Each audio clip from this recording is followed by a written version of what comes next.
Hopefully I can figure it out. Hey guys, as we get in, if you don't mind, tap the screen, share the live, send your daily heart me. It's only $1. It'll boost the live and push us out to the FYP. And also share the live, right? Super important to share the live. Share it once or twice, but make sure you repost the live. Like reposting the live is way more important. Way more important. So if you don't mind, repost the live. Our daily gift goal is the love you very much. If we can knock those out a couple of times, that'll really help boost the live as well. Let me just make sure we're all set here.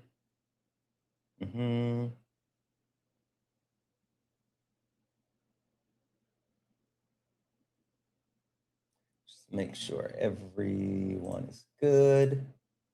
All right, so we should be good there.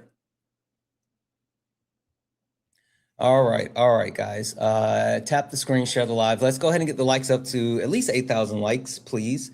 And send your daily heart me and knock out the daily gift goal. Please, please, please, please, please, please, please, please, please, knock that out. How's everyone doing this morning? Good morning. Good morning, Autumn. Good morning, Megan. What up, Dwayne? Good morning. Good morning. Who else do we have in the building? Stacy, good morning. Lovey, good morning. CVJ, good morning. Who's over on the YouTube? Heidi, good morning. Cassandra, 84, good morning. Phoenix I, 11, good morning. Russ Belt, good morning. Happy Monday. Happy Monday. Happy Monday. Hope everyone's having a great Monday morning. Like I said, as we get in, guys, if you don't mind, keep tapping the screen. Let's get the likes up to 8,000 likes. I'm going to keep resetting the daily gift goal to these little 1-cent gift goals. It'll help push us out to the FYP. We are only looking for some debates. So if you are a Trump supporter or disagree with anything on the background, get in the box. If you're a Trump supporter or disagree with anything, get in the box. We're only looking for some debates. Guys, I want to start somewhere specific this morning. Right, before we get into the debates, I want to start somewhere really specific. And something really interesting happened last night.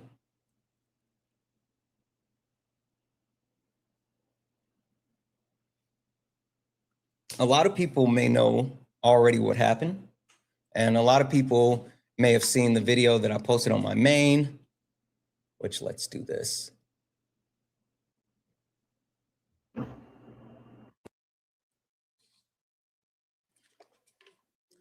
A lot of people may have seen the video that I posted on my main page. I posted it on all the socials, so no matter where you're watching me, you should have been able to see the video. Good morning, Deb. But there's a video I posted, and it's from Parker's live last night. So Parker was live, and that's my little brother, all right? I love Parker. He is, like, by far, outside of my wife, the most genuine person I've ever met in my life, right? And I was live. We had late nights, and we were talking about online communities and how things happen. And all of a sudden, I'm live, and I see, like, a bunch of people hopping in the chat and saying, like, hey, someone on Parker's live just called for your life. Said they wanted you, you know, right? And I'm hosting my own live, so I'm not gonna stop. I'm not gonna just say, like, oh, what's going on? So I finished my live, right? I checked my phone, and I figure, you know, if it's something super important, Parker would have sent me a text, right? And I checked my phone, no text from Parker, so I'm like, all right, we're good then. And so I get off and I go back and I look at the video, and it was a super interesting interaction because Parker was just looking for some debates, as always. And the guy was saying, like, yeah, you know, I support Donald Trump and I support him more. I would never support Kamala. That's what he said, not Kamala, Kamala. And then Parker was like, well, why? and he leaned over to go blow his nose, and the guy saw him off screen and took that moment to say, your homie Santana is an effing racist. I effing hate that guy, and I hope he DIEs. That's what they said. Hannah, thank you so much for the galaxy. While Parker was blowing his nose off camera, muted, he said, Santana's effing racist. I effing hate that guy, and I hope he DIEs. Right? And Parker reacted the way that Parker does. Parker is like a super protective friend. He does not play about the people that he calls friends, and like he immediately kicked the guy and like, you know, called a violation because he got so mad. But the point that got me was twofolds. One, I'm fascinated by the concept that people who engage with me somewhat online are so upset by me that they would actually call for my life, right? Someone that they've never met in person, someone who has not directly harmed them or directly negatively impacted their life. They took an opportunity in front of thousands of people to call for my life. So that was interesting. Was it Johnny? Was there someone? Oh yeah, here, Crybaby. Yeah, Johnny. I'm gonna mute you. Get up here, Bubba. I'm not even gonna send you an invite just yet. But get in the box. No one cares about you crying in my comments. No one cares. No one. Absolutely zero people care. Zero people care. Anyway, I found it interesting that someone who has never met me was displayed that amount of like hatred. That was super interesting. Like super interesting that someone that has never met me, I have no idea who this person was. I'm positive that like I couldn't pick this person's voice out in a whole lineup. Like I don't know who the person was, right? But for him to exude so much hatred towards me, I was like, that's interesting. But another thing that he said that was interesting is he's racist. He's an effing racist. And I started, like, I've been saying this ever since the beginning of Black History Month. And guys, if you don't mind, tap the screen, share the live, protect the live, because they get kind of funny when I talk about these types of things. So we got the little pink heart puffs as the daily gift goal. I'm going to keep resetting that. So if we can knock that one out, and then I'll keep resetting like these 1 cent gift goals, because they get super, super funny when I start talking about this specific topic. So protect the live. He called me an effing racist, right? Multiple times. And I was like, ever since the beginning of Black History Month, like they've been doubling and tripling down as far as calling not only just me, but Black people as a whole, like racist.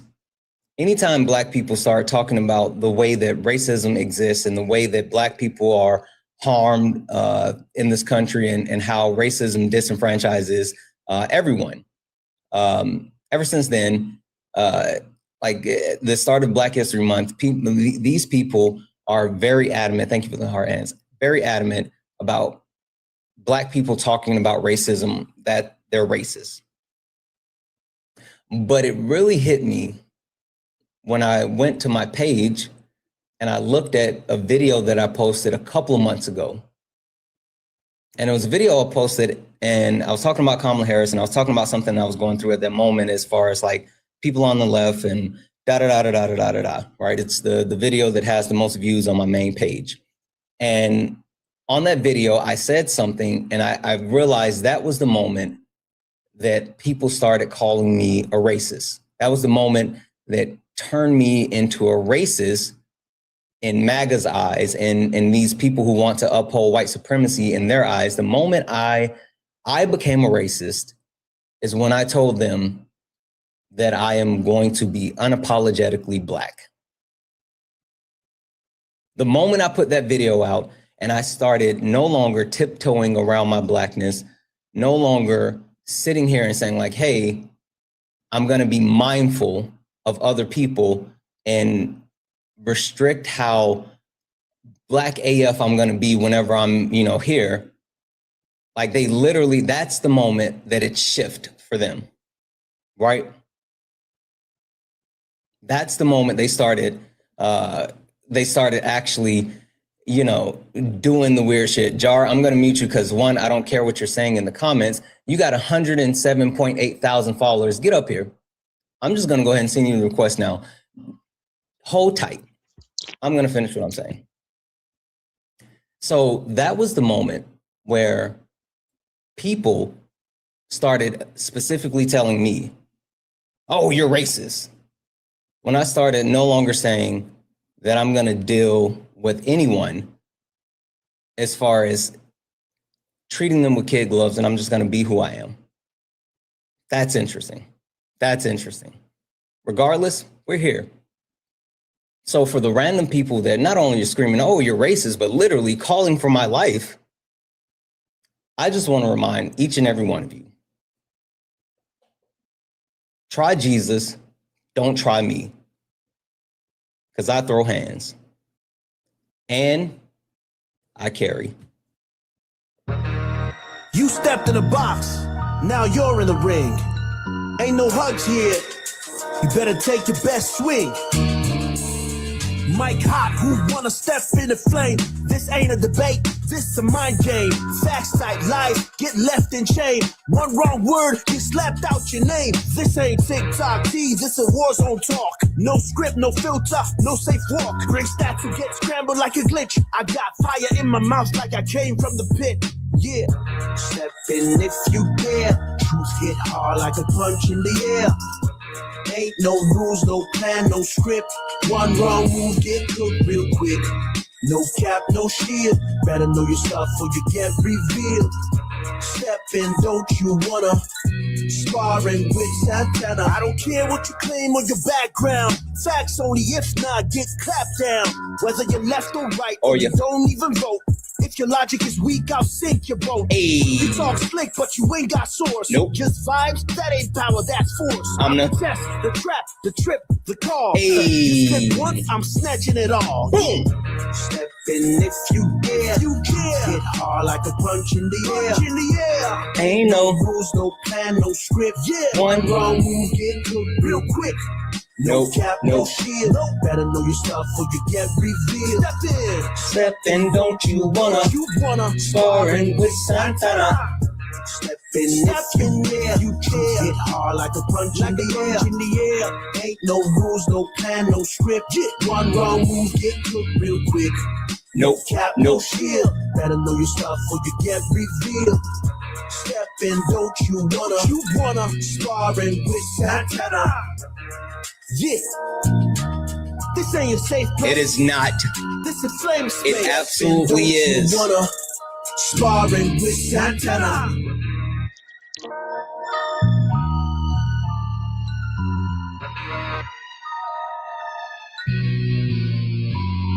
Guys, welcome in. This is Sparring with Santana, one-on-one debates with Trump supporters or anyone that disagrees with anything on the background. I am Santana, and we are only looking for some debates. So if you are not a Trump supporter, do not disagree with anything on the background, then do all the wonderful things. Tap the screen, share the live. I'm going to keep resetting the daily gift goal to these little 1 cent gift goal, and send your daily heart me.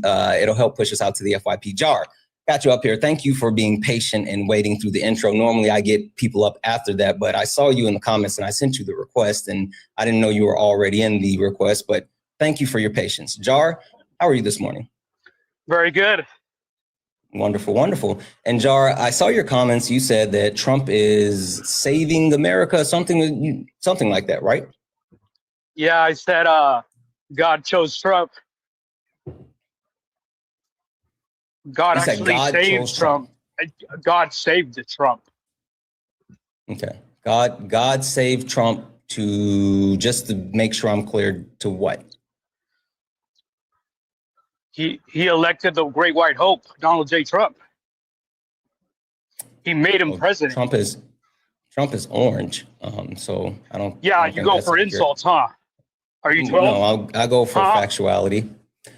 Anyway, you're not going to be emotional. This might be your life, but this is my episode. Oh, you think so? Yes, sir. Okay. Man, grand opening, grand closing. God damn.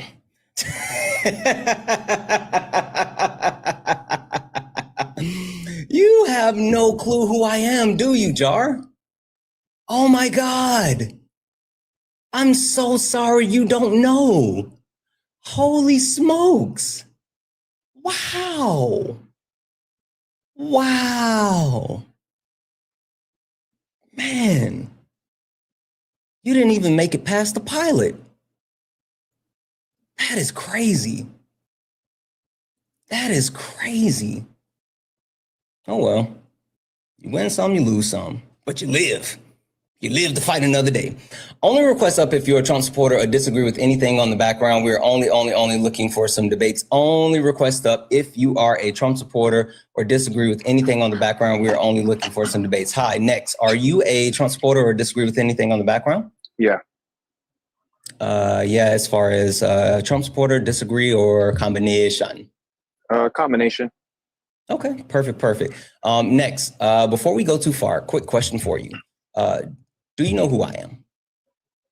No. Okay, cool. Listen, no worries. Would you mind if I give you a quick introduction to not only who I am, but what this is?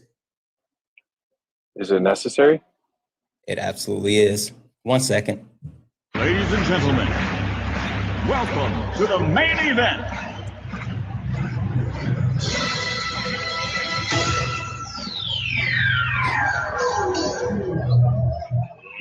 Let's get ready to rumble!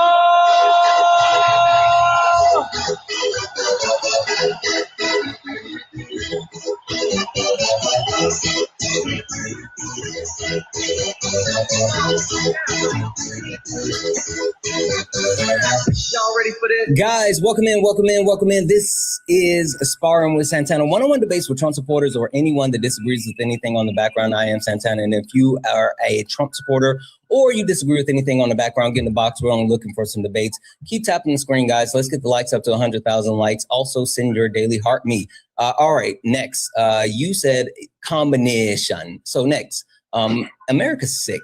I know why, but I'm trying to figure out if you know why. I know that America's sick because of white privilege, because of American exceptionalism, because MAGA, the right is violent. Like literally, they just proved that.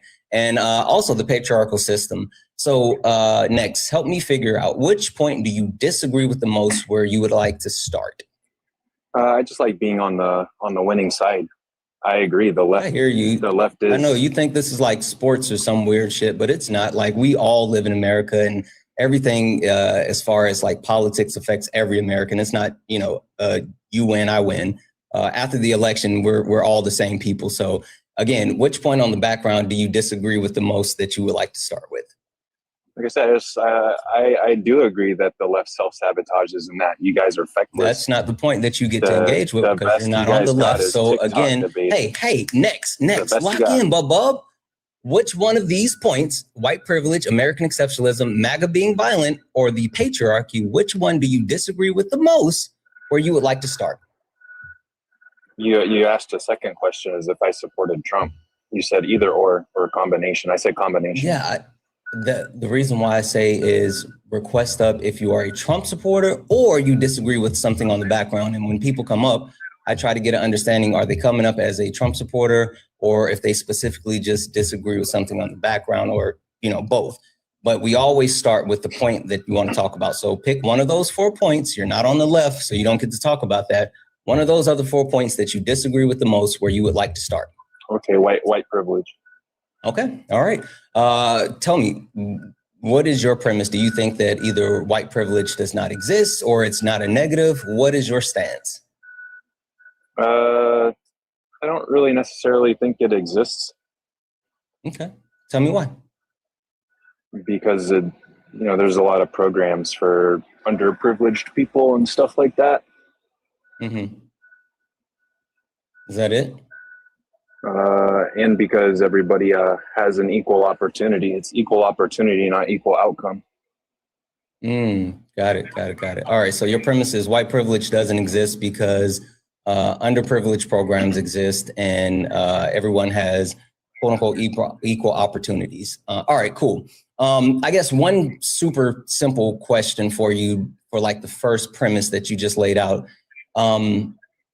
If there was no such thing as white privilege, then why would different things need to exist for underprivileged people, right? If white privilege then exists, then wouldn't there be like no need to have special things geared towards people that are quote unquote underprivileged? Like what kind of programs are you thinking of? I don't know. You're the one that said it. You tell me what type of programs you're thinking of. Well, I mean, whites make up the most amount of people on white people. Whites have the most amount of people on food stamps, and whites have the most amount on Medicare and Medicaid. Next, can you hear me? I keep saying white people, not whites. We don't say whites or blacks or Jews. We say people. We humanize them. So like people. So white people. Anyway, finish your point. That whites they take up most of I literally just corrected Medicaid, you and you just did it again. Hey, is this a tracking issue next? Food stamps. Are you having an issue with tracking, or are you just doing this because you know that you're cooked and you have nothing, and so you're just gonna lean into it even more? You're the one leaning on to double speak and new speak, not me. So no one's saying double speak or new speak. I'm sitting here telling you that in my space, on my platform, we humanize people. No, I set boundaries, bub. Then kick me, bub. Okay, listen, you can whine and cry and leave if you want to, or you can just admit that you don't have shit, or you can actually just act like a functioning human. And if someone says, hey, it's white people, all you got to do is say, cool, white people. No. Like, what is that going to hurt you? Are you so fragile that you can't even engage? You are? Yeah. I know you are, because you're a snowflake, bub. You're a snowflake. You're a cooked snowflake. You came up here and you thought that you had something and you won. You thought you was going to come up here and say, ooh, we won. You guys lost. Ooh, the left. Do. And you thought I was going to let you do that. And I didn't let you do that. And I made you pick a topic and you weren't prepared. You saw white privilege and you thought, hell, I'm a white man. I don't got privilege. I can talk about this. But then when I tried to make you explain it, you couldn't get out the blocks. And so now you can't even get past a fucking word, because you know that you have nothing. And now you're saying, well, just kick me. No, you run, you coward. You run. How about that? You're the one getting caught up on a word, not me. Run, coward. Yeah, the left is definitely going to win the midterms with this attitude. Sure. The left is going to win the midterms because you guys don't know how to govern. Definitely going to. Like literally, the left's going to win the midterms because if you take a look at every single election since Donald Trump gained power, you guys have gotten mobbed. I mean, washed. And not just washed in the quote unquote blue areas, but you guys have gotten washed in areas like Mississippi, Georgia, and fucking Ohio. You guys have gotten completely obliterated in every single general and special election since Donald Trump won the presidency, because you guys don't know how to govern. You have political power, you have every single facet of the government, and you don't know how to govern. That's why even Donald Trump is talking about losing the midterms. That's why Donald Trump is scared. And now, not only are they talking about, oh, the Republicans are going to lose the House, but they're scared the Republicans are going to lose the Senate. So you can sit here in your weird little, we won and y'all lost bubble. But until you actually engage like a fucking functioning adult, you won't know how political power works. You won't know how politics work. And you don't understand what's needed in order to make the country better. The only thing is you think that you're on the winning team because you think this is a fucking sport, not understanding that this is not sports, this is real life. Now, would you like to lock the fuck in and actually debate the topic, or do you want to just be a fragile snowflake and whine and cry? Bro, your people are getting shot in the streets and you're arguing whites over white, or white people over whites. And your people are literally getting shot in the street. Yes, this is why you're losing, bro. ICE is literally shooting people in the streets because you fucking voted for a white supremacist. This is why you're losing. You voted for a white supremacist. You voted for someone who is a racist, who has put Nazis in government. What are you talking about? And you keep saying you're losing. It's so ridiculous. You're not losing. You're dying. You're not losing. Next, how old your people are dying. Next, how old are you? 35. Your people are dying. You're 35. You're 35 years old. You're 35 years old, and you're stuck on white people. I know. Listen, the best you got is like subpar dog whistles. The best you got is we won, you lost. Hey, can you substantiate anything in a political sense, not culture, not oh, we did this and it's culture. Can you tell me one thing that Donald Trump has done since gaining power that has positively benefited overwhelmingly all Americans? Something that's happened that's improved the standard of life for the majority of Americans. Anything? Well, I mean, last Friday, Hillary Clinton came out and said migration went too far. So that's I think not, that kind of again, I said Donald Trump. I said Donald Trump, not Hillary Clinton. What has Donald Trump done? He's taking care of the migration. Clinton admitted that it went too far. What has Donald Trump done that you can, has Donald Trump lowered prices? Has Donald Trump improved healthcare? Has Donald Trump, name one substance thing that the Republican Party has done that has benefited the majority of Americans since taking power? I just said migration. How? Actually enforcing our laws. How? By kicking people out who shouldn't be here. How? With ICE at gunpoint. No, you're wrong. You're wrong. You don't even know what Donald Trump is actually quote unquote did. Two, you don't even know that Donald Trump is still deporting at a lower rate than Biden or Obama. And three, that doesn't even make the country better. Yes, you don't even understand what mass does mass deportation positively benefit the country? Because they shouldn't be here. I don't care. I don't care about what you think about them shouldn't being here. How does it positively benefit the country? What actual quantitative measure can we look at to see that it positively benefits the country? Less crime, less people on government benefits that they shouldn't be on. You're absolutely wrong about both of those things. No, I'm not. You're literally wrong. Sure. No. Give me any type of source that actually proves that undocumented immigrants create more crime than the average American. Any crime that they commit shouldn't happen, period. Give me any type of evidence. Any crime by any illegal shouldn't happen because they shouldn't be here. So one is too many, Santana. What's your educational level? What's your educational level? Enough to understand that they shouldn't be here. Okay, so you understand basic math, right? If they weren't here, no crime would exist. Right here. You understand basic math, right? Any crime that they commit shouldn't happen because they shouldn't be here. Sure, that's fine. Simple. Do you understand basic math? Yes or no? Yeah. Okay, perfect. So if you have a pool, right, a total, and there is a percentage of the total that adds less to the whole. Per capita is a dog whistle, bro. Come on. You should no one said per capita. You're just saying said that. Per capita. Like you're the one that said that slap nuts. Saying per capita. If I wanted to say per capita, I would have said it. I know what it means and I know how to use it. Just because, hey, lock in. What the fuck is happening right here? Is this again another tracking issue? I know it's a dog whistle. That's why people like you use it. I didn't say it. I literally didn't say it. Now, let me finish my example. You know that you're fucking cooked. That's why you don't want me to talk. So if you have a whole and then you have an actual section that perpetuates less than the whole, and then you take that section out, decreasing the whole, but the amount that is still negative within the whole, is it more representative or is it less representative after removing the portion that reduces it? You're literally describing per capita. Can you answer the question? Come on, man. So you can't answer the question. You're describing, what is a word for the term so that you you're can't trying answer to the express? question. What is a word for the So you can't answer the question. That's fine. Next, I'll give you the answer since you can't answer the question. What is the word? Removing undocumented immigrants who actually perpetuate less crime than the average American. Per capita? Removing them from the total amount per capita will actually increase the overall amount of crime. Per capita. Because we're looking at the total amount of crime. When you remove someone that is a quote unquote negative, meaning they create less than the average, then you increase the overall average. So you're stupid and you just don't know math. You're describing per capita, right? You're stupid and you just don't know math. You know you're describing per capita. And you're stupid and you just don't know math. You literally won't engage because you know that you just got cooked. No, you're using newspeak and I'm not using newspeak. Just because you don't know words, just because you don't know words doesn't mean that I'm using quote unquote newspeaks Waldo, no one cares about your 0 followers, following 650. Get up here in the box, clown. Answer the question.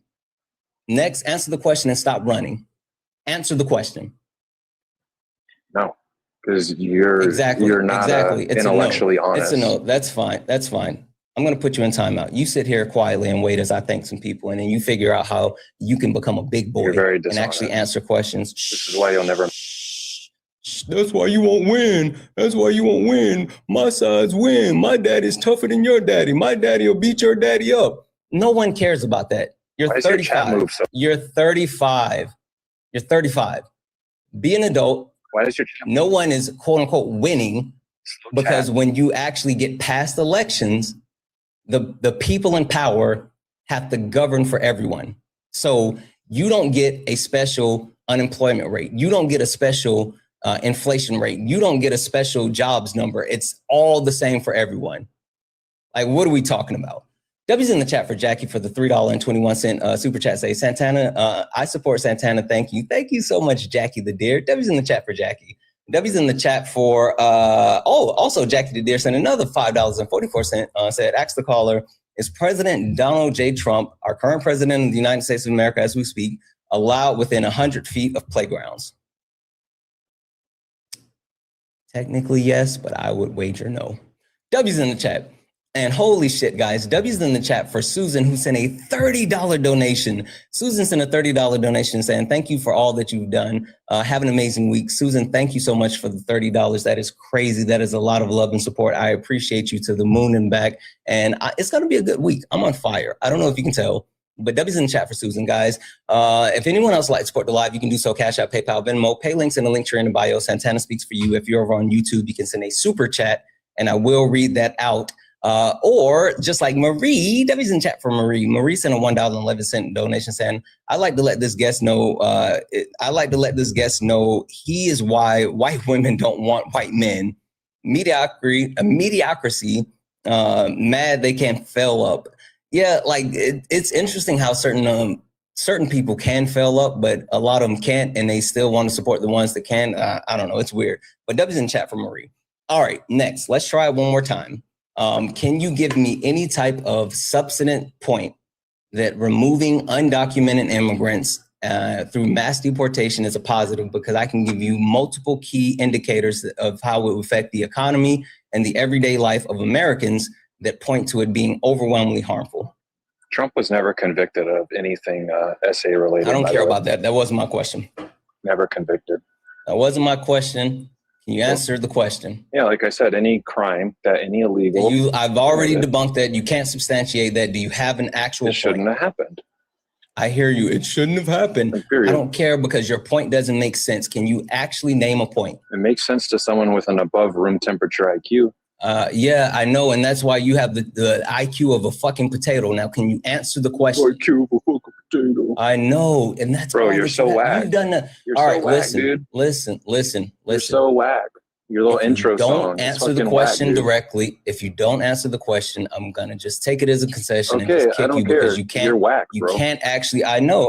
Listen, I'm so sick and tired of mediocre white men like yourself coming up here and just whining and complaining and crying.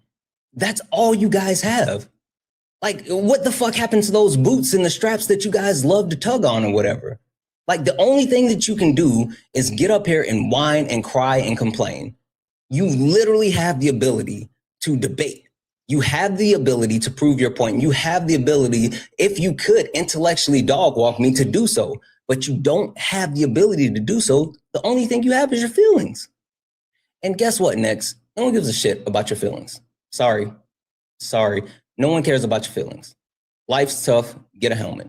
And at this point, I don't even know what you're doing up here, so I'm just going to move on. It's not worth it. It's not worth it. Like, the fuck is happening? Oh, well.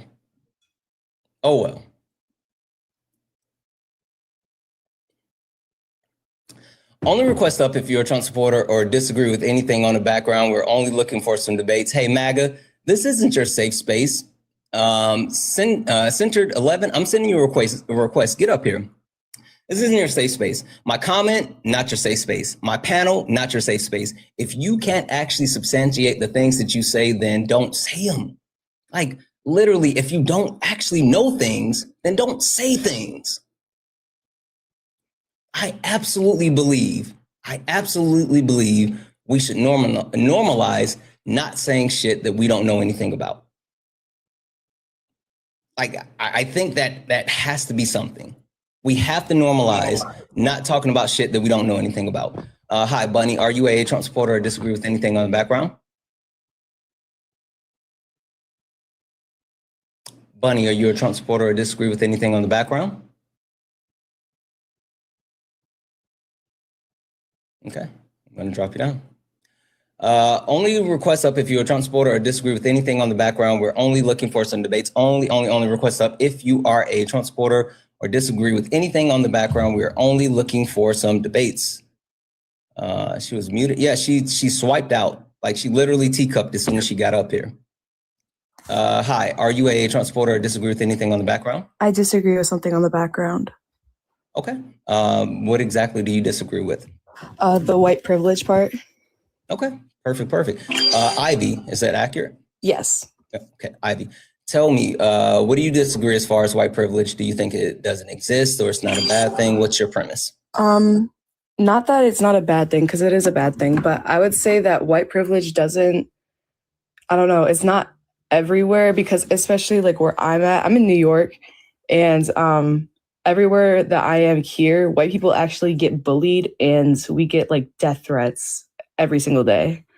And I mean, anybody who's white, they get, like, I'm told all the time, they're like, oh, you're a Trump supporter, aren't you? And I'm not.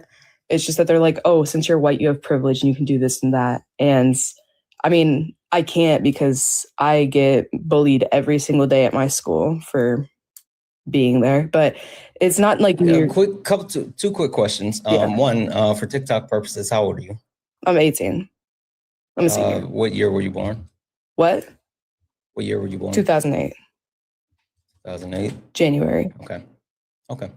And second question, did we talk yesterday? Some reason in the chat saying that you're the same person from yesterday. Yeah, I haven't been on TikTok for a while, so I don't know what they're talking about. Okay, yeah, because I'm bad with names and voices and all this other stuff. What up, Law? I'm bad with names and voices, so I don't necessarily remember people. Okay, so you're saying, as far as like your premise is that because you experience negativity at your school, you think that white privilege doesn't exist. Not that it doesn't exist, but that a lot of, I don't know, it's like a lot of people that are white over where I'm at, we just get bullied for being white, and like we get targeted for that, especially in the city schools. Okay, you're on mute.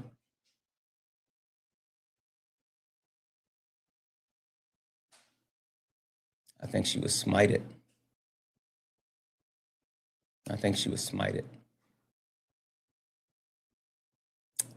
Dagnammit. Hopefully she'll come back. No, I don't think she was banned. She might have got a phone call or something. I don't know, but she just like, I don't know. We'll give her a second and see if she comes back. What up, Law? Oh, hey, Santana. I'm sorry. I'm sad she left. I thought so. I'm hoping she'll be back, because I think like it seemed like she had a call or something and it cut. Oh, there she is. Hold on. Let me send her an invite. I don't know what happened. See if she'll join back up. I don't know. Let's give her a second. So the invite's there. Quick W's in the chat for, let's see, Darko Rose for the $5 super chat to say per capita sounds like mana per capita mana doo doo. I don't know what that means, but W's in the chat. Thank you for the super chat. W's in the chat for Razzle for the $2 super chat to say I feel secondhand embarrassment for the caller.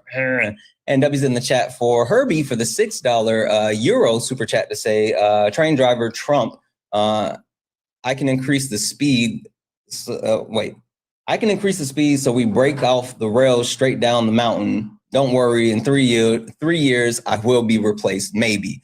That is kind of exactly what it is. That's exactly what it is. And last but not least, guys, W's in the chat for Stacy. Thank you so much for the $5 donation. Stacy said, white folks need to be bullied. This is how people of color have been treated in this country since the start. I'm white, and this is a part of the truth we need to face. I don't know about being bullied, but I think like just understanding what that is and how like white privilege exists, and understanding like the premise of racism is overwhelmingly negative to everybody, not just the people like of color that experience or whatever, but literally America has lost $16 trillion due to racism. And like, if we're willing to lose money over like racism, that's wild. But Debbie's in the chat. If anyone else would like to support the live, you can do so. Cash App, PayPal, Venmo, pay links in the link in the bio. Santana speaks for you. If you're over on YouTube, you can send a super chat. And guys, we got Law up here right now. Please, please, please show Law some love. Take care of Law. It's been a while since Law, and it's been a Law and Santana crossover. So please show Law some love. And also, I know he has his links in his bio. Make sure you hit those links. Law, she's still here. I don't know what's going on, but she didn't request back up. Oh, well, hopefully she's listening because I want to speak to this because I had that mindset too. You know, I grew up in foster care. I was, homeless after a medical discharge from the Air Force. So like, I understand like feeling personal adversity makes people feel like that privilege doesn't exist. And so, and there's a big difference there. We're talking about a systemic thing here. Like I'm very sure that she and I have never had to go and apply for a job application and feel like we needed to overcome a predisposition to a lower likelihood of being hired, which is just systemically true.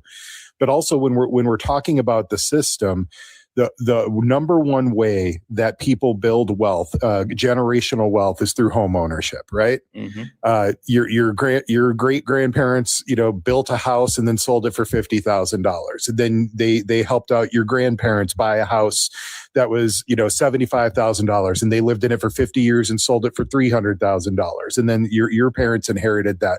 That's how generational wealth was built.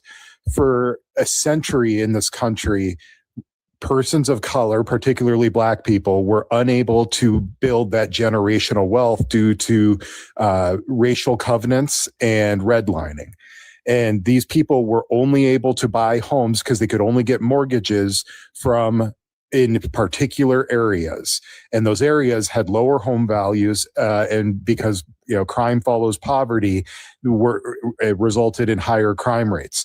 So for generations, Brown and Black people were unable to build that generational wealth. It's starting to balance out now, but that system of privilege still exists where people who had generational wealth had better access to education. They had better networking for getting jobs. They had better ability to get financial resources. They had lower instances of being involved in cycles of crime and addiction.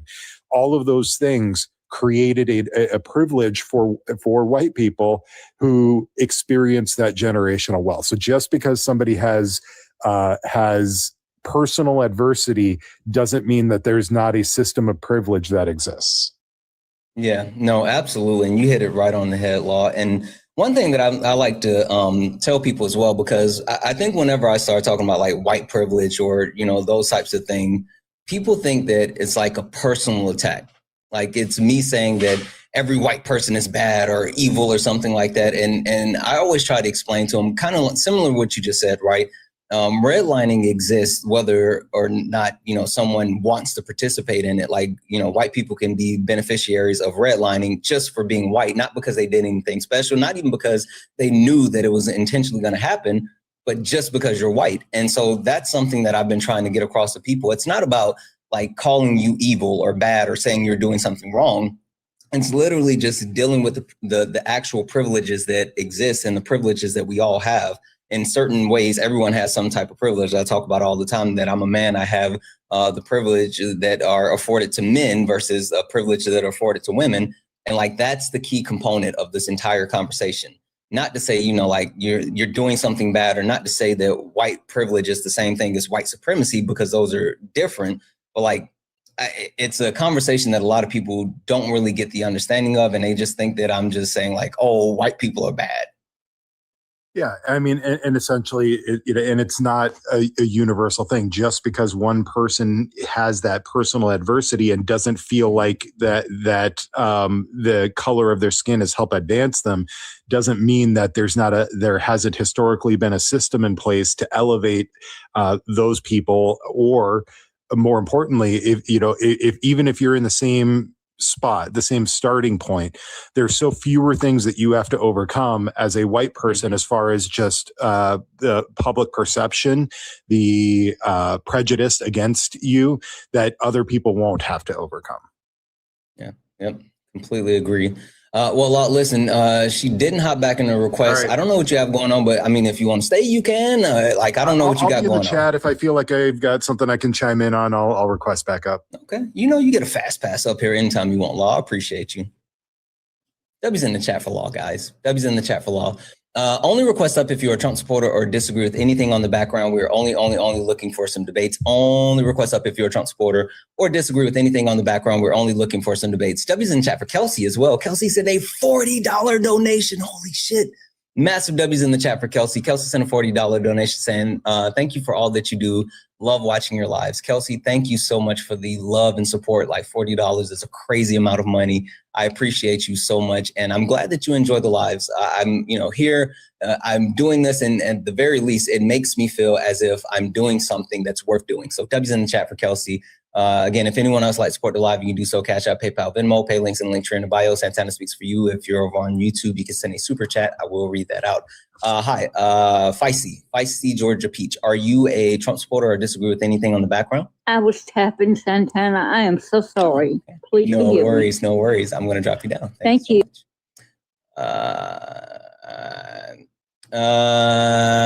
Vanny Bunny, get well soon. I hope you feel better. I'm sorry to hear that. I hope you feel better, friend. FYP, that's what's up.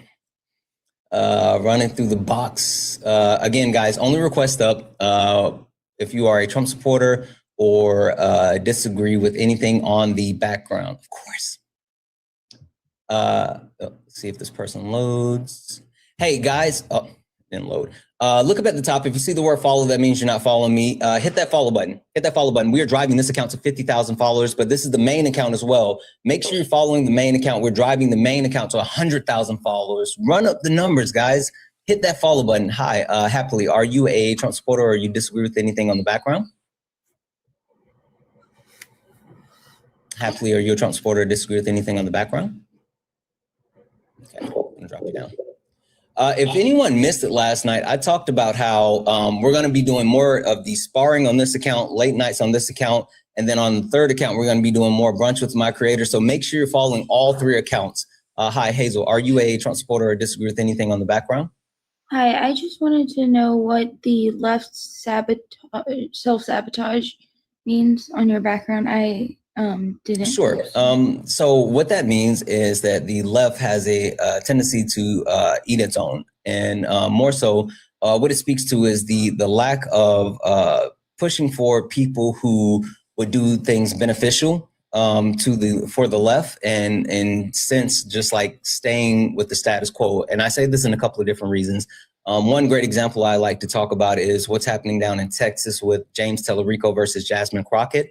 There was a idea that Jasmine Crockett couldn't win the Senate in Texas, and the fact that like she had quote unquote baggage and all this other stuff. And so you saw like this additional mudslinging and like issues that came out, and early voting is starting and additional polling has happened. And now Jasmine Crockett is blowing the doors off James Tellerico, not only in early voting, but in polling. And it rolls back to a couple of different things. That one, that Black women within the Democratic Party have always been at the forefront as far as doing the work. But when it comes to actually leading the party, there has been resistance to Black women doing so. You can take a look at Stacey Abrams down in Georgia and what she's done for Georgia, but yet she's been,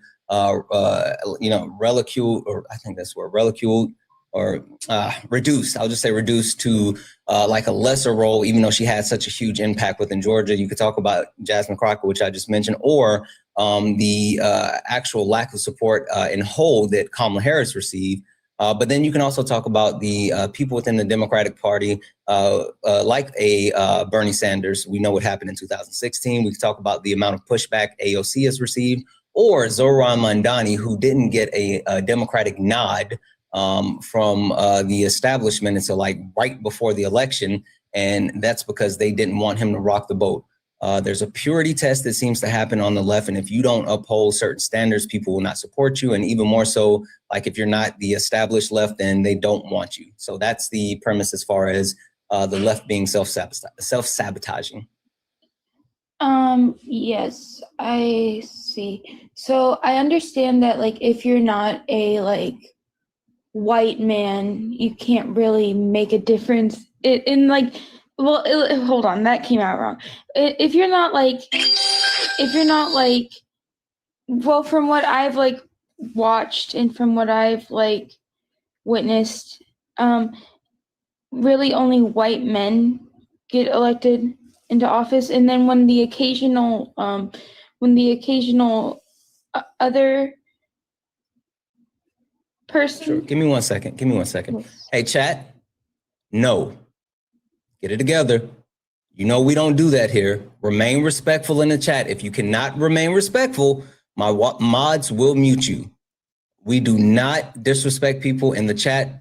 I don't want to see, quote unquote, land the planes or anything like that, especially when someone's up here trying to have a good faith conversation. So if you can't remain respectful in the chat, the mods will let you know. And if you, for some reason, just feel so uncomfortable that you can't be here, then you can leave. I appreciate you being here, but we will not disrespect people, especially when they're not disrespecting us. Pull it together. Sorry. Go ahead, Yes. Hazel. Hi.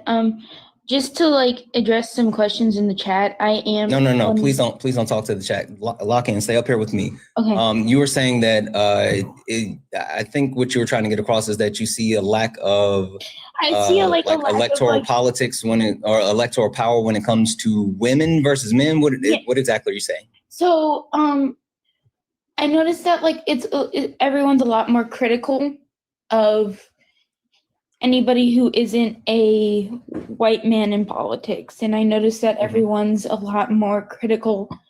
Like you have to do so much more when you are not the baseline, not the standard, not what's been for so long, right? Mm-hmm. Do you know why that is? I don't.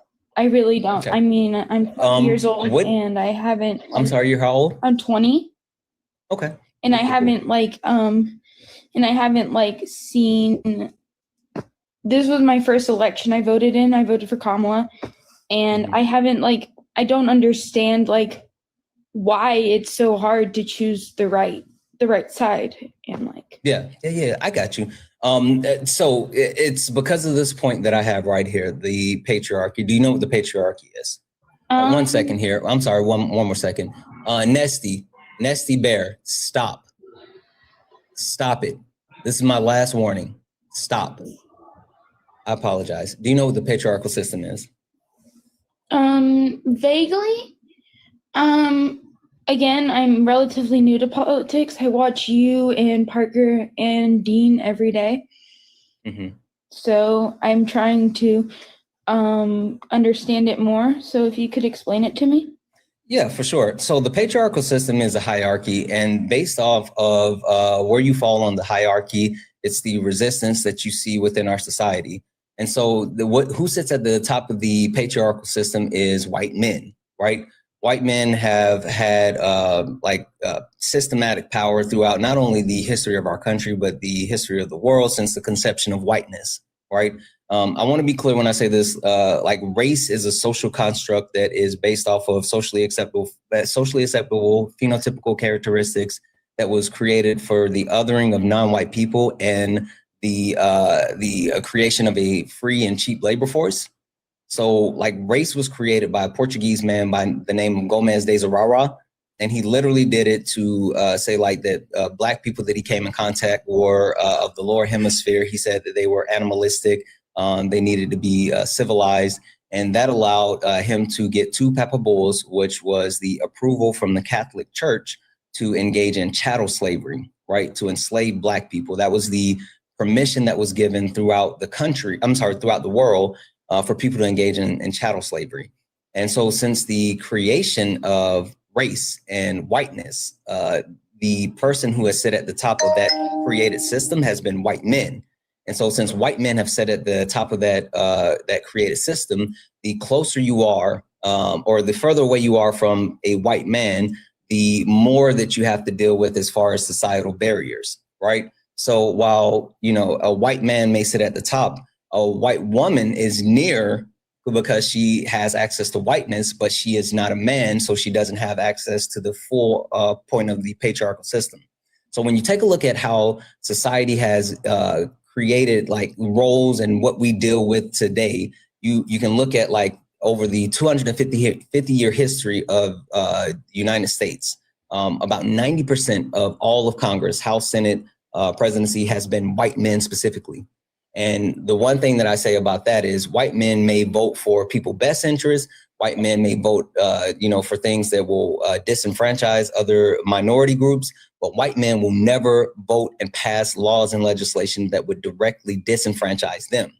So that's what you're seeing here. The reason why white men specifically have been in power is because they have continued to keep the actual patriarchy system in place where they stay at top. And they also use a monopoly on violence where they can actually say like, hey, you harming someone is bad. You can't be violent when you harm someone, but I can send the military or the police out to like regulate you or even, kill you. And it's justified because I have the monopoly on violence. So like it's all connected. And that's why you see that overwhelmingly not only have white men set at the top of the patriarchal system, but then when you get instances like a Black woman like Kamala Harris, who challenges this patriarchy, then you see white men show up and vote for Donald Trump for the highest clip of any president in United States history. That white men voted more for Donald Trump than any other president in United States history. So they said they see this person who's challenging the patriarchy, and in order to make sure they preserve their spot at the top, they showed up and they pushed a 34-count felon and adjudicated rapist back into the White House so they didn't have to deal with that shakeup to the patriarchy. Okay. So can I do some active listening and repeat what I got from that? Sure. Okay. So what I got from that is that it hasn't always, it's always been like this, not even just in the United States, but like in world history. They've said that they've used religious texts kind of to like. Oh yeah, religion is absolutely a tool of white supremacy. Yeah. So, and that when someone uses their position of power to carry out racist propaganda in terms. Sorry, I'm a little nervous. No, you're fine. I can tell. You're good. You're doing well. So when someone uses their position of power to like carry out racist orders, like what they're doing with ICE and stuff, it's bad. And yeah, that's what. Yeah. It's bad. And but, the one thing that I tell people all the time, like engaging in these systems are harmful in multiple ways, right? Engaging in the patriarchal system is harmful in multiple ways, and then engaging in racism is harmful in multiple ways. Yeah. The premise that Kamala Harris, and like even the last election, Kamala Harris had to, I say this all the time, she had to be perfect, right? If you think about like some of the biggest knocks that people had on Kamala Harris, it was because she laughed too much. It's because she didn't interview with Joe Rogan, or she didn't do enough interviews, or, they said that she quote unquote slept her way to the top. Like all of these things are directly perpetuated by the patriarchal system, right? You can talk about the othering of her because she is a woman, right? And the quote unquote slut shaming. Sitting here insinuating that a woman has the ability to sleep her, or the woman has the need to sleep her way into a position of power where a man can not only just obtain that position of power, but if a man actually uses his influence to obtain sex, then it's not looked at as the same way as a woman using her quote unquote influence to, attain power. Like the dichotomy between a man saying, I have power, you want something, give me sex, versus a woman saying, you have something, I have sex, I'll give you that if you give me the thing. Like the duality for that doesn't like coincide. And even more so, it doesn't even make sense, right? The perpetuation of saying like Kamala Harris, quote unquote, slept her way to the top. Like one, this is electoral politics. And so unless she slept with every single person that voted for her, doesn't work that way. And two, you can take a look at like the person that she was stacked up against. And we know for a fact that Donald Trump cheated on his first wife with his second wife, cheated on his second wife with his third wife, cheated on his third wife with a porn star. Like all of these things are in place.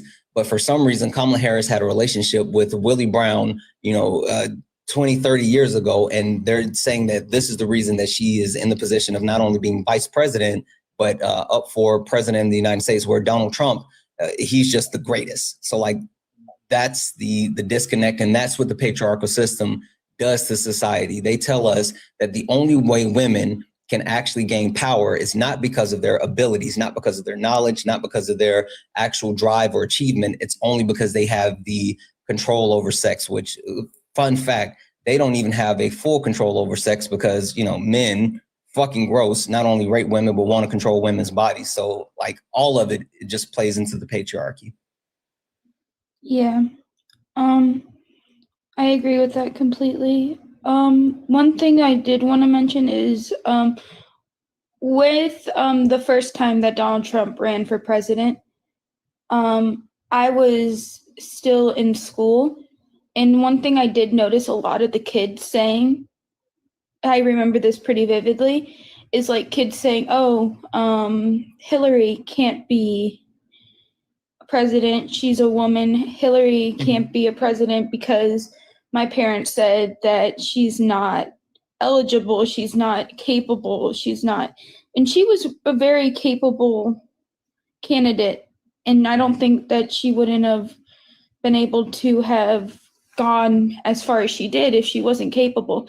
And something that I notice is that we get a lot of our political views from our parents. But it doesn't have to be like that. And that's all I wanted to say. And thank you, Santana. Yeah, no, listen, I'll leave you with this. The point of our parents, and I'm a parent myself. So like the thing that I always want is for my son to be better than I was. I want to remove the obstacles so my boys have the ability to achieve more and do more and be way better than I could ever be. And so it's our responsibility as parents to always try to put our children in the best position possible to continue to grow. But Hazel, it's also your responsibility as a child to challenge your parents, challenge their ideas, challenge their beliefs. Something I talk about all the time is if you take a look at any type of actual social change that has occurred throughout the history of our country, it's always been led by young people. Young people have been at the forefront of any type of real productive change. And so while some of the older figures, they may seem old to us in real, or since we're looking back at history, or we could see pictures and they seem like they're older than they really are. Like literally change happens when young people fight for change. And young people have to fight for change because while, we're here now, I'm not ancient, but I'm older, but like the things that are occurring today under this Trump administration, they're going to affect people for the next 30, 40, 50, 60 years. And I might not see another 60 years, right? So like the young people who are stepping up today, it's your responsibility to challenge your parents, challenge authority, and fight for what's right. So you just, keep pushing back on the people around you, keep pushing back on your parents if you feel like there's something that is, negatively being said, because women can do anything the man can do. And hell, women can do most things better than men. So don't let anyone tell you any different. But thank you for coming up, Hazel. Thank you for the question about the left sabotaging itself. One real quick thing. Another thing that people don't realize is they can still be Republican without not supporting Trump. Oh, for sure. For sure. If you're really a Republican, you wouldn't support Trump. Like there's nothing about Donald Trump that actually opposes the idea of being a Republican. So, yep. Anyway, thank you for coming up, Hazel. I appreciate you. Bye. Also, you did a really good job. Thank you. Have a good day. You too. W's in the chat, guys. W's in the chat for GD for the $10 super chat to say, thanks for all that you do. I've learned more from you regarding both history and current information on BIPOC people or BIPOC. I'm 40 and our history class was so whitewashed, and I've learned so much from you and others. Well, W's in the chat for you. Thank you so much for that $10 super chat, and thank you for that compliment. I think the amount of revisionist history that exists within our society is like stunning. And so I'm happy that I could be a catalyst to learning any additional history, because like it's wow. And W's in the chat for BB Brat, who just became a member over on the YouTubes. And not only did BB Brat become a member over on YouTubes, I already saw BB Brat jump into the Discord. Guys, if you're over on YouTube, grab a membership, right? You get access to a bunch of really cool emotes, the super chat messaging, and you also get access to an amazing Discord. You can also do so here on TikTok with a super fan.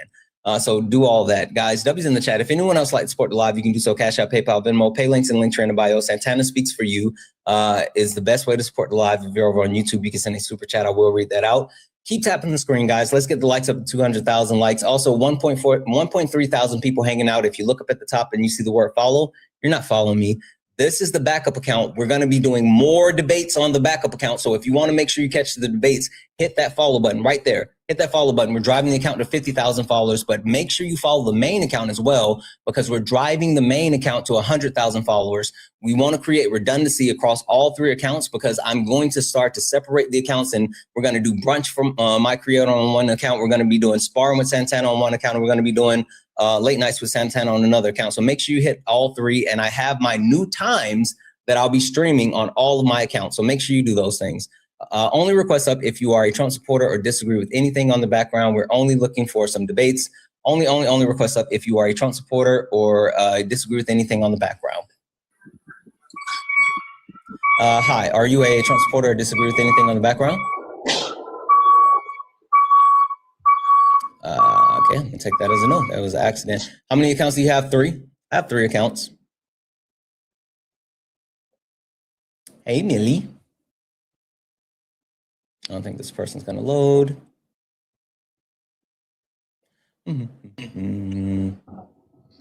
Howdy. Hi, are you a Trump supporter or disagree with anything on the background? Yeah, I voted for Trump 3 times. Are you a troll? No, what the hell? Why? Because I voted for Trump? No, I just got a troll vibe. We'll see. All right, so you triple Trump. Got it. Right. Sandy. Which point do you disagree with the most on the background that you would like to start with? What do white privilege? What the hell? Left self-sabotages, absolutely. We can't talk about that one. That one's not. MAGA is violent. I think all humans are violent. And no, MAGA is extremely violent. Okay, and then U.S. exportation. I mean, U.S. That's American exceptionalism, right? So I mean, I believe AB's wrong. You know, I think that Donald Trump is. That's fine. We're not talking about abortion. Which one of the points on the background? Which point on the background do you disagree with the most? Where you would like to start? MAGA is violent. I think that's actual bullshit. Okay. All right, perfect. So tell me why you say that MAGA, the right, isn't violent. A lot of them go to church. I don't think church people are violent. Do you know any church people who are violent? Yeah, I do. You ever heard of Crusades? Sir, the Crusades are not running around getting Starbucks. It's these MAGA Christians. Yeah, that's fine. Can you substantiate the point around why you say the right isn't violent? I mean, I could sit there and say the left is violent, can I? And you can make every point on how they're not. Sure, that's fine. But can you tell me? I think all humans are violent at some point, right? That, like, you're literally just saying random words. Can you substantiate the point as far as why you think the right is not violent? I just told you. I think all humans can be violent. You keep saying everyone's violent. The left's violent. That's fine. I need you to. Yeah, sure. Okay, do this, Sandy. I'm going to mute you for a second. Take a second. Think about it. Use your noggin. Put on your thinking cap. How old do you think I am, sir? I don't really care. I just need you to stop for a second and actually formulate an argument and a premise behind what you're saying. So just take a moment. I told you. You didn't. I'm putting you on mute. That's literally me putting you on mute. Please stop coming off mute. Have impulse control. I'm going to thank some people and then I'll come back to you. Debbie's in the chat for Angel for the $2 super chat. Say, good morning, Santana. Is your Cash App working? I think so. I haven't gotten any notification that it was not working. I haven't gotten any Cash Apps, but yeah, like my Cash App should absolutely be working. Santana speaks for you. I haven't gotten any though, so I haven't gotten any notification that it's not. But Debbie's in the chat. Thank you so much for that $2 super chat. Debbie's in the chat for Maggie for the $3 donation, saying thank you for helping her understand more. These conversations are important to have with the youth. I always appreciate your ability to patiently bring people to a baseline and teach them. You're doing good work. I think it's super important as well, especially with like young people. I really mean this. The young people are the ones that have to lead. We have to put them in positions where they can move things forward. And even more so, like it's super important that they understand what's actually happening and the way that it's going to affect their future. Like that's huge. Debbie's in the chat for Heather. Hey, Heather. Heather sent a $5 donation saying daily hugs. I appreciate it, Heather. Debbie's in the chat for Heather. And last but not least, Debbie's in the chat for MAGA Cries, who sent a $2 donation saying, kick this woman and bring Hazel back. Dang, MAGA Cries. Debbie's in the chat, guys. If anyone would like to support the live, you can do so. Cash App, PayPal, Venmo, pay links and link in the bio. Santana speaks for you. If you're over on YouTube, you can send a super chat and I will read that out. All right, Sandy. Sandy, I gave you a few moments to collect your faculties. Can you give me a coherent argument about why you say the right is not violent without saying all people violent or the left is violent? How do I say that the right is not violent? No, I want you to give me an argument specifically on why the right is not violent. Because I believe that they're Christians. Right and by substantiating they're Christians. Okay, are there Christians that are, like independent or even on the left?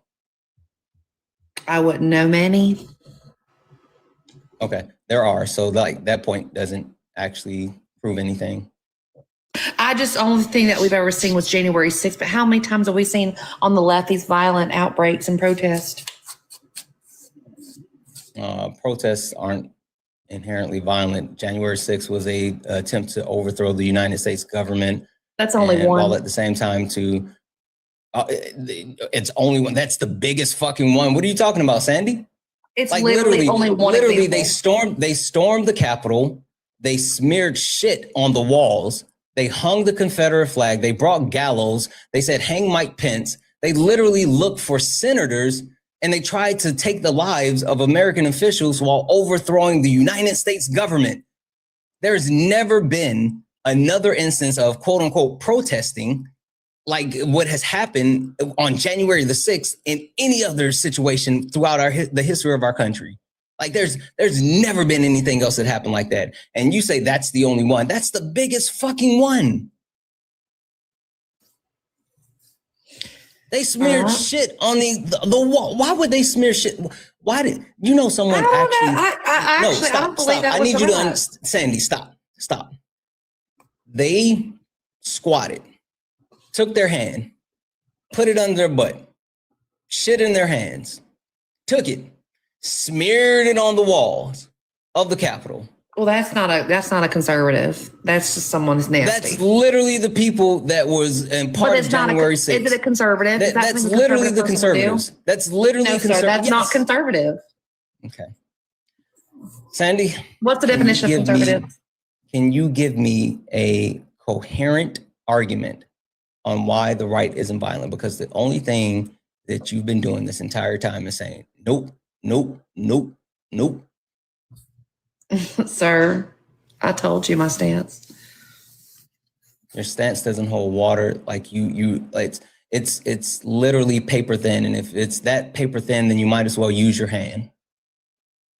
Right. Anyway, would you like to try one more time? Give me any other instance of fine. How about this? I'll give you why I say the right's violent. Maybe if I do that, then you can actually go from there. Okay. Perfect. Before I do that, W's in the chat for Ellie. Ellie sent a $10 donation from our Cash App and said Cash App test. Ellie, thank you so much for that $10 donation. And Ellie just proved, yes, Cash App is absolutely working. W's in the chat for Ellie. And also W's in the chat for Ashley for the $10 donation saying, thank you for doing the good work you're doing. Thank you so much, Ashley. You're fucking awesome. I really appreciate you. Again, if anyone wants to support the live, Santana speaks for you. Pay links and links here in the bio. All right. I say the right is violent because not only has the right overwhelmingly perpetuated harm, you can look at throughout the history of our country, but more specifically over the last 30 years, looking at the breakdown of ideologies for people who have engaged in mass shootings. 57% of the people who have engaged in mass shootings out of 3 different ideologies, right wing, left wing, and Muslim ideology, 57% of those mass shooters have been right-wing, people with right-wing ideology. But you can also talk about how people on the right think that they have a monopoly on violence and they have justification when enacting violence versus non-justification when it seems like people are saying violence is enacted on them. The greatest example I have of that is the justification that has been used for the murder of Alex Preddy. Saying that, oh, well, while he should have been protesting a different way, and I don't think that he should have been murdered, but I understand that he was because he wasn't peaceful in his protests. While all the time, there never been an instance that was escalated to the necessity to actually end his life. So that's why I say MAGA, the right, is violent. Okay. Sir, you're telling me that the left has never experienced violence, not even by your own president, like Obama? Can you please address what I just said, Sandy? I mean, what, that the right is being violent because they don't agree with what happened with Alex? I quite frankly think people like that are just stupid. I'm not going to say it's everybody. I think that you're just stupid, but I really want you to lock in for me. Can you address directly what I just said? I gave you a coherent. Yeah, I mean, you're right. It's fucked up. Coherent. It's fucked up. But I think people on the left who are talking about it's not about being fucked up. MAGA. You keep saying people on the left. Like, I hear you, but we're not talking about people on the left. I get told that I'm going to get hung by leftists every day on TikTok Live. Sandy, we're not talking about the left. If I wanted to say the left is not violent, then I would have said that. It's not fair for me to say only the right. Okay, then. The fair comes in the fall, Sandy. I need you to lock in for me. I need you to truly, truly lock in for me. We're not talking about the left. If I wanted to specifically talk about the left, if I mute you again, then what? You're going to run? Sir, you can drop me. It does not matter. If you want to run, then run. Be a coward. I don't care. Like if you literally can't have impulse control, I'm going to mute you because you're not listening and you're not engaging with the point. Sir, I can't answer a fucking question without you blabbing. So you asked me to answer. I'm trying my fucking hardest and you won't let me do it. You keep trying to deflect. I'm going to say it again. You know what? Okay, that's fine. Hold on. Let me give you the question again. I'll sit here quietly. I'll give you the same answer that I've been trying to give you for the last 5 minutes. That's fine. Hold on. Right. I'll give you the question again and I'll sit here quietly. And my request for you is make sure you directly respond to what I'm saying and answer my question directly. And then you can say whatever you want after that. But I just need you to answer the question directly first. All right? Ask me the question, baby. Okay. I'm not your baby. The question is, with everything that I just gave you, as far as the right over the history of the country, perpetuating violence, 30 years, being leading in mass shootings, and also feeling that they have a monopoly on violence where violence for them is justified, but violence against them is unjustified. How do you address those premises of me saying this is why the right is violent? I agree with you that the right is violent. I didn't say I disagreed with you ever. That's the problem here. I just said that just as much as the right is violent, so is the left. That's all I added afterwards, and it pissed you off. That's it. It didn't piss me off. So W in the chat that he's right. The right is violent. But again, so if you don't disagree with that point, then pick an actual point that you disagree with. I didn't say, I think Trump's doing a great job. Does anything on the background say Trump is doing a bad job? Does anything on the background say Trump's doing a horrible job? Do you agree that he's doing a good job? No, but I don't give a fuck because that's not the topic. Do you not understand what topics are? Like, okay, you want me to be honest with you for half a second, Sandy? Why I don't have sure. The reason why I don't have, why do you still support Trump? Or like, is Trump doing a good job? I don't have that on the background because you guys are fucking NPCs. All you do is default back to the same thing that you said a million times. And I'm tired of hearing you guys parrot the same thing over and over and over and over and over. No one cares that you guys think that your daddy's big and tough and strong.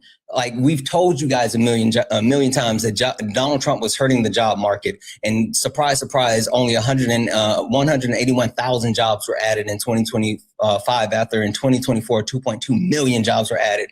We told you that Donald Trump was going to be harmful for geopolitics. And look, now he was trying to start a war with NATO. Like we told you guys that fucking tariffs were bad and it was going to increase the cost of consumer goods. And you guys didn't know what a tariff was. And you thought it was somehow going to like make America great again. So no, I don't want to talk about Donald Trump being good. I want to talk about these things that are actually plaguing the country, these things that have led to Donald Trump having power. And the reason why our country decided to put a fascist in office, it's because of white privilege. It's because of American exceptionalism. It's because MAGA is violent. It's because the left is self-sabotage. You don't get to talk about that one. And it's because of the patriarchy. So can you pick one of the points on the background that you disagree with, and we can talk about that? No one wants to hear you say, orange man good. We don't care. Well, I just wanted to say that I'm trolling you, and I hope you have a great day. Mm-hmm. I'm blocking you.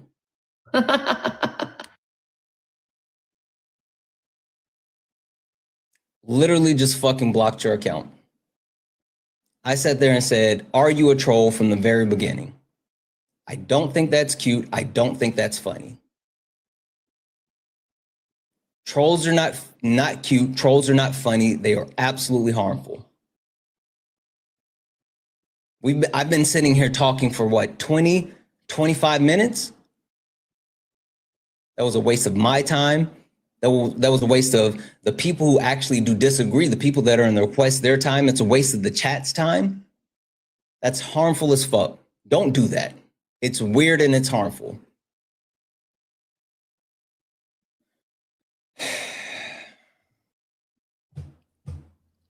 W's in the chat for Angel for the $5 super chat to say the right is not violent. Then you have a whole administration removing studies from the government that do not fit their narrative. 70% of Donald Trump is 70% of DT. Is from the right. Absolutely, absolutely. W's in the chat, guys. If anyone would like to support the live, you can do so. Cash App, PayPal, Venmo, pay links and link tree in the bio. Santana speaks for you. If you're over on YouTube, you can send a super chat and I will read that out. Look who came back. Next, did you come back to actually try to substantiate an argument, or did you come to cry more? You're the one that booted me. I called you whack. I booted you because you wouldn't stop crying. Are you gonna actually engage this time, or are you gonna just cry more? I don't know. Talk. We'll find out. You give me if you're actually good. You stop just trying to rage bait and not. I'm not just good. I'm awesome. I'm excellent. But you know what? This is what we'll do. This is what we'll do because, like, I know what you're about. My chat knows what you're about. And even more so, let's see how long you last. Chat, got a bounty. We got one. We got one. You know how this works. We're going to go ahead and put a $100 bounty on it for a kick fund. If you want him gone, then you can send it to the pay links. Cash App, PayPal, Venmo, Santana speaks for you. Not over on YouTube, sorry guys, but to the pay links. $100 bounty, kick fund, if you guys want this guy gone. So we will go ahead and throw it out there and we'll see how far it goes. All right. You tried to originally talk next about the premise as far as like white privilege not being a thing. You wouldn't actually engage or substantiate that. Would you like to actually give an argument this time, or would you like to pick a different point that you would like to engage in? I just think it's whack that, like what I said, your people are getting shot in the street, and the best that the again, left that's not a point on the background. Can you please pick a point? No, because you keep trying to talk about something that's not on the background. Did you? You've been sitting in the box the whole time. You've been sitting in the box the whole time, and you heard what I just said to the troll. Pick a point on the background, and let's talk about that. I don't care about the other stuff that you want to talk about. Go start your own live if you have something specific that you want to talk Your about. people are dying, and the best you got is, it's white people. Oh my God. Can you fucking pick a point? You came back to cry. You literally came back to cry. It's whack. You literally came back to cry. You're a grown man that wants so much attention. The only thing you got is to cry. It's whack, dude. You're whack. You're corny.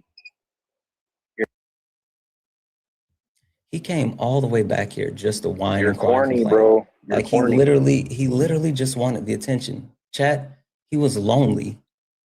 That's the only reason he came back. Your people are. He didn't come back to actually debate. He didn't come back because he knew anything. He didn't come back because he had any points. He came back to try to dog whistle, and he came back to cry because he was lonely. They're going to keep dying. And at this point, no one cares. Your people. Hey, next, you talking about dying. Hey, yeah, your next, people. That's fine. I got a question for you. Stop. Listen to the question. Listen to the question for me. Can you name the one race in the country that has declining birth rates? There's only one race out of all the races in the country that has a declining birth rate. What race is that? Not the right one. Not the right one? What do you mean? Not the right one. That's fine. Answer the question. What race in the United States is the only race that has a declining birth rate? I don't know. You tell me, and why it matters. The white race. Absolutely. The reason why it matters is because you're saying your people are dying, trying to insinuate that black people are dying in the street. I meant but the guess left. what? That's fine. That's fine. The point is that white people are literally on the left not repopulating because of white men like you. Like white women no longer want to have babies with white men like you. Not only because you're mediocre, but also because you bring nothing to the table. You have no personality. You have no intelligence. You have nothing. You literally have nothing except you're complaining, you're crying, and you have such a victim mentality. So if you want to talk about the people that are dying, you have to talk about the fact that literally white people are the ones that are dying. Listen, you can talk about me. Hey, another question for you next. Sure. Hey, next question for you. What group specifically leads in all of the child production of corn, the owning of corn, and also CSAM? Who specifically? Why do you think I care about this stuff? Who specifically? Why do you think I'm not even... Who specifically? When I said your people, I was talking about the left. White men. You were sitting there saying, take Santana's kids away, check his hard drive. Literally, you as a white man are the leading group of people that touch kids, and we have to worry about harming children. So for you to sit here and say, take his child away and check his hard drives, like literally you are at a higher probability to engage in anything like that than me. Not even close. It's you, Bub. It's literally you. You've come up here, you've dealt with your feelings, you've done nothing, you've added nothing. And at this point, you know what? Yeah, I know. At this point though, is this the best you got? No, come here. Love you. Have a good day. Yeah, that guy sucked.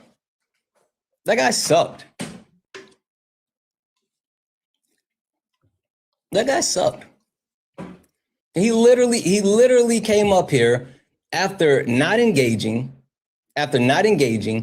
literally wanted to come back so he can cry. And now these others are coming in. I'm sorry. I saw the one and then like more just started coming in. Oh, guys, we're good. We got the one. We're good. Like, and now everybody else is coming in. You guys are fucking awesome. We absolutely got the kick fund. Like, yeah. Let me say these really quick. We're good. We're good on the kick fund, guys. This came in before. W's in the chat for Bella for the $5 donation saying, I'd just like to say thank you for the work that you do. You probably hear this a lot, but we really do need people like you speaking out and educating others during a horrible time. So much respect to you. Wishing you all the best and a wonderful day. Bella, if I'm going to be honest, yeah, I mean, like that says that, but the last part, as far as like wishing me the best of luck and having a wonderful day, that means more to me than you can understand. Sometimes this gets a little bit mentally taxing, and these people are not great. And so when it seems like I have support from like amazing people, it makes it all more, not only worth it, but it makes it a lot easier. W's in the chat for Emily for the $6 donation and saying, nasty guy, get rid of him. W's in the chat for Jojo for the $5 donation saying, cis white men that don't have flaming liberal in their dating profile get an immediate swipe left thanks to guys like Nix. Absolutely. W's in the chat for Ashley, who sent a $5 donation saying the LGBTQ community gets more late in life lesbians because of mediocre white men. WLW for the win. Exactly. W's in the chat for Markeisha for the $20 donation said the kick fund. All of these came in after we had already kicked them, but that was because Barbara said, fuck this guy, and said $100. Just the whole thing. Barbara got him right up out the paint and said, kick this racist asshole, FFS Santana. They're getting worse by the minute. I would not let this guy within a mile of anyone I care about. And like, that's the thing that they don't get. They literally don't get that. Like, they're literally repelling themselves from not only women, not only from children, but from society as a whole. Like, they're doing it. W's in the chat for Brianna for the $20 donation and just sent a heart for the love. Thank you so much. And W's in the chat for, I think this is pronounced, hold on one second. Johnny Annie, I think it's pronounced. I'm so sorry. Sorry. I know I messed it up. I'm so sorry, but thank you so much for the $3 donation saying this is all I have. $3 is more than enough. That's freaking kind. Thank you. Thank you for helping me be a better mom / wife. You've educated me and helped me unpack more than you know. I wouldn't say that I've helped you be better. The only thing that I would say is like, you've been willing to listen and you've done the work. So this is on you. W's in the chat for you for being better. You're fucking awesome. W's in the chat for all the donors, guys. Just freaking W's. If anyone else would like to support the live, you can do so. Cash App, PayPal, Venmo, pay links in the link tree in the bio. Santana speaks for you. If you're over on YouTube, you can send a super chat and I will read that out. Only request up if you are a Trump supporter or disagree with anything on the background. We're only looking for some debates. Hi, are you a Trump supporter or disagree with anything on the background? I'm a Trump supporter, yes, and I disagree with, can you hear me? Yep. The thing says, you say white privilege, what do you mean by that? Sure. And just to make sure I'm saying your name right, is it Duke or what do you want me to call you? Just say Duke. Duke? All right, perfect. Thank you, Duke. All right. So white privilege. The way that I explain white privilege, and it's really the baseline for understanding, white privilege is the ability to move through society without a lack of roadblocks or barriers. White privilege is the premise of being able to engage in society without conforming to society, because society will conform around you, versus other races have to actually live within society and make adjustments based off of society. So that's white privilege. Okay, so like, would you say that, like, what would you say, like, the cause, would you say it's more of like the crime, like not the crime, it's like, not, would you say that whites are the most privileged, or like how about like opposed to like Asians and like Hispanics and stuff? It's like, I would say that due to the structures within society and how race was created, that as long as we have the system of race, then people will always look to perpetuate whiteness, which gives them privilege. And then, certain people look to uphold white supremacy. And as long as white supremacy is being upheld, then the monopoly on violence will continue to ensure that like whiteness is a thing, and they still have like the most access to whatever the resources will be, whether it's money, whether it's education, whether it's, whatever, they'll always be pushed to the forefront. Okay, so, and the other thing I wanted to ask about was, you said the patriarchy, so you're pro-patriarchy or against wait, that? so are you like agreeing or disagreeing? What are we doing with white privilege? Well, I think when you say white privilege, do you mean like, do you think every single white is more privileged than every single black, or? Oh, not white or black, but white people are black people. But it's what I just said. White privilege is being able to move through society without impediment because society will conform around you. And that's not a issue of like, you know, being better or being evil or anything. It's literally just the premise that you don't receive the same type of roadblocks or barriers that non-white people do. I mean, I do kind of agree, like the social, like even though I'm like a Trump supporter and MAGA, I do kind of agree that like people would rather live in like a white neighborhood than like a black neighborhood, not like seeing it in a racist way. I just think like the average person and like hire white people, I think, I don't know if that may be true or not, but. No. Like that's not white privilege. That's just, you know, you just admitting that you're, you know, upholding white supremacy, or you might even be racist, or even if you're like black and then anti-blackness, saying that I want to live in a white neighborhood versus a black neighborhood. Like it's not about that, but like white supremacy is I'm sorry, a part of white privilege is like those neighborhoods being created and protected. Do you know what redlining is? No, what's that? Okay, redlining is the practice of influencing finances to ensure that a specific area continues to stay majority white and rooting out other races.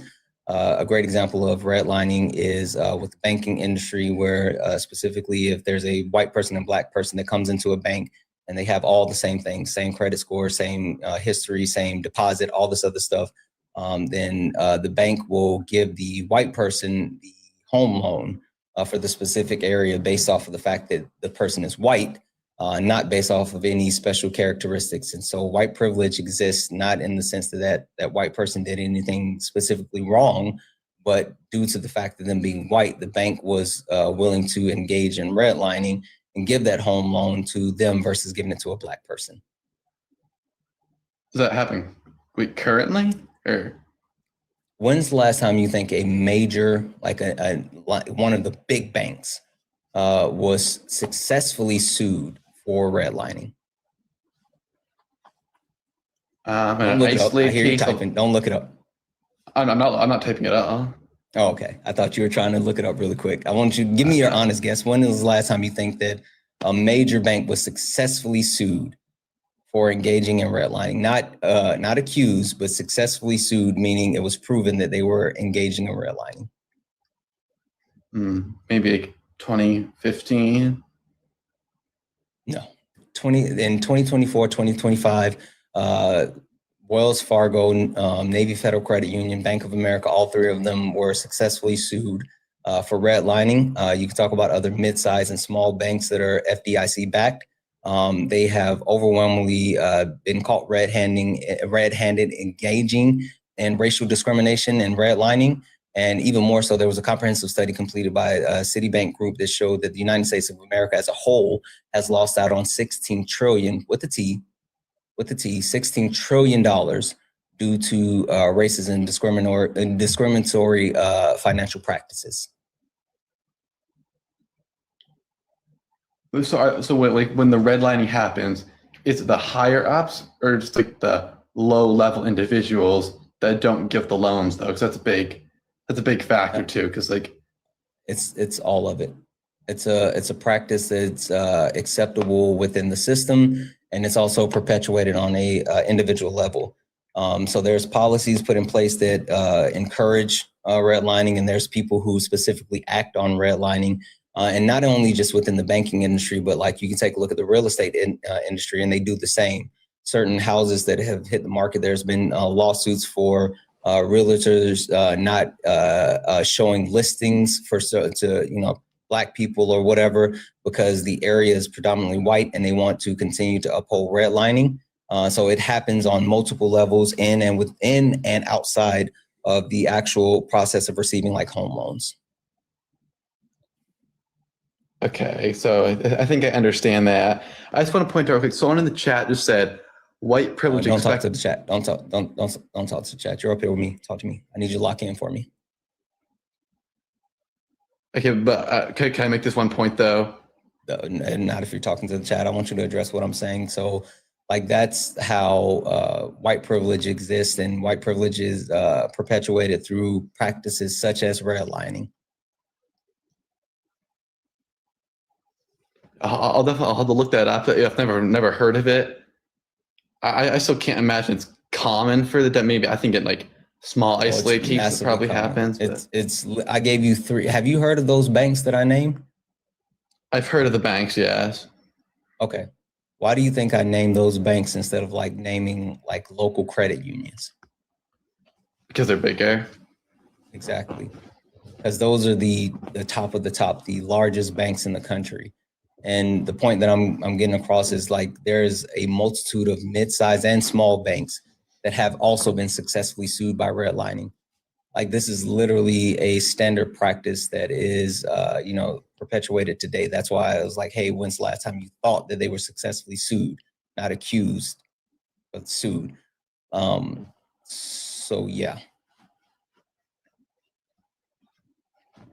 So the redlining, honestly, I have never heard of it. Also, I'll check that out. So is that like your number one thing that you think, or is there other things too that like? Yeah, there's a bunch. That was just one thing that I wanted to give you. I mean, I would like for you to give me something that would either disprove that point or something that would prove overall. Hey, Hawaiian Bear, yep, just kick. Hawaiian Bear, just kick. Can you give me anything that would actually prove that white privilege doesn't exist?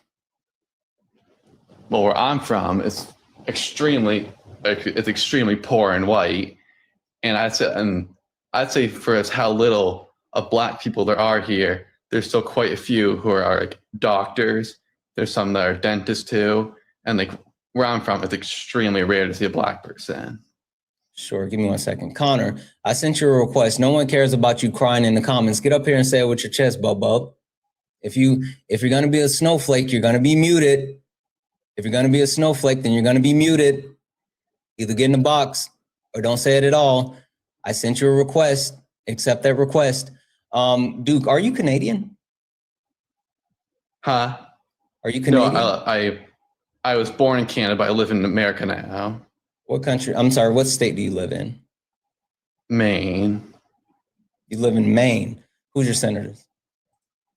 Susan Collins and Angus King, I think. Is that right? Or what time is it? 11:19 now. Okay, I accept that. All right. Okay. I mean, you passed the smell test, so I'll give it to you. Give me 2 seconds. Debbie's in the chat for Adush, who sent a $5 super chat to say, as a 35-year-old white guy, I hate seeing people like that. Just know we aren't like him, LOL. Listen, I don't think that, every white person is like that. The last guy, he was just horrible, right? But that's who he is. And his fragility was being challenged, and that's why he couldn't actually engage. So W's in the chat for you, and, shout out all the good whites. W's in the chat for Christian for the $3 donation, or Soulja Boy. What up, Soulja Boy? Who sent a $3 donation. And just because you're awesome, appreciate you and being a part of the community. Listen, you know how much I appreciate the heck out of you, and I'm so happy to have you a part of the community, and even more so a part of the mod squad. So W's in the chat for you. Thank you so much. Guys, if anyone else would like to support the live, you can do so. Cash App, PayPal, Venmo, pay links in the link tree in the bio. Santana speaks for you. If you're on YouTube, you can send a super chat, and I will read that out, guys. Let's go ahead and get the likes up to 300,000 likes. Also, you said you're zesty. Oh, you're zesty. Your name is Sussy OG Pork Dog. You're weird. I'm gonna mute you. Come up here and tell me about how zesty I am. Anyway, if you'd like to support the live, you can do so. Cash App, PayPal, Venmo, pay links in the link tree in the bio. Santana speaks for you. If you're over on the YouTube, you can send a super chat. I will read that out. Keep tapping the screen. Let's get the likes up to 300,000 likes. Also 1.6 thousand people. If you look up here and you see the word follow, that means you're not following me. hit that follow button. This is the backup account. We're going to be doing more debates on the backup account. We're trying to get this account to 50,000 followers, but also follow the main account because we're trying to drive the main account to 100,000 followers. So if you're not following either one of these accounts, make sure you hit that follow. Currently on this stream, we've added 242 new followers. I would love to, by the end of the stream, maybe get 500 new followers. I think we can do it. So if you don't follow me and you're like, hey, I kind of like this Santana guy, maybe I want to listen a little bit more, hit that follow button, because if you don't, then you won't hear me anymore. Or if you are like, hey, this guy has a punchable face or whatever, hit that follow button and come back and rage. Connor, I see that you came back on an alternate account. You said, I am Derek Carr. I muted you on this account too, clown. Get up here. Stop being a coward. Like, you would rather be a coward and change to another account than get up here and have your voice heard. You're such a coward. I'm sorry, Duke. I apologize. I know that. So can I ask some? I have a question for you. So do you believe it's racist for people to say that they want to live around their own kind of people? I mean, I don't think that's how racism works. And I mean, I just don't care about people saying they want to live around their own quote unquote kind of people.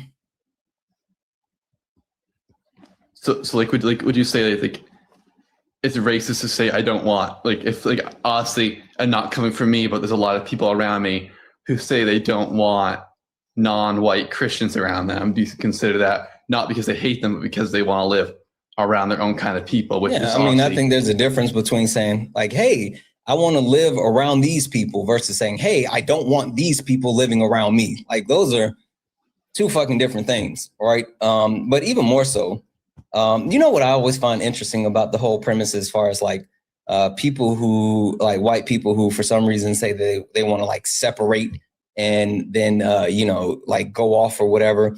Did you hear about the group of white people that were trying to like create an all white community in Arkansas? I've seen some things about it, yeah. Okay. So they were trying to create an all white community in Arkansas.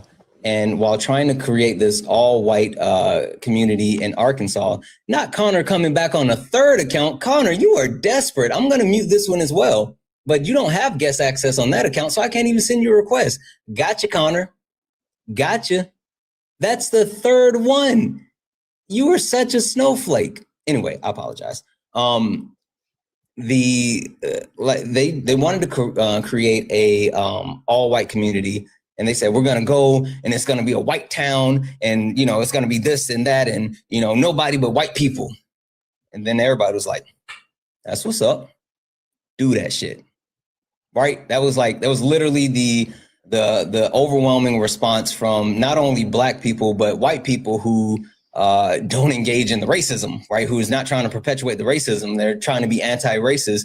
Like, they were just like, yeah, go ahead and do that shit. And then they got mad. The white people that said that they wanted to separate and create their own all white town, they got mad because I definitely don't no one cared that they wanted to have their own white town. The thing is that like you, and I say this in all seriousness, like black people aren't going to get mad that white people are saying like, oh, we want to do this. Sure, fine, do it. If that's what you like, if for some reason, like being around black people is such a burden that you have to remove yourself from society, then do it. Right? Because when you talk about like American culture and when you talk about like why America has quote unquote been great, black people are literally the backbone of all of it. Black people, while being enslaved, literally built this country for free. Black people, while after gaining their freedom by taking their freedom and then fighting for equal rights and getting like the civil rights bill passed, ensured civil rights for everyone that's not white. Black people have been at the forefront of progression in every single way. Black people aren't naturally like Democrats or liberals. Black people just are progressive. And we go for whatever we can get as far as progression and harm reduction. And so when you talk about the actual core of this country, even if you talk about like American culture. There's no such thing as quote unquote American culture. American culture is an amalgamation of different cultures from different places. But if you want to talk about anything that's uniquely American, it's Black culture. And the reason why it's Black culture is because Black culture was stripped away from Black Americans. I'm sorry, because the culture was stripped away from Black Americans. Our history, our heritage, our ancestors, our religions, like all of this stuff was stripped away from Black people here in America. And so we had to create our own. And since we had to create our own, we have continued to create what the culture is. And since we don't gatekeep, not only has the culture pushed this country forward, but the culture has been embraced and like stolen throughout the entire world.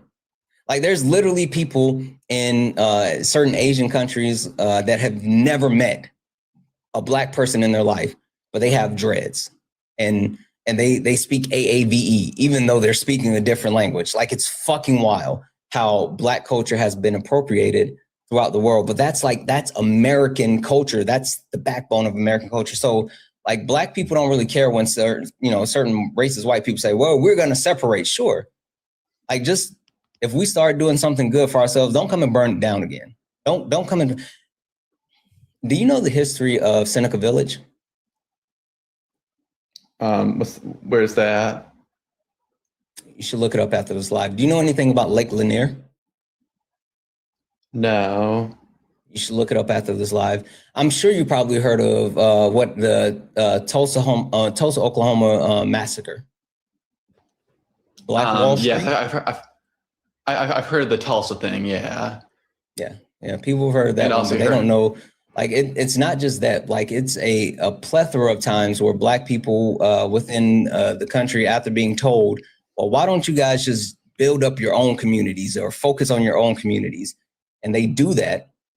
And then literally white people get upset and then come in and destroy it in multiple ways. Even more recently, what is it called? Give me 2 seconds because I want to find the specific name of it.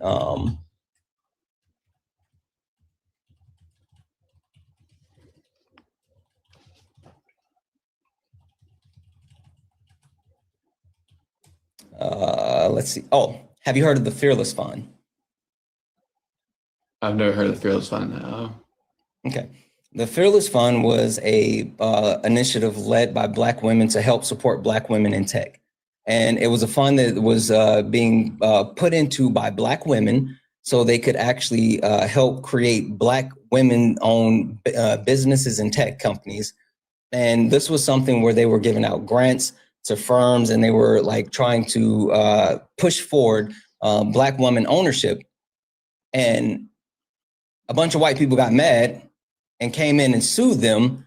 And they filed a lawsuit under the American Alliance for Equal Rights and said that, oh, you can't have something that only helps Black women. You got to help white people too. And so even though these Black women created something for Black women and tried to help Black women, white people got upset because they weren't giving anything to white people and sued them until it had to be ended in 2024.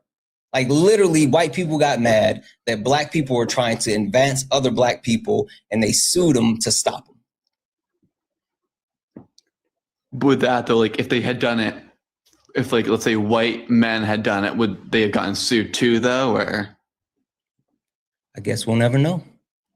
No, to be direct, no. I mean, like you see the reason why there's a need for things like the Fearless Fund or the need for like DEIA practices, or even like previously the need for affirmative action is because white people, specifically white men, again, the patriarchy and white privilege, they don't have to worry about being disenfranchised. And so they don't need support to try to create equity. Like literally, they don't need anything additional to create equity. And everyone else that's like non-white, everyone else is just fighting for equity.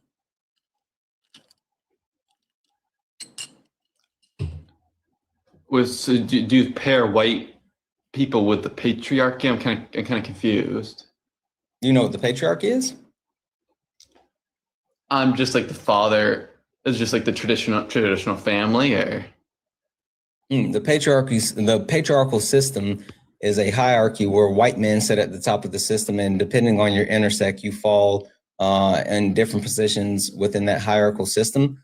The further away you are from being a white man, the less access and privilege you have. I don't necessarily agree with I don't agree with it being white men, but I do think men should usually be at top. I know that'll probably get a lot of hate for saying that, not because I hate women, but because I think men are naturally better leaders. What does that mean? Huh? How are men naturally better leaders? What do you mean by that specifically? I think it's in our instincts to be just to born, and we're born into instincts that. And born. Can you substantiate that? Well, think about like all like even in like the animal kingdom, even in most dominant animal hierarchies are led by a matriarchy. Who's the most dominant in like a lion pride?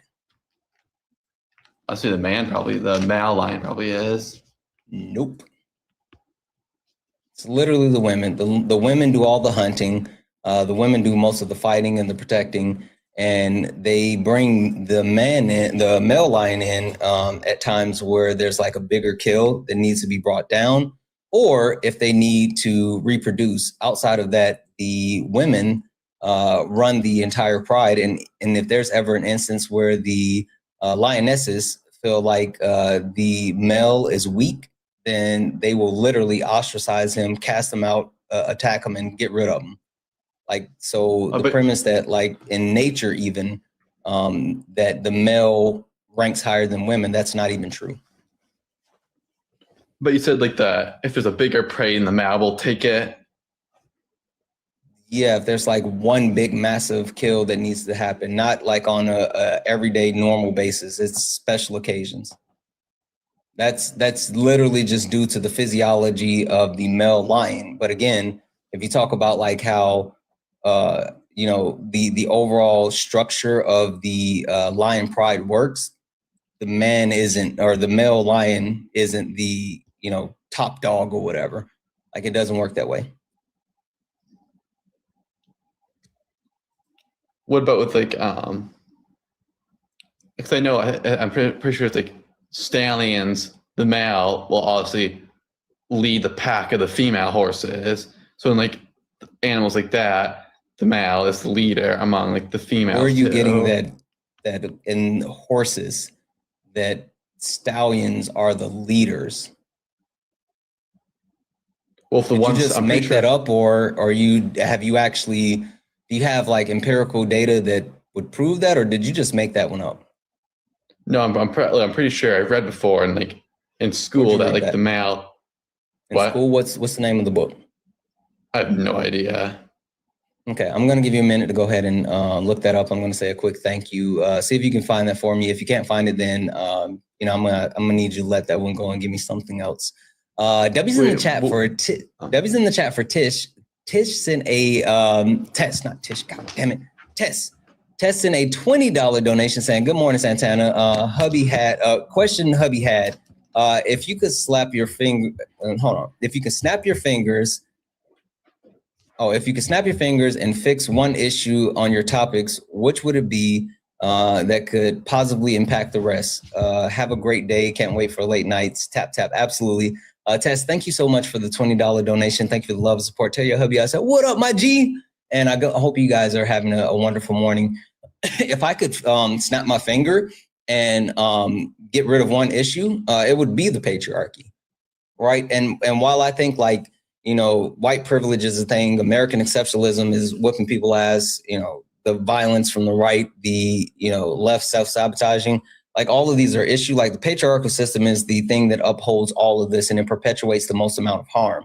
It perpetuates harm not only against like women, it perpetuates harm against like, Black people or people of color. It perpetuates harm against people with disabilities.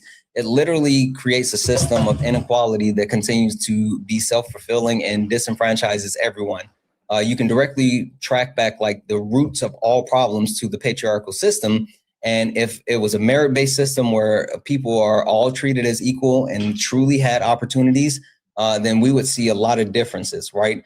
Like even if you want to just keep it kind of simple and talk about the difference in life and quality of life versus if Kamala Harris would be president versus Donald Trump being president, our life would be substantially better by multiple key indicators within the economy that proves that Kamala Harris as a woman leader would be better than Donald Trump as a man leader. So yeah, it's definitely the patriarchy. W's in the chat for a test for that $20 donation. W's in the chat for Marie for the $1.11 donation saying, I had an ex that thought men should lead. I asked him if he genuinely thought that he could lead me. He thought about it and he admitted no because I was already leading. Absolutely. W's in the chat for Marie. If anyone else would like to support the live, you can do so. Cash App, PayPal, Venmo, pay links and links are in the bio. Santana speaks for you. If you're over on YouTube, you can send a super chat. I will read that out, guys. Make sure you hit that follow button if you see the word follow. We're driving the backup account to 50,000 followers. And I want to get at least 500 new followers on the stream. So out of the 1.7 thousand people, if you're not following me, hit that follow button. Also follow the main account because we're driving that to 100,000 followers. Only request up if you're a Trump supporter or disagree with anything on the background. We're only looking for some debates. Only request up if you're a Trump supporter or disagree with anything on the background. Okay. If you're friendly, keep tapping the screen, or you can donate. Cash App, PayPal, Venmo, pay links in the link tree in the bio. Just like Matthew, who sent a $20 donation saying, when they say men are better leaders, they mean they only want to listen to men. That's exactly what they meant, Matthew. W's in the chat for Matthew. Thank you for the 20. All right, what source do you have? Okay, it's from the horses, not the horse, the thinking equestrian, or whatever. I don't know how to pronounce that word. Can you spell it? It says EQUESTRIAN. EST what? EQUESTITRIAN. I don't think you spelled that right, but okay. And what's the title? Who was the leader of the horses herd? And this is like the Google summary. It says about like the older experience. Wait.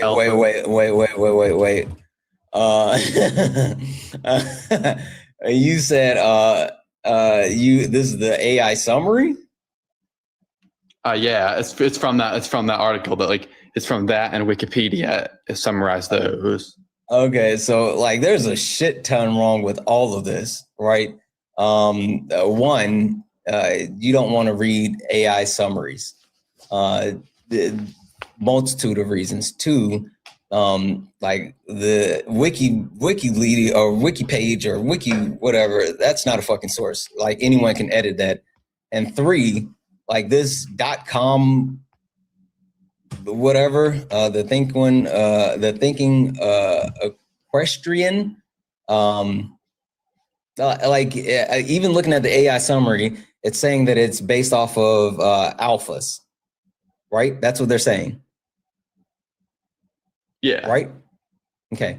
Do you know the flaw in logic when it came to the study about alpha males? No. Okay. The premise of alpha males has been debunked in multiple ways. It started in a study where like I think it was British man actually tracked a pack of wolves, and he thought that the male wolf was the quote unquote alpha male, and he was the leader because he was at the front and blah, blah, blah. And they found out that actually he was just the old wolf and they were protecting him. So he wasn't anything special. It was about protection. And then there were multiple studies, including the actual person that put out the study about quote unquote alpha males. He then later retracted his study. About 10 years later, retracted the study and literally tried to get it pulled from every single source because he knew that it wasn't a viable thing and that there's no such thing as a quote unquote alpha in nature. The different animals throughout nature have different hierarchies, and it's not based off of one premise. And so for you to sit here and say that like from this, this source that you have saying that the stallions or the leaders is based off of like being an alpha, or the whole premise of being an alpha is like debunked. Like I didn't know people were still using the reference as far as like alphas being a thing.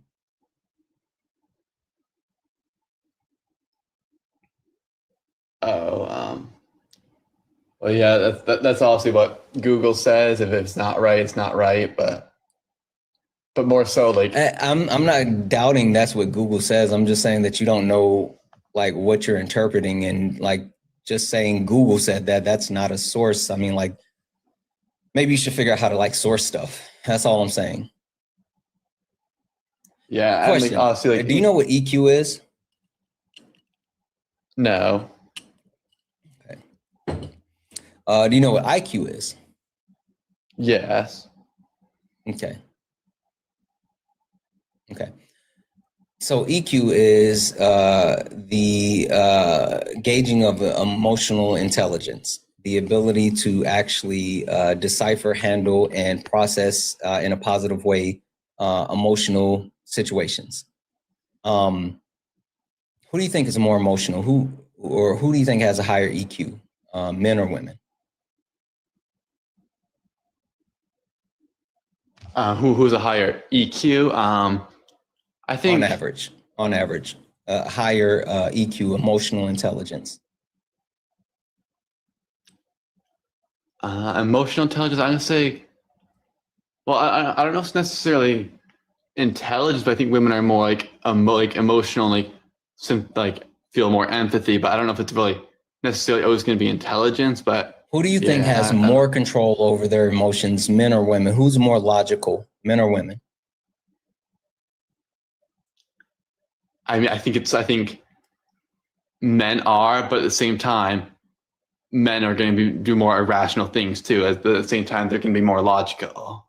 Wait, so how can men be more logical but yet engage in more illogical things? That doesn't make sense.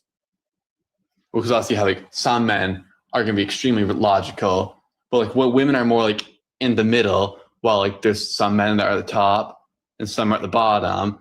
That's why you have some men, and that's why we look at on average, right? That's what I'm saying. On average, who do you think is more emotionally stable? Who's more logical on average, men or women? Probably I'll probably still say men, because I think the higher amount there still is going to be a lot greater percentage of men. I think at the bottom will be a low percentage of people that are men. But women have higher EQs. Women are more emotionally stable. They're more logical. That's why men have a higher proportion of self-harm. That's why they have a higher percentage of men engaged in substance abuse and violence and certain types of behaviors that lead to self-destruction. Literally, it's because men do not have the emotional intelligence to actually deal with life and society to the same level as women. And so women are more logical in their, not only logical in their thinking and rational in their thinking, but they have the ability to make more cohesive and concisive decisions based off of having better control of their emotions. So if men are more emotional than women, how can men be better leaders when they can't even lead themselves with their emotions? Well, I kind of disagree with that, because I think that, like, let's say if a man and woman, let's say if they're married and they both have a job, if she loses her job and like is like in a stressful time, like 99% of the time, he won't really care unless but like if the man loses his job, where are you getting this then number from? I think it's just like based upon society. Yeah, that means you just made it up. Don't use numbers if you can't substantiate it. Like, I don't like that. I really enjoy numbers, and if you can't actually substantiate a number, then don't use that, because I'm going to make you prove it. So, like saying 99% of anything is fucking wild. I know for a fact that I love pizza, and I'll eat a pizza any day that you put in front of me, any day, all day, every day. But even I wouldn't say 99% of the time I'm going to eat every pizza. Like, that's fucking wild. Like, even just throwing a random number out and you saying 99%, like, fucking prove that, quantify that. Well, technically you can't prove anything in life. You literally can. What the fuck are you talking about? I can't. Like, Like, prove to me that we're having this conversation and you're not dreaming right now. Oh my fucking God. Yes. Technically, we can be in a simulation. Yes, we could be in the fucking Matrix. Yes, there is that actual 1% probability that this is all just a simulation. You're absolutely correct. But when it comes to being able to quantify and substantiate anything that we deal with in reality, within the society that we know, we can prove those things. Now, we can't prove those things outside of the reality that we know, but within the reality that we know, we can definitely prove those things.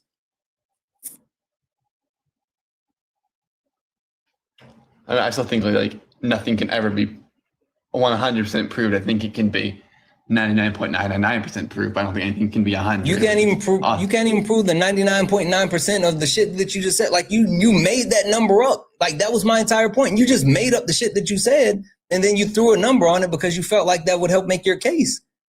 I'm not even talking about what we can or can't prove. I'm telling you that you have no basis on saying 99% for the shit that you're saying.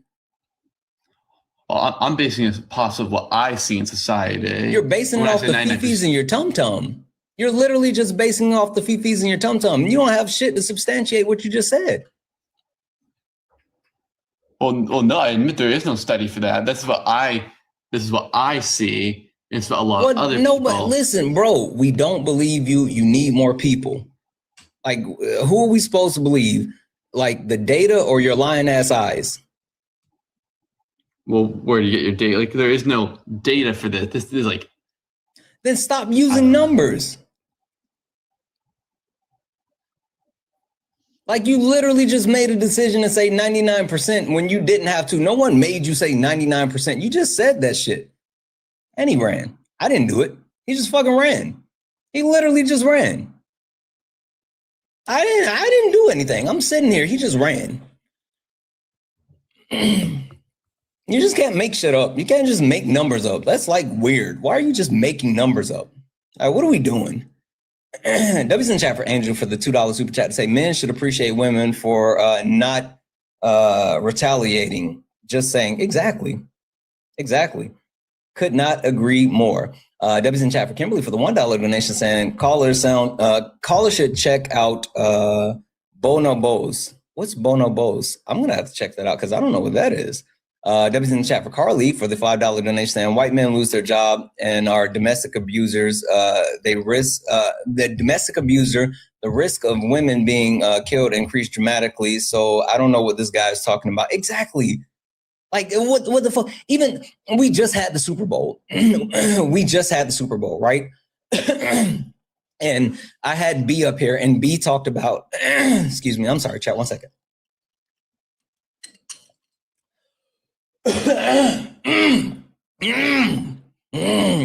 Me. All right. Whew. Sorry, guys. We just had the Super Bowl. And we had B up here, and I'm good. We good.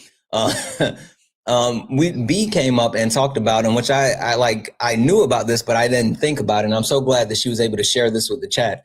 But the domestic violence rate spikes during the Super Bowl, right? Literally, it spikes during the Super Bowl because of men and the way that they perpetuate harm on women when not being able to deal with either like alcohol or like emotional regulation when it comes to their team, losing money, all this other stuff. Like literally, that's a thing. Yeah, Comrade B, that's my dog. W's in the chat for B. W's in the chat for Jacob for the $10 donation saying all social instincts, baboon, shit. Apes, orcas, elephants, dolphins, horses, hyenas, lions, lemurs, meerkats, cattle, and giraffes are all matriarchal animals, to name a few. Exactly. Exactly. And Carly followed up and said that source was from John Hopkins. I appreciate you, Carly. And then W's in the chat for Jared for the $1 donation saying, I sent you a message last night. I didn't check it yet. Like, I'm really bad as far as messages, but I will take a look. Thank you so much. And thank you for hanging out last night. You're fucking awesome, Jared. And holy shit, guys. Massive W's in the chat for Aquarian. Aquarius in a $50 super chat. A $50 super chat. and said, I wanted to support you because my 15-year-old son and myself are part of, I'll say biracial. He has a strong father figure who's white. My son, hearing views coming from a black man who's intelligent and eloquent and keeps his composure mostly, and respectful to your guests. Thank you. Thank you so much, Aquarian. I really appreciate like that crazy amount of love, guys. A million W's in the chat for Aquarian for the $50 super chat. Tell your son I said hi, and I hope both of you are having a good day. One thing that I thought about, and I think that I try to keep in mind until, I can't keep it there anymore, but I think leading with kindness is something that we all need to do. And I try to make sure we do that. So thank you so much for that. And Debbie's in the chat for Amanda. Amanda sent a $3 donation saying, love you and a bunch of other people, but you're the GOAT. Debbie's in the chat for Amanda. Thank you so much for that $3 donation. Guys, if anyone else like to support the live, you can do so. Cash App, PayPal, Venmo, pay links and link here in the bio. Santana speaks for you. If you're over on the YouTube, you can send a super chat and I will read that out. Why is Next back in the request? Next, you got Bud. You got kicked. Like they paid for you to leave. You think I'm gonna give you access to my panel when people actually paid for you to no longer be here? You can get out of the request. There's no way in the world I would let you back up here. Like people paid for you to leave. What are we doing? And the only thing you want to do is come back up here and cry. Hi, Ronnie. Are you a Trump supporter or disagree with anything on the background? Oh, no. I don't even know. All right, I'll drop you down. Anything on the background? Pepper, are you a Trump supporter or disagree with anything on the background? Pepper, are you a Trump supporter or disagree with anything on the background? And then drop you down. Guys, only request up if you're a Trump supporter or disagree with anything on the background. We're only looking for some debates. Only request up if you are a Trump supporter or disagree with anything on the background. We're only looking for some debates. If you're friendly, keep tapping the screen, share the live. Guys, can we knock out the donuts? The donuts are the daily gift goal. Can we knock those out, please? Please. Hi, are you a Trump supporter or disagree with anything on the background? I think it's pronounced Lim or Liam. Are you a Trump supporter or disagree with anything on the background? No, I'm sorry. Okay, no worries. I'm gonna go drop you down. Guys, again, please, only request up if you're a Trump supporter or disagree with anything on the background. We're only looking for some debates. If you're friendly, keep tapping the screen. Let's get the likes up, 300,000 likes. Also, hit that follow button. We're driving the backup account. This is the backup account. We're driving to 50,000 followers, but follow the main account as well. Julius, hi. Are you a Trump supporter or disagree with anything on the background?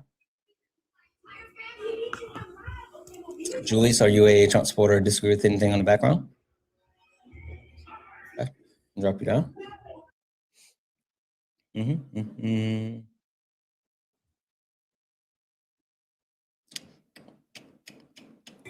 This has to be a tapping error.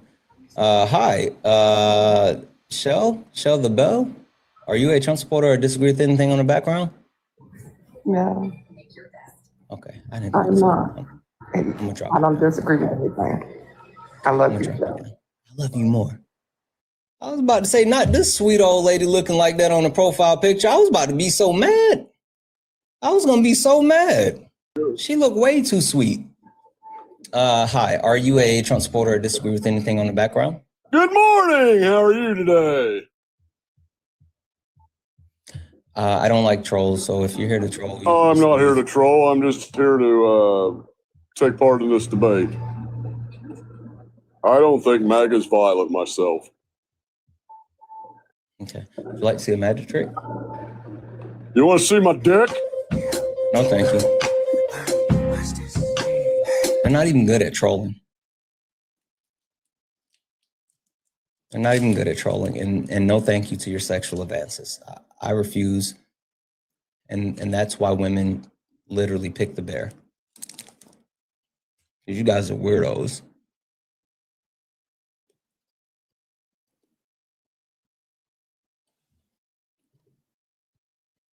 He said Santana can't debate. He's just rage baiting. And you don't have your requests on and you're not in the box, so you're muted. Because you're a coward. I can't debate, get in the box.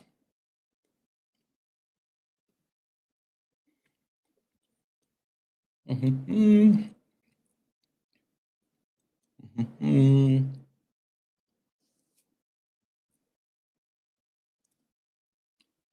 Mm. All right, it looks like we are clear. The only person, I'm just gonna kick you out of the box. Boom. All right, box is clear, guys. Box is clear. We are clear. So what that means, what that means is if you are a Trump supporter or disagree with anything in the background, get in the box. We're only looking for some debates. America's sick, and I know why. I absolutely know why. And it's the fact that white privilege has been something that has been overwhelmingly harmful to America. And the bigger thing about white privilege is understanding that not only is it harmful to those people that don't have it, white privilege is also harmful to those people that do have it. You said, oh, Cybal, hey, guess what? Oh, I can't invite you up either. I'm going to mute you. Can't invite you up.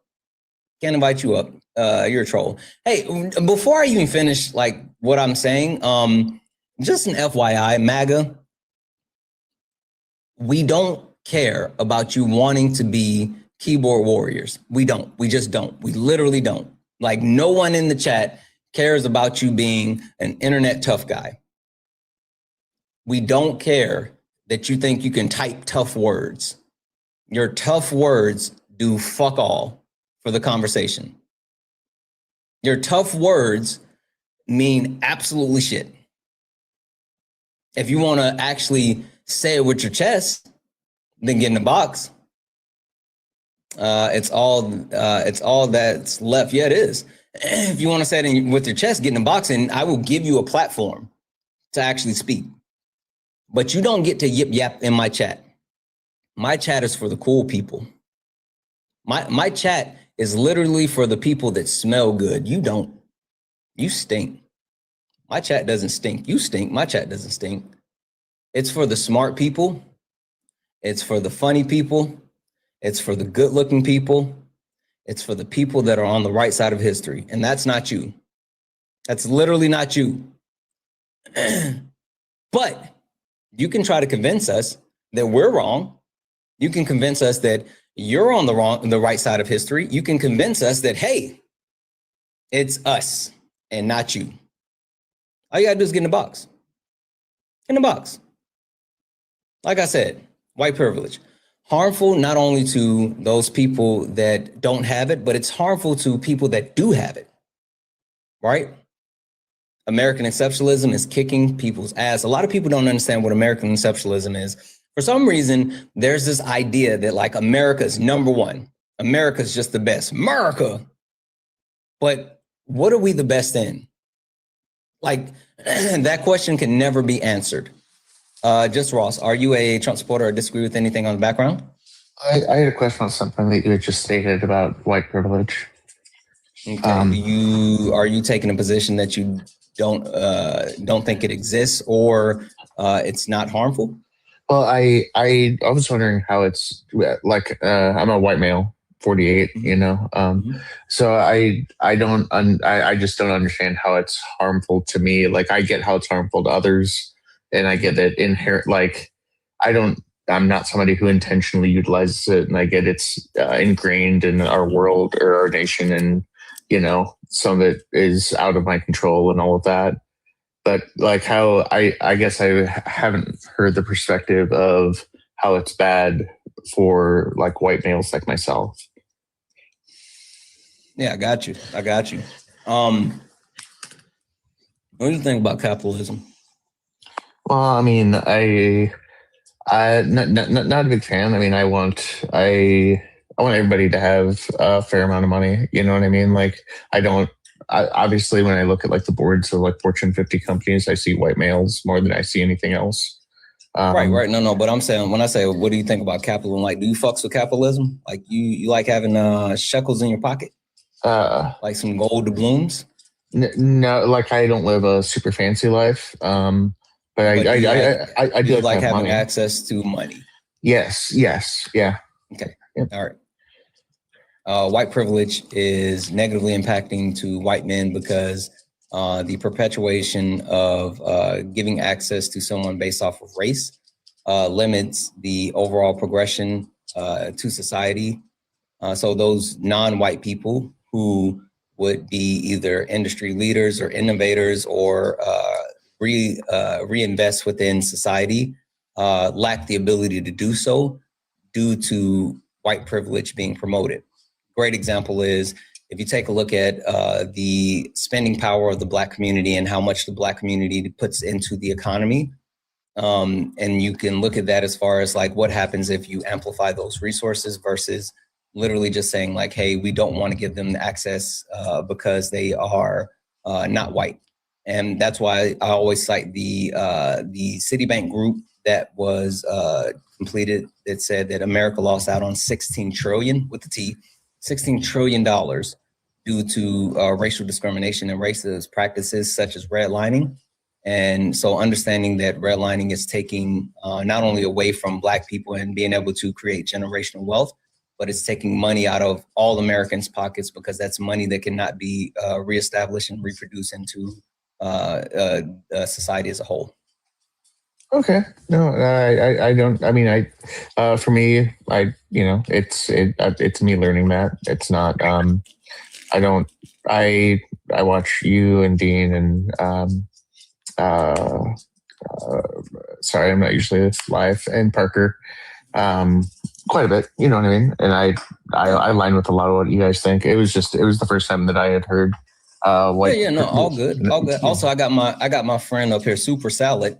And I think he wants to chime in on this as well. Let me pass it to him because like he has not only a better perspective than me, but more in-depth knowledge. So I will always defer to him. Okay, cool. Yes. There's so many talented white men out there and they just don't really get to shine, you know what I'm saying? Because they constantly not being able to put their performance on display, you know what I'm saying? Because they keep getting free shit, you see?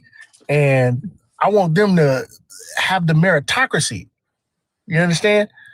The meritocracy where they shine through their talents and ingenuity and their know-how and their grit, and you can't get it. Okay, no, that totally makes sense. I mean, like, you know, with what white privilege, things do make things easier for people, and that's true. I mean, Lyndon B. Johnson once said that if you can convince the lowest white man he's better than the best Black man, he won't notice that you're stealing from. Oh, here comes my family. I gotta go. Okay. Oh, no. Hold on, because I'm gonna finish that quote because that's one of my favorite quotes, and it does not end with, "Oh, here comes my family." Hold on one second. Let me get the complete quote. Sure. Totally. All right.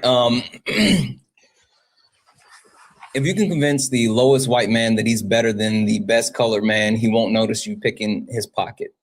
Hell, give him someone to look down on and he'll empty his pockets for you.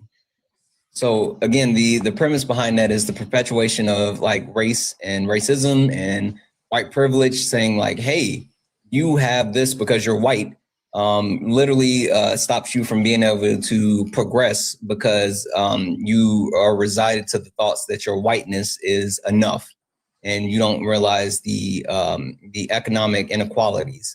The biggest gap that we see is the wealth gap, and like 18 of the richest people on earth hold about 70% of all the world's wealth. And so like people don't understand how harmful that is as a whole. Sure. No, I appreciate it. Like I said, I was wanting to learn more than anything, you know, based on what you had said. And, you know, that definitely makes sense. I mean, because if I don't have to apply myself as a white male as much, you know, in order to achieve what someone else does, then that does work against me as a white male. So I appreciate it. Yeah. All right. Thank you. I appreciate you. All right. Thank you. Guys, only request up if you're a Trump supporter or disagree with anything on the background. We're only looking for some debates. Only request up if you are a Trump supporter or disagree with anything on the background. We're only looking for some debates. Excuse me. America's sick. America's sick. And the reason why I say America's sick is, one, because of white privilege. White privilege has perpetuated so much harm, but also American exceptionalism is kicking people's ass. MAGA, the right, violent, like hella violent, like super violent. The left, we are not absolved. We do self-sabotage. We eat our own. Like literally, the left have a habit of actually eating our own. And last but not least, the patriarchy. The patriarchy is something that has upheld different multitudes of harm depending on where you fall within that patriarchal system. And since not everyone is a white man, shit gets wicked for non-white men, right? So again, only request up if you are, the left is a bunch of freaking circles and the right are lines. Yeah. Like, I think there's a lot to that as well. W's in the chat for Jot and Tittles for the $2 donation saying, white privilege is having the advantage of not having systematic disadvantages based off of being white, based on being white. Exactly. Again, it's just those roadblocks. It's literally those roadblocks. Absolutely. W's in the chat for Jots and Tittle for that $2 donation. One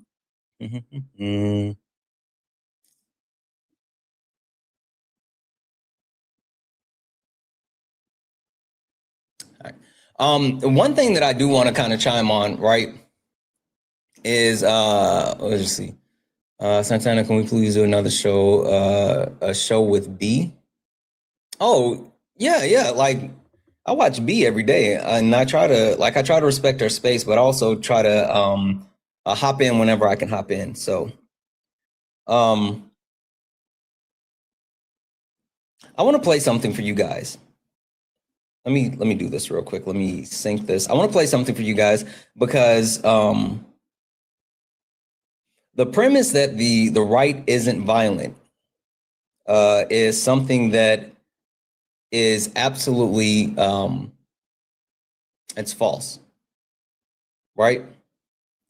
So I'm going to play this, and this is from something that occurred last night. I talked about this a little bit, but I didn't get to, let me update this, back this up. Give me 2 seconds. So the premise that the right isn't violent is not only false, but it's something that came directly to my front door, which is super interesting. Hi, Tay, are you a Trump supporter or disagree with anything on the background? No, I'm so sorry. I didn't mean to click. All right, no worries. I'll drop you down.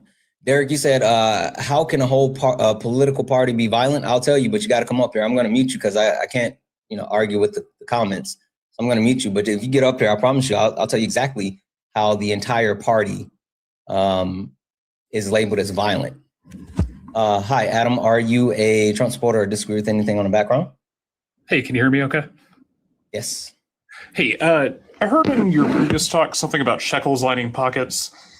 Can you explain that a little bit? Are you a Trump supporter or disagree with anything in the background? Look, man, just don't talk about anti-Semitic tropes.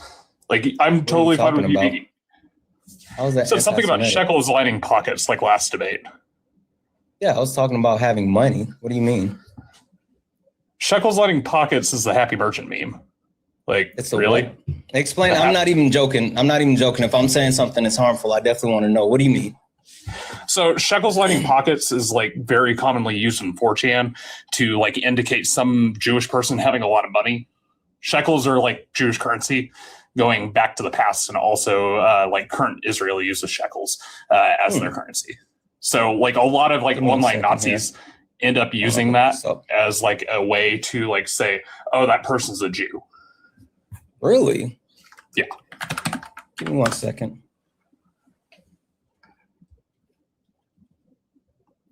And often, a lot of Nazis will say, "Oh, you're in the pocket of Israel," by saying, "Yeah, oh, I've heard that crap." And yeah, that. That's the weird shit that they like to do. Hold on 1 second though.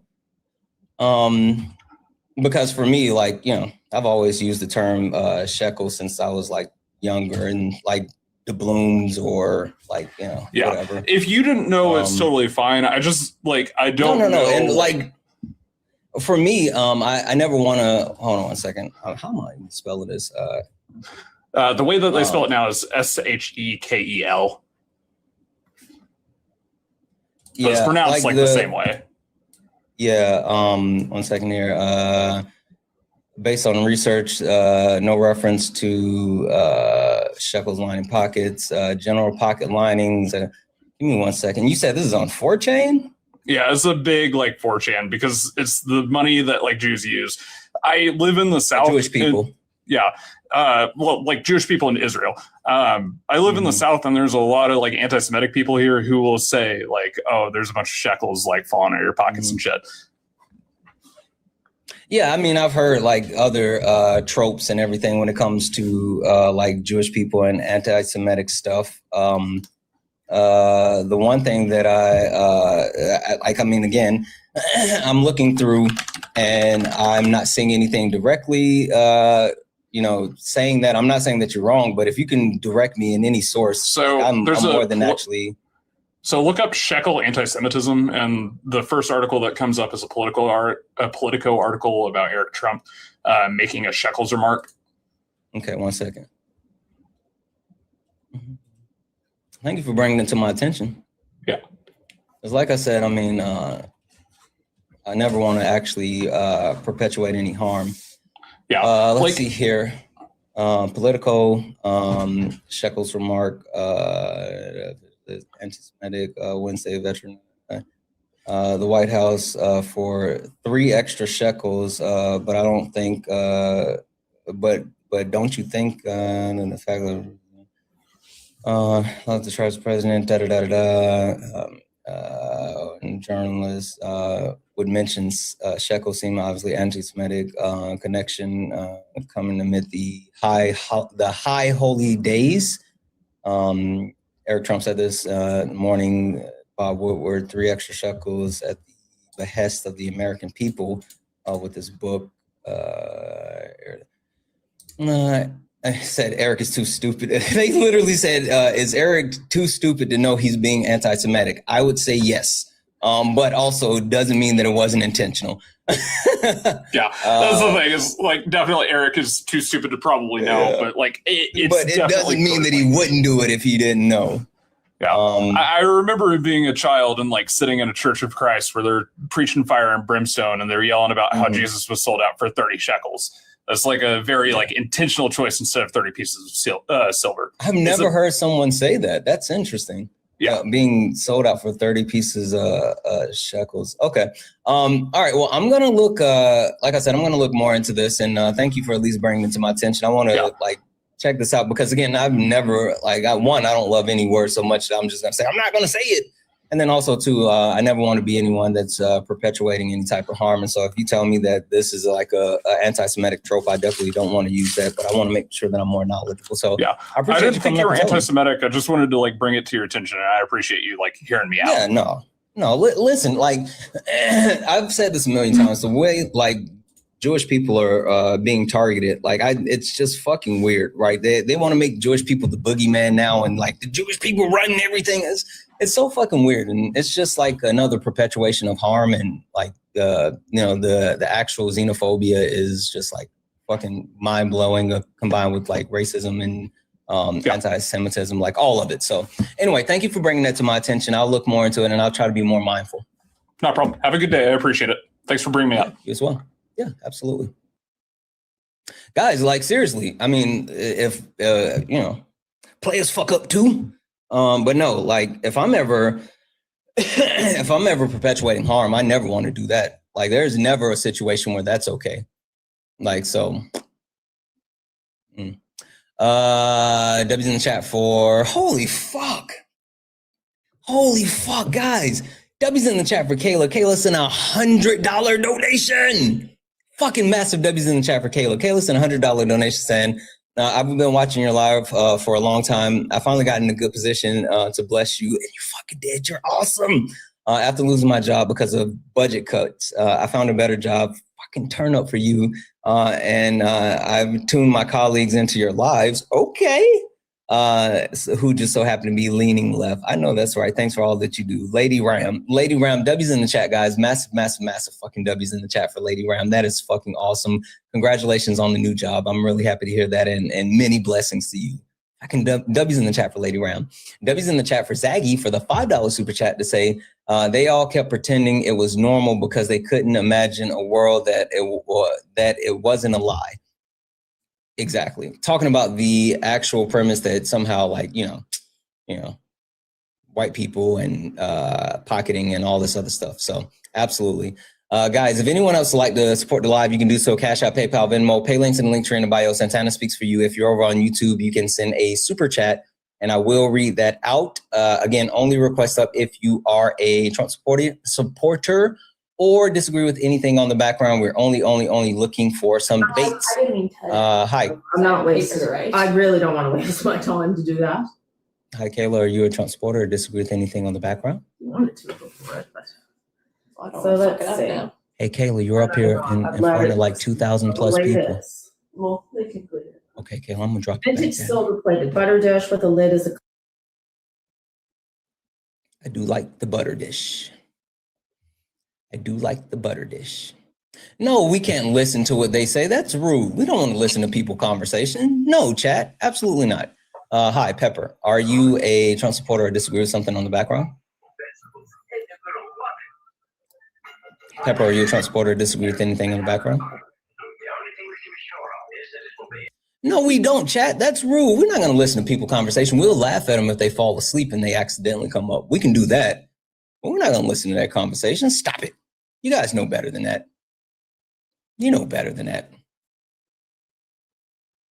He knows the AF. I just be minding my own business. I like my wife thinks I'm like the worst person to tell a story because I don't really care about details as far as like other people's business or whatever. So anyway, hi, are you a Trump supporter or disagree with anything on the background? I'm not really a Trump supporter. I just want to talk to you about the Save America Act. Since you have a platform, can you encourage your chat to call their senators and tell them to vote no on it? Yeah, normally I would just drop you, but that's funny that you mentioned that. It's because, hold on, slow down for a second. Hold on, slow down. Normally I would just drop you and say no, because, you know, got to respect the boundaries of live. But one of the actual things that I had to talk about is during like the filler is the SAVE Act and how harmful it is, and the fact that it's now been passed through the House and it's sitting with the Senate. And the amount of people that it will disenfranchise, and specifically like how overwhelmingly it's a form of voter suppression in the sense of it's like a poll tax. And then it's also a form of weeding out women being able to vote. So it's absolutely overwhelmingly harmful.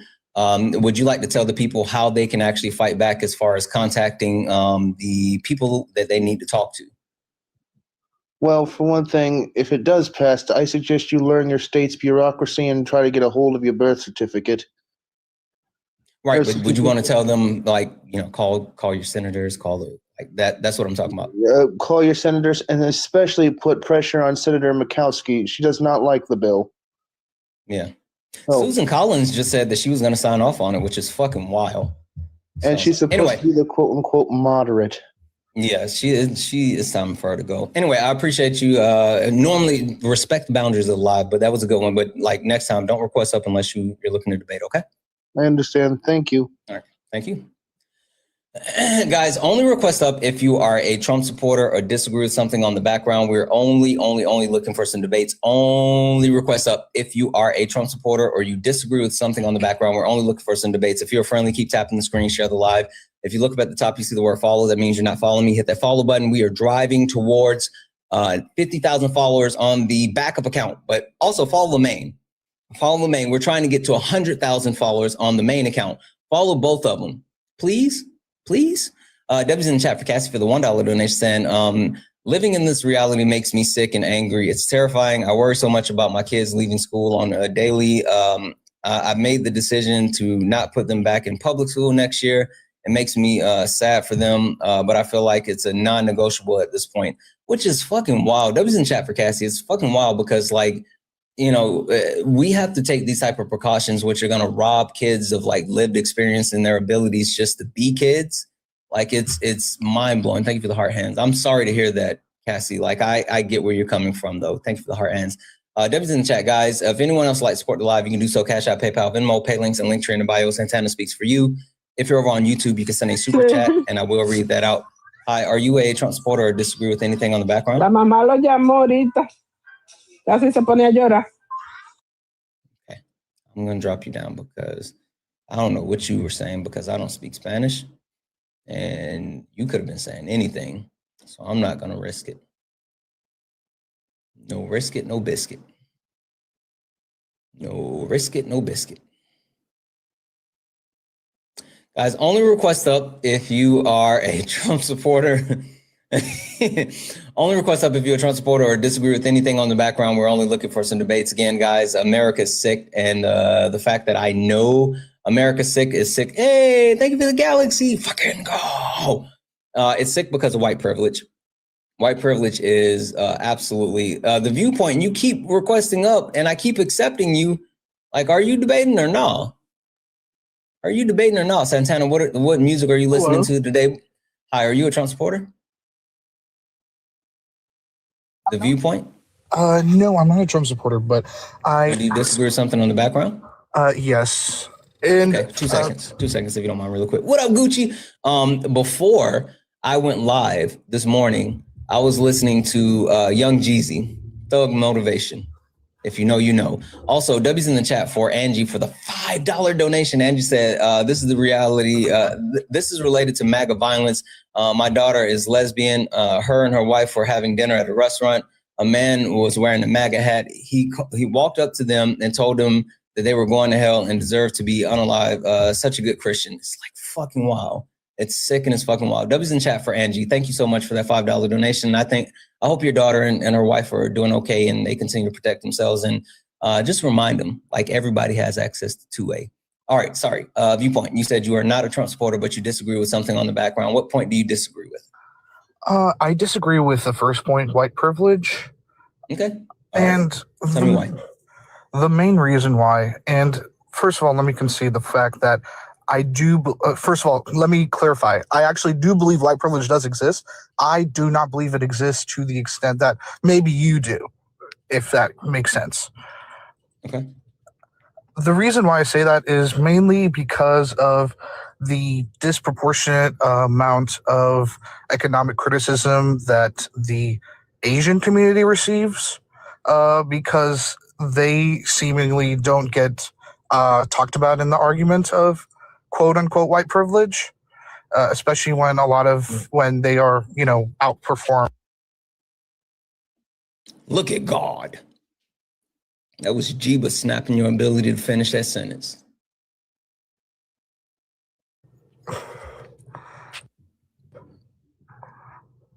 Can you hear me? I can now. Okay, cool. Maybe you should take that as a sign. I don't know. Anyway, go ahead.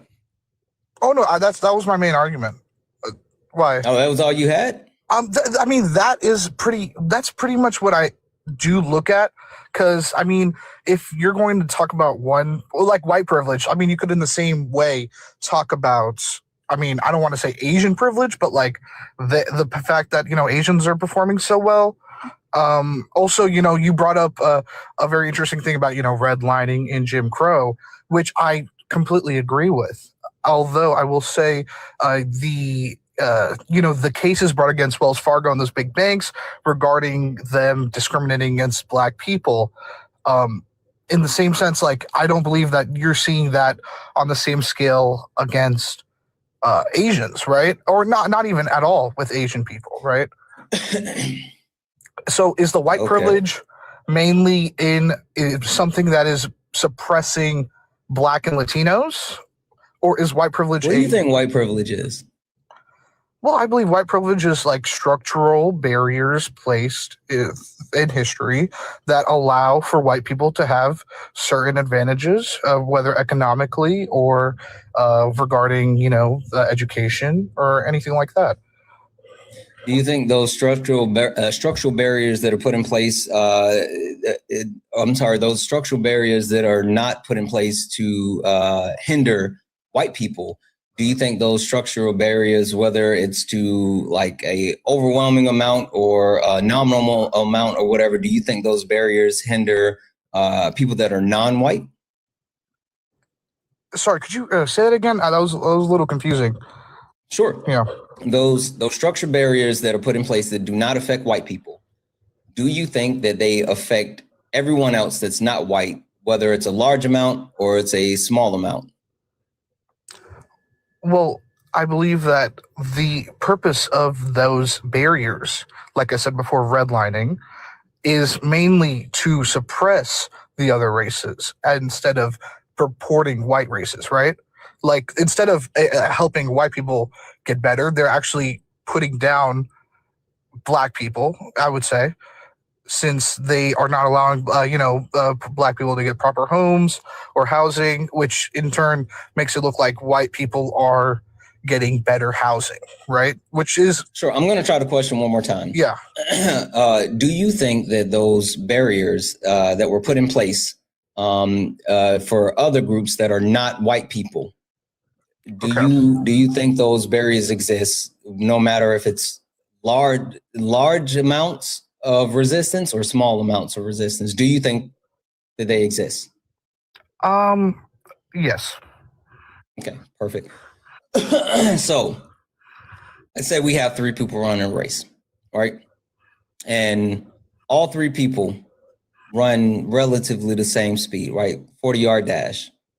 Everybody running the race relatively same speed.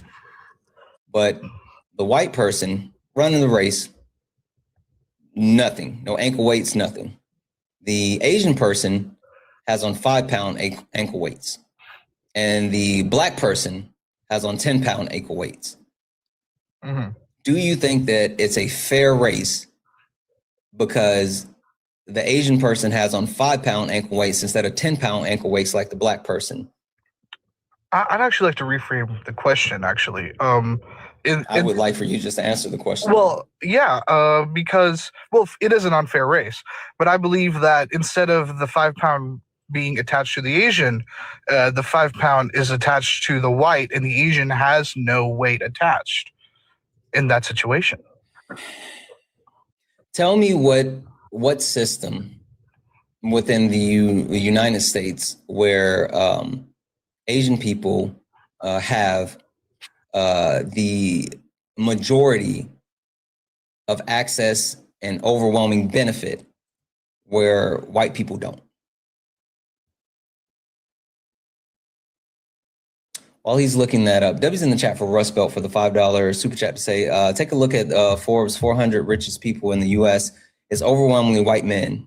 Tell me white privilege doesn't exist. You're fucking right. Yeah. Debbie's in the chat for Kayla for the, I'm just reading off donations. Debbie's in the chat for, he is arguing the model minority. That's exactly what he's doing. Debbie's in the chat for Kayla for the $5 donation saying, me and my mom were the butter dish. We were listening while sorting through family silver. We're not so uneducated to support the orange plus we're Canadian. W's in the chat for you and your mom, Kayla. Like that, the chat wanted to listen to y'all conversation. I was like, we're not gonna do that. We're not gonna do that. W's in the chat for Kayla and her mom. Thank you so much for that $5 donation. W's in the chat for Fee, who sent a $1 donation saying, can you search no images produced in the e-library, and it comes up with a page of PDF files with no images, but if you change the PDF to .mov/mp4, it'll show you the hidden videos and other otherwise don't show. Please tell Kobe if you're not looking to them. Yeah, I'll get this over to Kobe for sure. I will get this over to Kobe for sure. That's super interesting. Debbie's in the chat for all the donors, guys. If anyone else like to support the live, you can do so. Cash App, PayPal, Venmo, pay links in the link tree in the bio. Santana speaks for you. If you're over on YouTube, you can send a super chat and I will read that out. Okay, you were grabbing a source about the model minority.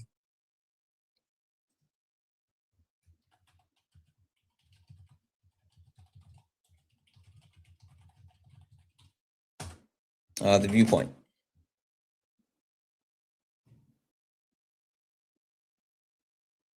You're muted. Oh, sorry about that. Was that me? Oh, I guess you might have been me. I forgot.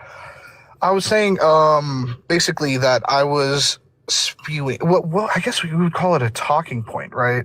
You were telling me about the model minorities. Yes, the model minority of Asian people. That's like a harmful trope that has perpetuated a shit ton of harm towards like the Asian community, right? In what sense, may I ask?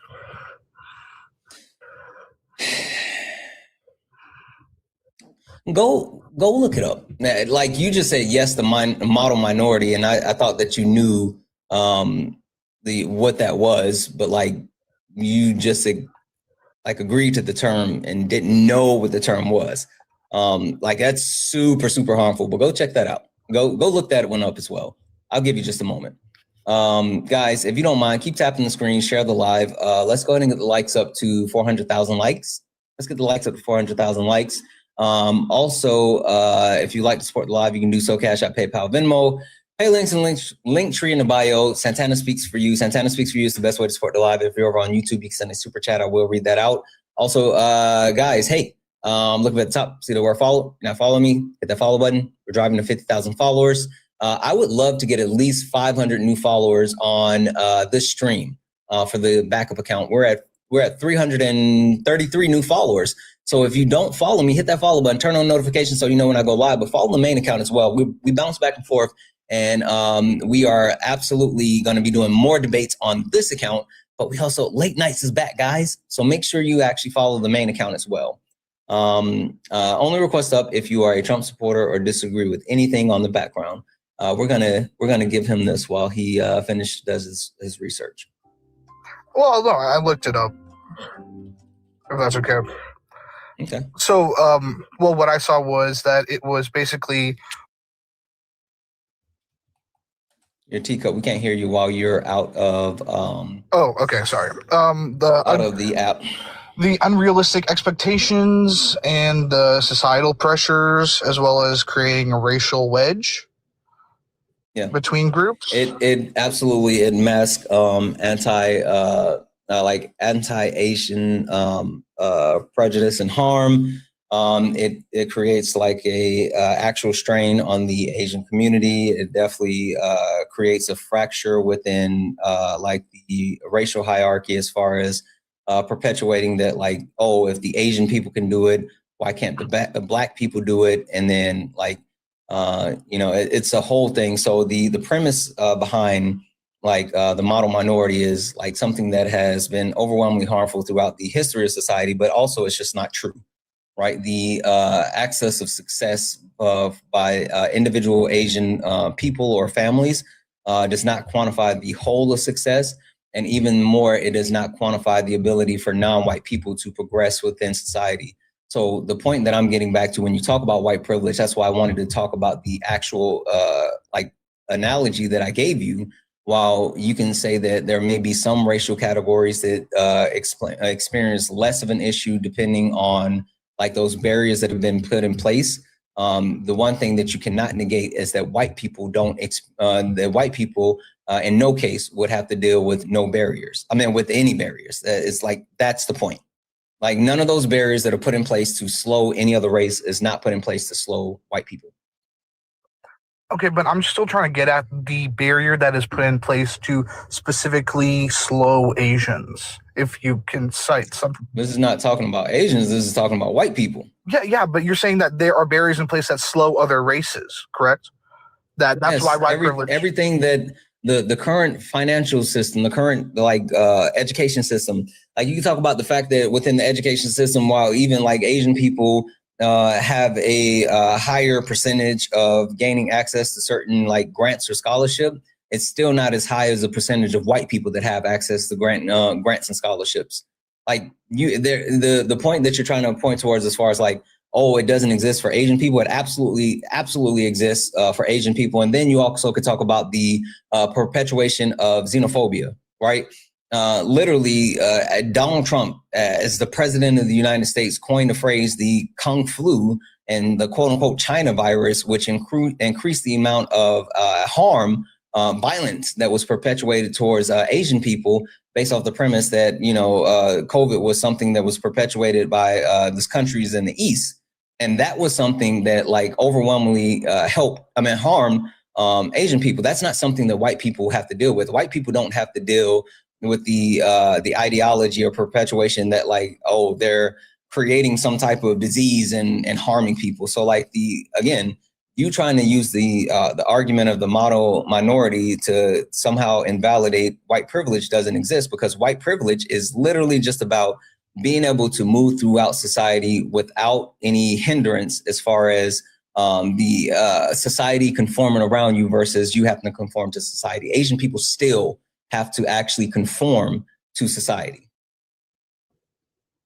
It's just because, see, the thing, again, you brought up the Kung Flu, and that a lot of, in that, you know, you're talking about how they were being systematically targeted after Trump said that. They were being systematically targeted by other minorities, though, correct? No. Yes.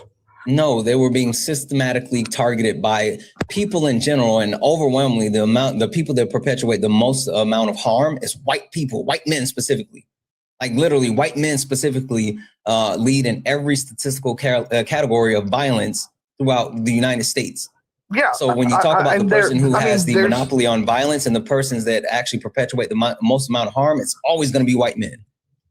And you can't like attribute that to the overall majority of white people also, or are you going to, you know, kind of like shift that per? What do you mean? Like if there's like 100 million white people, and like if they're committing a lot of the crime, is that it's basically based off of the fact that there's a lot more of them, right?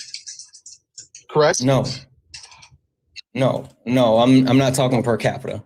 I'm talking about the actual leading in the actual categories, and again the overall the perpetuation of harm because of the violence that they engage in every statistical category. It's not just about them being the most. Like, sure, they are the most, but they engage the most in all of these actual harmful activities.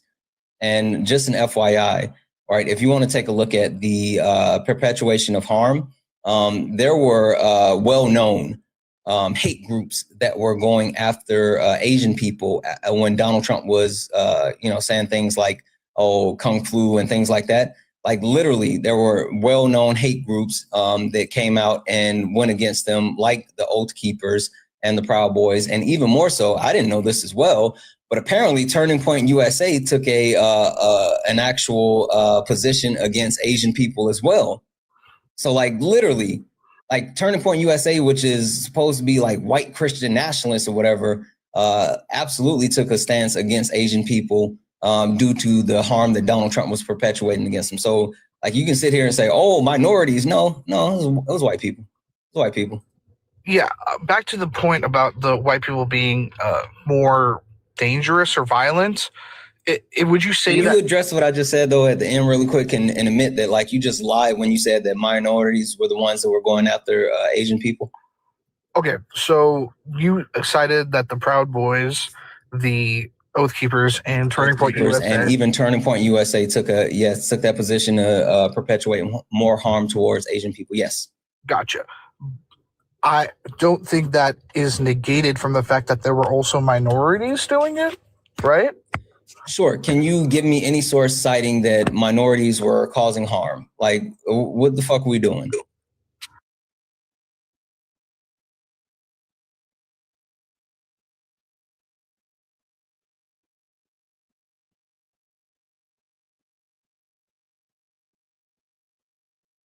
Got it. I'll make sure that I clarify that terminology. W's in the chat for Marie for the $1.11 donation saying, educational racism over punishment for kids of color, especially Black students, harsher punishment and things being taken as aggressions. Wherefore, with white students, it's a trip to the counselor. Like, that's literally a thing. Absolutely, Marie. W's in the chat. W's in the chat for Jared for the $1 donation saying, I think the issue is that white people are caught up on non-white people working harder and smarter than us, and then they get ahead. And white people see it and as them being given an advantage. They don't want equity, which is like fucking wild. W's in the chat for Kate for the $25 donation. Holy fuck, guys. Massive W's in the chat for Kate for the $25 donation saying, the fact that he's using Asians as an argument to white privilege and that he doesn't grasp the harm of that very argument proves the existence of white privilege and how he benefits from it. Exactly. Like this entire time, W's in the chat. This entire time, he's been trying to deflect away from white privilege, not saying that white privilege doesn't exist because these are the things that are equal within society, or this is how, you know, white people are being disadvantaged, or da-da-da-da-da. He's literally saying, well, other people have privilege too. Look at the Asian people. The Asian people have privilege. Like, that's not even a fucking thing. What are we doing? W's in the chat. Guys, if anyone else would like to support the live, you can do so. Cash App, PayPal, Venmo, pay links and links are in the bio. Santana speaks for you. If you're over on YouTube, you can send a super chat and I will read that out. Let's go ahead and get likes up to 400,000 likes, please, guys. Please, please, please. Let's get it up to 400,000 likes. Also, can we knock out the donuts? Can we knock out the donuts? Because I want to go to the kissy hearts. If we can knock out the donuts, we'll go ahead and shift it to the kissy hearts. Please, please, please. All right. Yeah. Can you give me any examples or like where minorities were the ones perpetuating the harm towards, or being violent, not perpetuating the harm? Because like one thing that I do want to call out is saying it's not, you know, harmful things. It was literally people that were trying to, you know, kill Asian people because they didn't understand that Donald Trump was absolutely engaging in xenophobia and trying to weaponize his base for a lack of understanding. Yeah. And look, I saw the FBI crime statistics in 2022 when it was, or 2020. We can talk about the FBI crime statistic as a whole. Like, I don't want to pick a year out because we have the information all the way up until like now, but I need you to substantiate the argument that you were just making about minorities attacking or hurting Asian people more so than the hate groups that I literally just cited for you. Okay, so they said that 5%, which is a very small amount of Where all are you the. getting this from? Can you cite your source before you start telling me about it?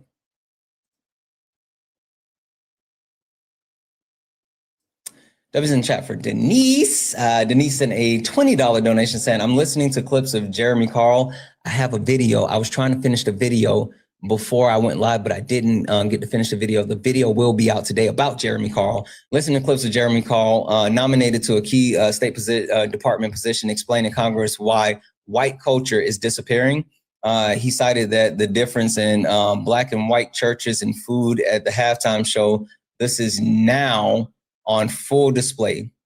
Peace. What up, Bear? W's in chat for Bear. Thank you so much for that $20 donation. Like, he literally tried to do that. He literally tried to do that. He said that white culture was being erased because Bad Bunny performed the Super Bowl halftime show. I can't hear you while you're out of the app. It was. You have to remember what you're reading and then come back and tell me. Yeah. It was a 2020 study by the University of Michigan called Virulent Hate Project, where they analyzed about 30,000 cases of hate crimes against Asians. What is it called again?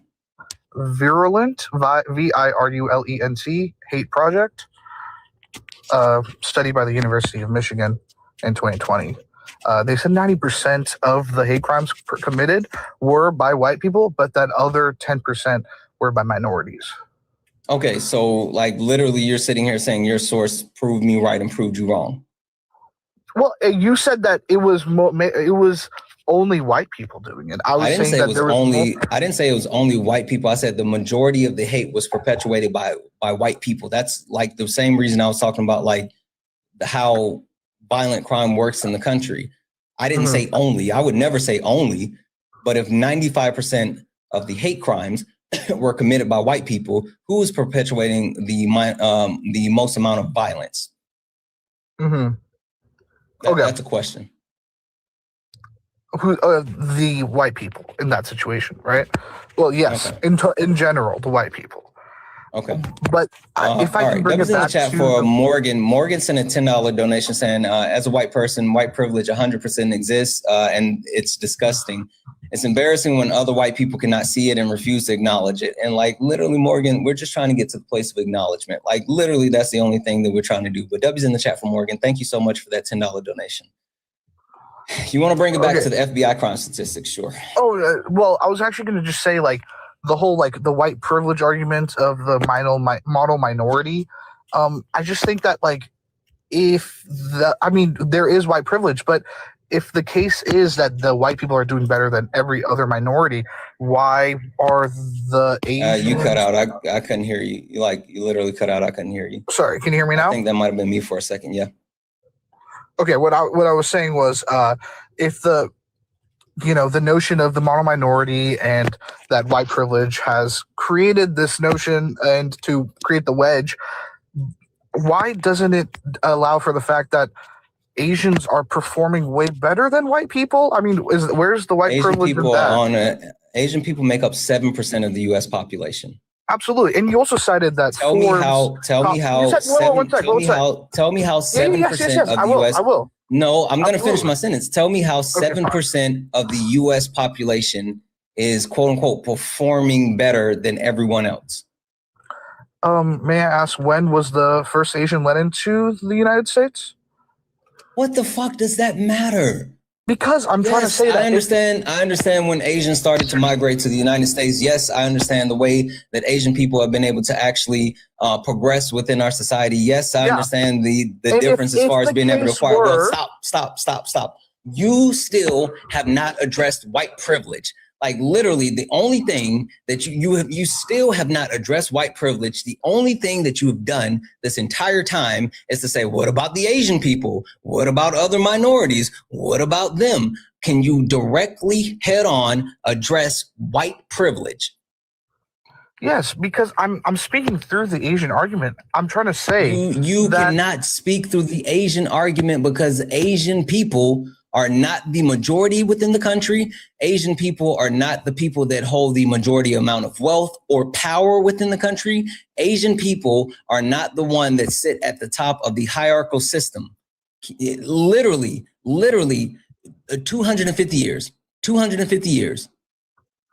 Out of 250 years, 90% of our Congress, House, Senate, presidency has been white men. You cannot convince me that somehow Asian people were able to come in the country and subvert 250 years of history. And then you talk about the wealth gap and the wealth gap that is between not only white people and Asian people, but white people and everyone else. They're like, what you're saying doesn't make any fucking sense. And you're literally just trying to scapegoat Asian people at this moment. Like, what are we doing? Sorry, Solid, I'll go ahead and give you the floor. I know you're kind of limited on time. I'm going to actually give it to you for 2 seconds. I'll be listening. I'm going to take a quick bio. You're going to do what? I got a potty. Oh, okay. Yeah. Oh, okay, man. My bad. All right. What's this guy's name? Viewpoint. There he goes. Hey, when you're talking about Asians, are you talking about Hmong people or Burmese people? Mm-hmm. Are you trying to bring up that it's mostly Chinese and South Asians that are performing quite well, and that Burmesians and Is other? that what I'm saying? Yeah, because I believe that. No, that's not what I'm saying. I'm saying, are you talking about Hmong people and Burmese people? No, I'm using an overarching term. No, you're not talking about them? Hey, are you talking about the descendants of the Chinese railroad slaves? Sure. I'm talking about the overarching collectively, their per capita earnings are about $29,000 per year. I understand. So you're talking about Asian implants. Yeah, not Asian implants. Okay. What I'm trying to I won't argue with you that the Asian implants are the top earners in the United States, but I will argue with you that they're the top owners in the United States. They don't have ownership. They don't have the majority of control, like at a rate. They don't have the majority ratio of control of power, political power, educational power, housing power, agricultural power. They don't have the majority of control over those things at a national level. My argument for that is simply time, right? That if the Asians had been there 250 years ago, who would be performing better, Asians or white people? Well, we have that evidence. If was a fifth, we'd all be drunk. You using the premise of if doesn't work. Say what, Brody? I was saying if was a fifth, we'd all be drunk. Him using the premise of if doesn't work. But we can use the remember, sticks I that brought we up do have, the Asian right? railroad servants, the people who were, the Japanese people who were put in internment camps. Their direct descendants aren't doing too good. because poverty perpetuates itself. So we would actually know what they would do if they were here 250 years ago. The same thing that everybody else who was disenfranchised 250 years ago is doing, fighting that, what we call latent economic poverty. So, yeah, no, that we can throw that out the window. Okay. You just brought up that the Japanese. Hasta luego. Viva la raza. You just brought up the Japanese. You just brought up the Japanese slaves in the internment camp, and you said the descendants. Sorry. Prisoners of war. Okay. Yeah, prisoners of war. That their descendants aren't doing so well. What statistic do you have to prove that?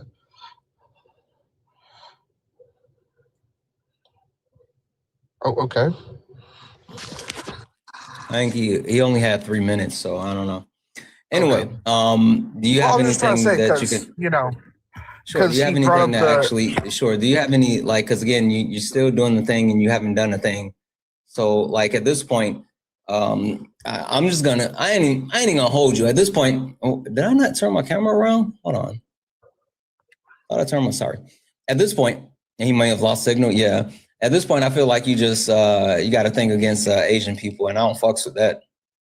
I don't have a thing against Asian people, but I mean, what about affirmative action? Why is that also against Asian Americans as well? Right? After affirmative action was overturned, after affirmative action was overturned, I believe last year, a very large amount of Asians are now being accepted unable into to get into college. Yep. Do you know why?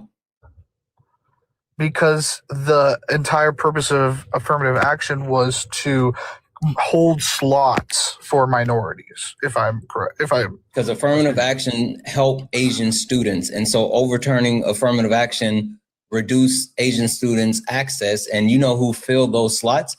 Hey, who do you think got more enrollment with less Asian students being able to access those higher education institutions? Who got more enrollment? Wait, sorry, you got to say that again, please.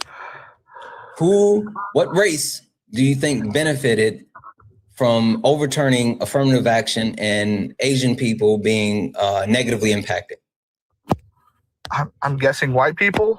Yes, literally, you just cooked yourself, bub. Like literally, you naming affirmative action while talking about Asian people and literally them being disenfranchised even more when affirmative action is not in place. Like, what are we doing? How are they being disenfranchised when after affirmative action was overturned, they're getting accepted more into colleges? No, they're not. They're literally getting accepted less. No, they are not. They are. Give me your source. If you go look at your source. Give me your source.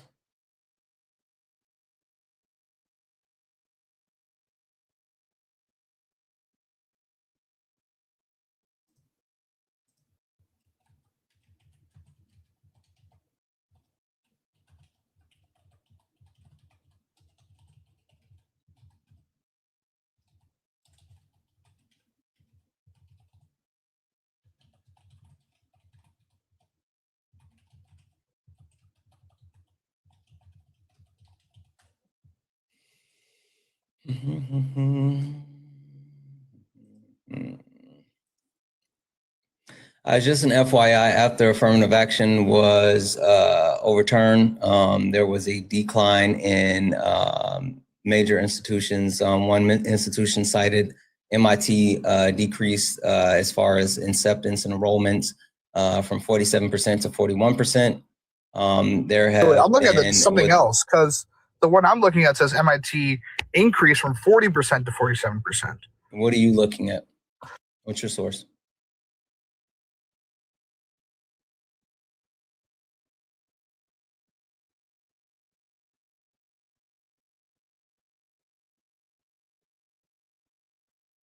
Did you hear me? No, because when you're out of the app, I can't hear you. Okay, sorry. The New York Times and the Harvard Crimson had stated that many universities had a dramatic shift. While the overall percentage was 0.3%. What's the title? What's the no? What's the title? New York Times. What is it? Let me go. I'm about this close to putting a bounty on him. Not even gonna hold you. The one thing that I will say is there's been additional follow-up since the overturning of affirmative action, and there was a comprehensive look back in 2023 where they're saying that there's been a lot of different feedback or different review of the actions for Asian people based off of all the information that's been compiled. But one thing that I am able to find is that overwhelmingly all minorities have been impacted as far as college acceptance. What's the name of the source that you're reading with the New York Times article? Okay, the New York Times. I can't hear you while you're out of the app. You have to just remember the name. What happened to enrollment at top colleges after affirmative action ended? New York Times. Okay, 1 second.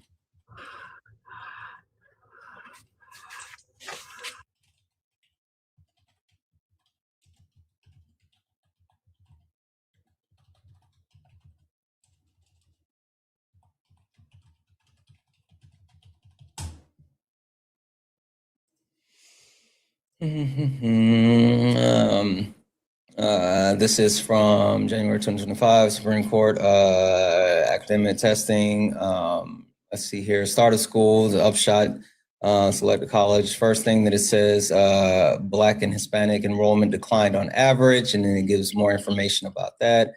The data didn't show a comparable increase in Asian and white enrollment. Over 14 years of which we have data share that white students has decreased at selective colleges, in part reflecting a change in demographic in American youth. As Asian students are overrepresented in select colleges compared to the makeup of high schools graduates, they share a college enrollment has continued to rise in the past 14 years. Critical affirmative actions argue that it suppressed the share of Asians and white top college students. There was a board expectation that banning race conscious admissions would drive up Asians and white enrollment. We did not see a sizable change. So like even this information is saying like there hasn't been a dramatic shift in one way or the other, which still leads back to the overall premise that no substance change. There was a downtrot, there was an uptick, like there's not been a massive increase as far as Asian students. So again, can you help me understand how affirmative action positively impacted Asian students? Because like even this doesn't say that.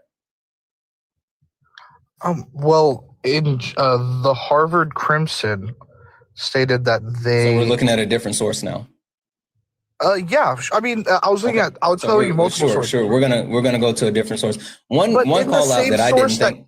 In the New York Times, you said. Hold on. Oh, okay. One thing that I want to call out, and this points out something that I didn't think about, but super interesting, and that was the point as far as the.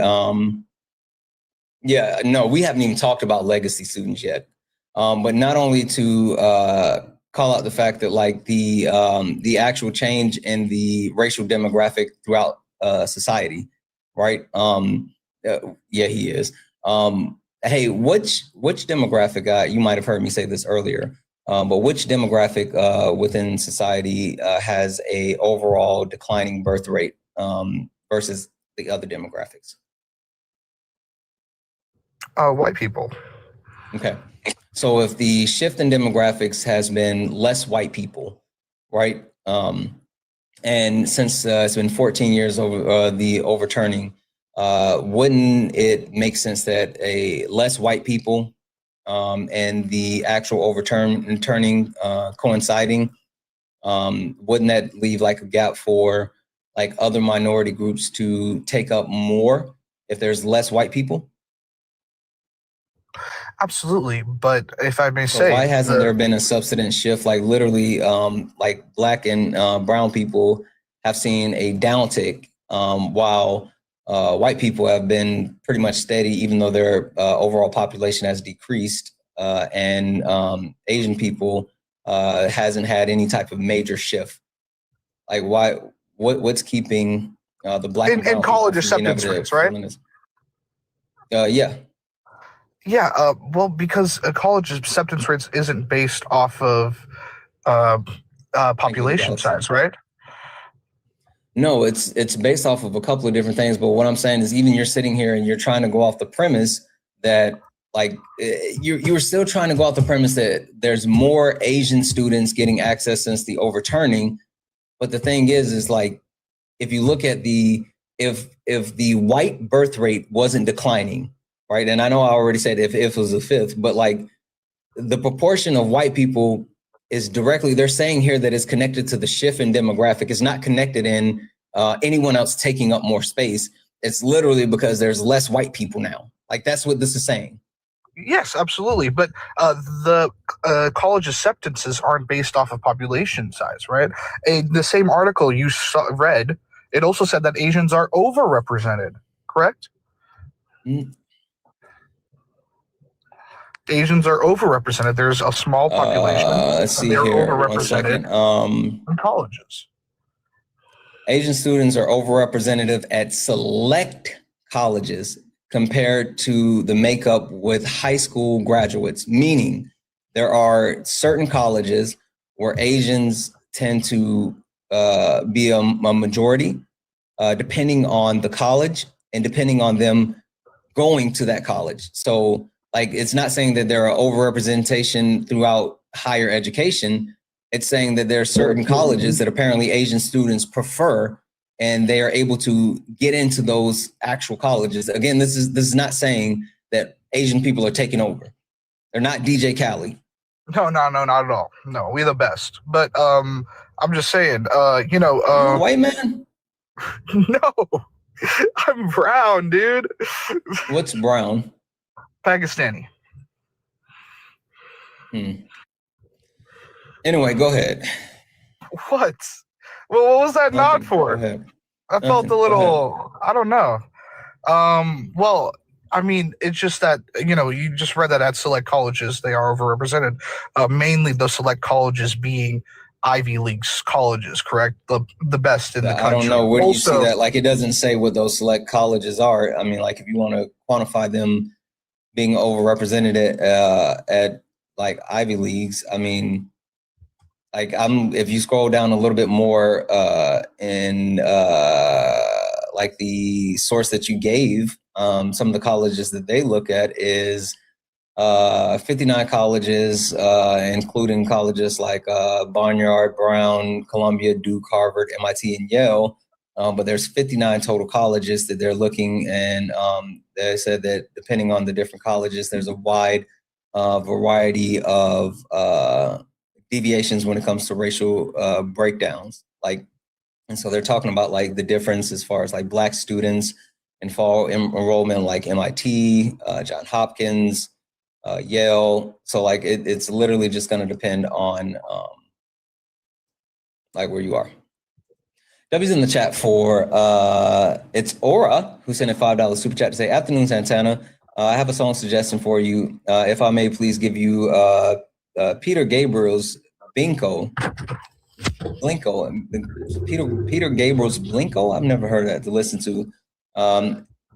Then look up who Blinko was. The song makes me cry. I'll check it out. No, I fucking love music. W's in the chat. Thank you so much for that $5 super chat. Again, if anyone would like to support the live, you can do so. Cash App, PayPal, Venmo, pay links, and link in the bio. Santana speaks for you. If you're over on YouTube, you can send a super chat, and I will read that out. Only request up if you are a Trump supporter or disagree with anything on the background. We're only looking for some debates. Only request up if you're a Trump supporter or disagree with anything in the background. Debbie's in the chat for Bear, who sent a $20 donation saying, "Santana, among other issues, the guest is demonstrating that we may need your educating us on the fact regarding race, ethnicity, and culture more than ever. Peace." Yeah, listen, Swan and I are going to definitely do that on late nights. It's going to be fucking awesome. It's going to be fucking awesome. W's in the chat. Hey, Kim. Good afternoon. Good afternoon, everybody. Good afternoon. How are you doing? Good. You? I'm doing great. What was yours? I just wanted to come up here because was it the viewpoint? Yeah. I think you have a misunderstanding about how affirmative action worked when it came to entrances, because you could look at Yale, Dartmouth, Princeton, or whatever, and they have a decrease when it came to Asian acceptance rates. So the information that you're quoting, if some colleges or whatever like that saw an increase, that didn't mean overall that Asian students saw an increase. That's factually incorrect. They saw a decrease if you're talking about the whole of the acceptance rates when it came to Asian students. Affirmative action actually benefited them.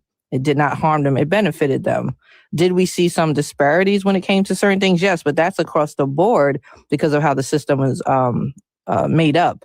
But if you're talking about affirmative action harmed them, it didn't. It actually did more benefit from them than harm them. The only reason that it went to Supreme Court with an Asian student, because I don't know, do you know why that even went to the Supreme Court, that case about affirmative action? I believe because the student had everything they needed for the college to get accepted, the grades and SAT, whatever, and he wasn't accepted, basically, was the premise of it, right? Where, they just argue that it was unfair that a lot of Asian students weren't getting accepted while they were able to have the grades, right? They were qualified in that sense, right? Who told you that was the premise of it? That's what the case is about. Got you. Can you tell me where the case originated from? Because everybody wants to use this case, but doesn't actually know how this case came about. How did this case come about? The father of the son, the father basically was the plaintiff, right? Just stating that he felt like he was being discriminated against or his son was being discriminated against because they weren't being accepted into. The father of who? The father is the plaintiff, but the father of the son who didn't get into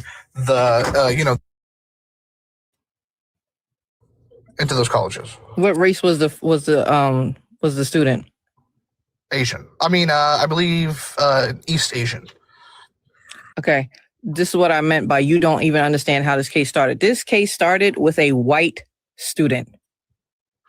And it started because Stephen Miller's law firm thought that it was an unfair advantage that affirmative action was being done when it came to college acceptance rates. So he picked a white student to go to the Supreme Court to try to argue the affirmative action.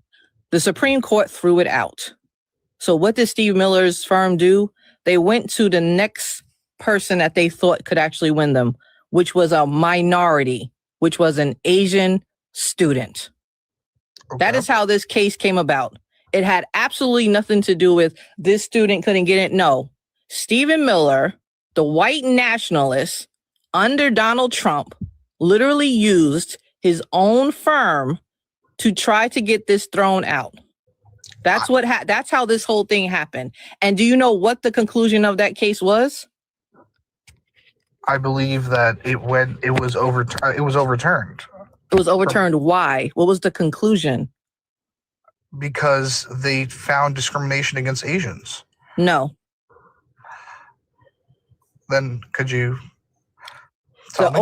affirmative action was overturned because they stated when affirmative action was put in place in order to have recommendations to get into college, there was no ending date. They overturned it because there was no ending date for when affirmative action should stop being used. And the Supreme Court felt in this day and age, there should be enough to where people are still not being discriminated. That was the only reason it was overturned. It was not overturned because they saw any discrimination. It was because there was no ending date given when this practice was put in place for college acceptance. And they said in this date and time, they felt that there should not be any discrimination when it came to college admissions, that everybody should have an even playing field, even though that's factually incorrect. But that's why it was overturned. Had nothing to do with racial discrimination against Asians. Okay, I understand what you're saying. And first, let me just start by saying I'm not MAGA and I hate Stephen Miller, but I was. Did I ask that? Did I say No, that? no. I'm just saying, Steve, you were talking about Stephen Miller, the white nationalist. I just wanted Because to I'm just telling you, it was his law firm that brought this up. It had nothing to do with a child not being accepted into college. His law firm went after it because they thought it was unfair to white students that affirmative action was in place. That's the only reason as to why this brings they up went. an interesting point, because you talked about how there was no end date. The same argument was brought up when he had a white student with him, but that case was thrown out, right? No, what happened was that when they brought the case about the white student, they literally said because white students were not being accepted, and they went over the facts, and it did not reflect that. That's what happened. Because if you actually know about acceptance rates, more white students are accepted with lower grades because of legacy students. White students are never at a disadvantage when it came to it. They listened to the one with Asian students because they were able to show that some Asian students did have higher grades than some students and weren't let into the college. But it could not prove that that was the only reason as to why they weren't let in. That's why that case did not go for racial discrimination. It only went on the fact that affirmative action did not have an end date when being implemented. You have to act, when you are going to bring something up like that, make sure that you understand the entirety. That's why I asked you who brought the case, because everybody likes to speak about the Asian student, not realizing that they are the second plaintiff that came up because they originally used a white student. Mm-hmm. I know, but I feel like you glossed over the fact that the Asians had the higher grades than other. Not all of them. And having a higher grade does not guarantee you. Do you know the admission process to get into college? Yes, and I understand that legacy students have it unfairly. That's not what I'm asking you. Do you know the process that they use when actually accepting people into college? Because we do know SAT and ACTs, right, have been found to be racially discriminatory. Did you know that? Could you could you provide evidence for that? Yeah, you can. You can look it up. Both tests have been found to be racially discriminatory. Absolutely. Also, chat, just FYI, two quick things. Got a poll right here in the corner. Check out the poll. I also want to say W's in the chat for its aura for the $10 super chat to say Binko was a political activist in the 1960s and 1970s, trying to free people from South Africa during the apartheid regime. Holy smokes. Love the song Bantu Stephen Binko. Never forgotten by this average white man. I'm going to look that up and listen to it. W's in the chat. Also, W's in the chat for Raybo for the $10 donation, saying I had an interview today and got the job. Let's fucking go, Raybo. W's in the chat for Raybo. Congratulations. Ooh, congratulations. I'm hip. Yeah. Happy to hear that. Congratulations. Much love, guys. If anyone else likes to support the live, you can do so. Cash App, PayPal, Venmo. Pay links in the link in the bio. Santana speaks for you. If you're over on YouTube, you can send a super chat, and we have a poll that is getting ready to end right here. Boom. The conclusion of the poll, 115 people voted. Yep, it's time to go versus no, give them more time with the kick fund. You guys know what that means. Bounty on his head, $100 kick fund. We have Kim up here, so the kick fund will be split with Kim. So if you guys want the view out of here, you have to send it to the pay links, Cash App, PayPal, Venmo. Santana speaks for you. Pay links and links are in the bio. Sorry, go ahead, Kim. Where was I at? You were talking about he needed to look up the actual. Racial biases when it comes to tests. Yeah. It's been proven by quite a few people, even psychological tests, that those tests have racial biases. That's why those are not the only determinant factors that they have used anymore. It's also one of the reasons as to why, when they spoke about affirmative action, they had to use other things. So somebody saying, yes, I got great scores, I got perfect scores, that doesn't mean anything. If you understand what colleges use when they look at students, they don't care about just grades. You can have a student that has the best grades, straight A's throughout school, did perfect on their SATs or whatever. What are they going to bring to the college? Colleges want overall students. What are you going to bring to the college?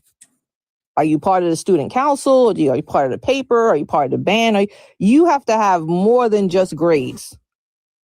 So Asian students saying, hey, I got great grades or whatever like that doesn't necessarily mean that they're going to sit there and be like, yup, they got straight A's, perfect on their SATs. We want them. That's not how it works. They want a range of people in those colleges. So you can have the perfect score, and then you can have somebody who has been part of 4 or 5 different extracurricular activities. They volunteer in their neighborhood. They started a food pantry or whatever like that, but they didn't get that perfect SAT score. The college is going to look at them and be like, you know what? I want them. Someone in the chat said, why Asian students? Again, chat, just an FYI, like he hasn't said anything to actually disprove white privilege or substantiate anything as far as like white privilege not really existing or even like existing at a substance level. His only argument has been, what about Asian people? And again, at this point, I just think he doesn't like Asian people. So, yeah. How can I not like Asian people? I'm Asian, bro.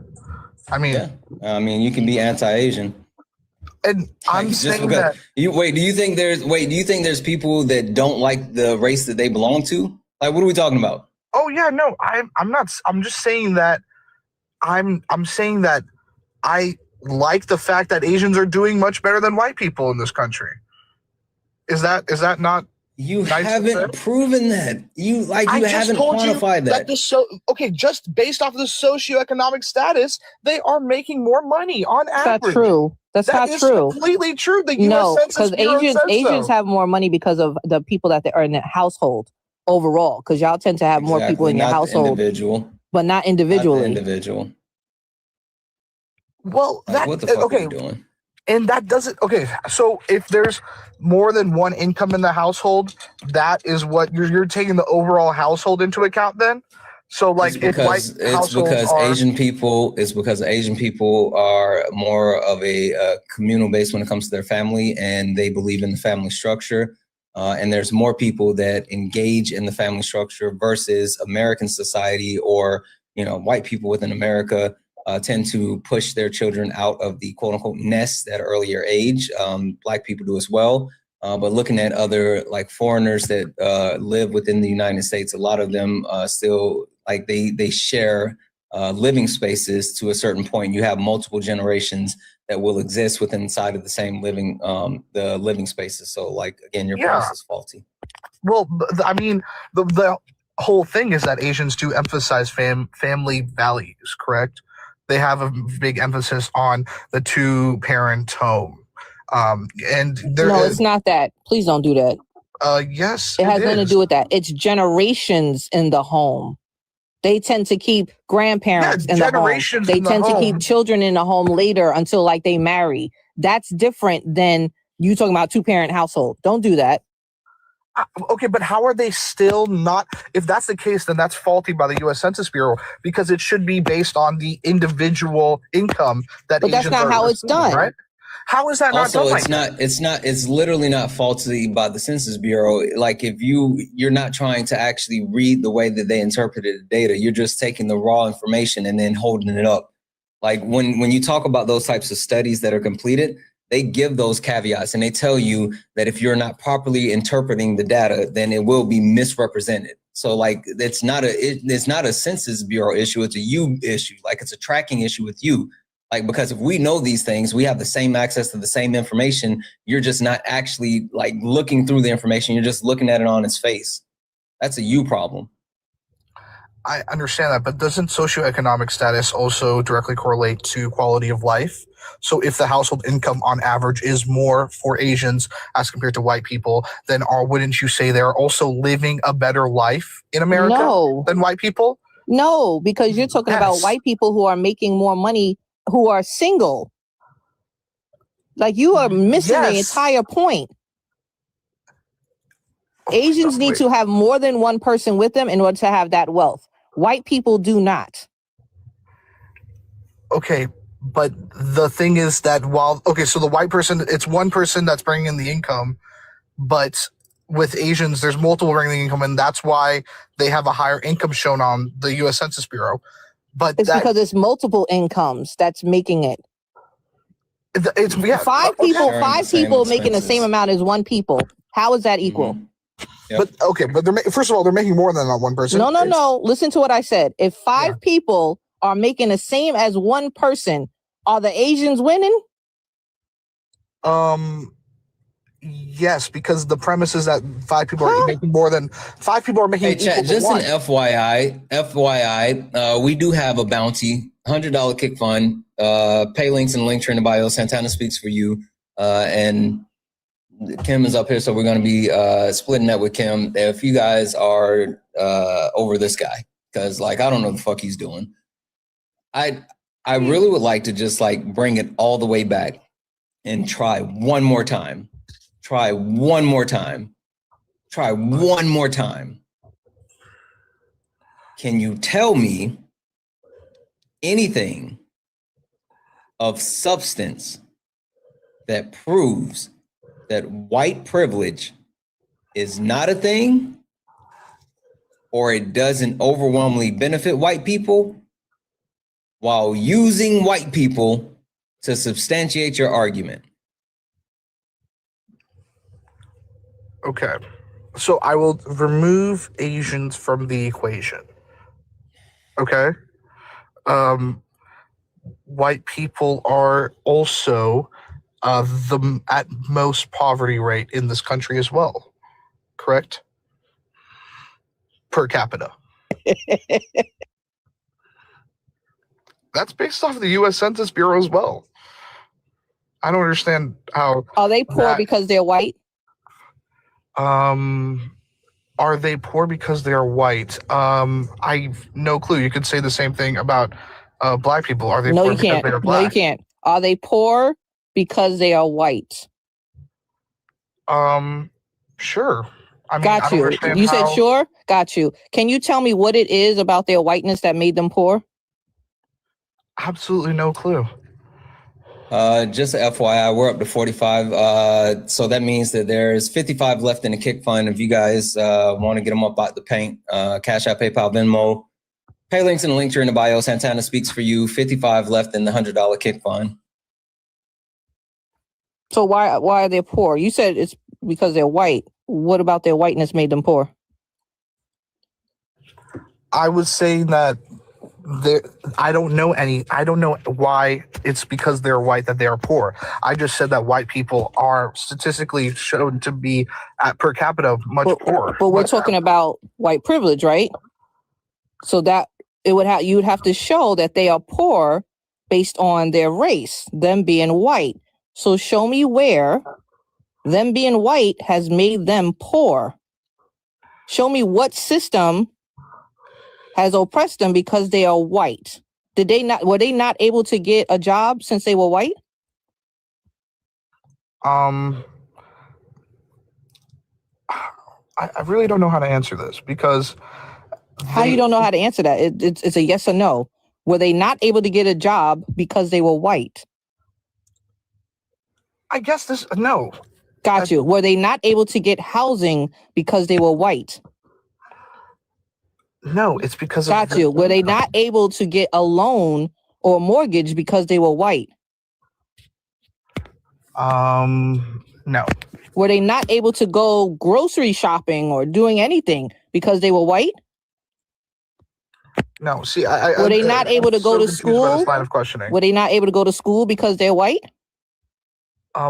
If they are as poor as they are, aren't they living in a similar amount of educational quality? Were they not able to not go to school because they were white?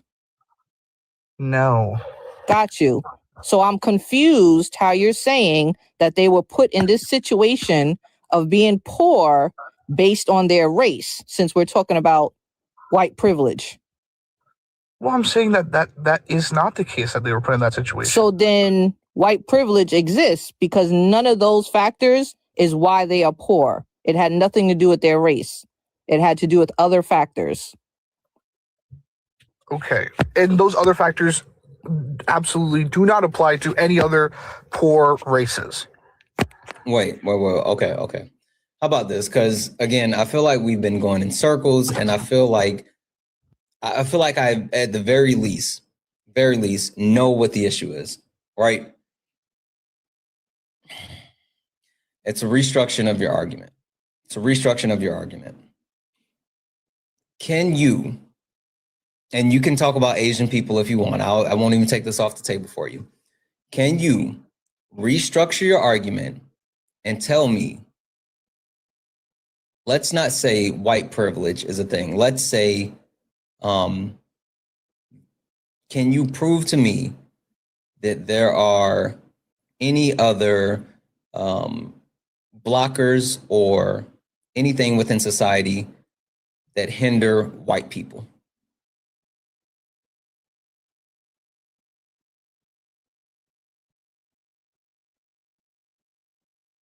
You're muted. Okay. No one gives a fuck. Holy shit. W's in the chat for the chat. Holy fuck. W's in the chat for the chat. Holy fuck. I feel like, what the fuck are we doing? Jesus. God. W's in the chat for the chat. Kim, that was like mind-numbing. Like mind-numbing. To argue basic facts is He said five people making the same income as one. The Asians are still with it. That didn't make sense. I think it's so funny how like the entire time, like he was literally like talking about anti-Asian talking points, like in multiple instances, and even when I brought up like different premises talking about like Trump and Kung Fu, and he still took the position of like being anti-Asian, and then for him to come out and then at the end try to switch and say, "Oh, I love Asians. I'm Asian." Like, what the fuck are we doing? Like, what are we doing? I'm not actually surprised because multiple times on Swan's panel, when we tried to have discussions about white privilege and stuff like that, the Asian community has constantly been brought up. That is their go-to to speak about the Asian community. And they always try to bring up this whole thing when it comes to affirmative action, but don't understand what happened with that whole case. Yeah.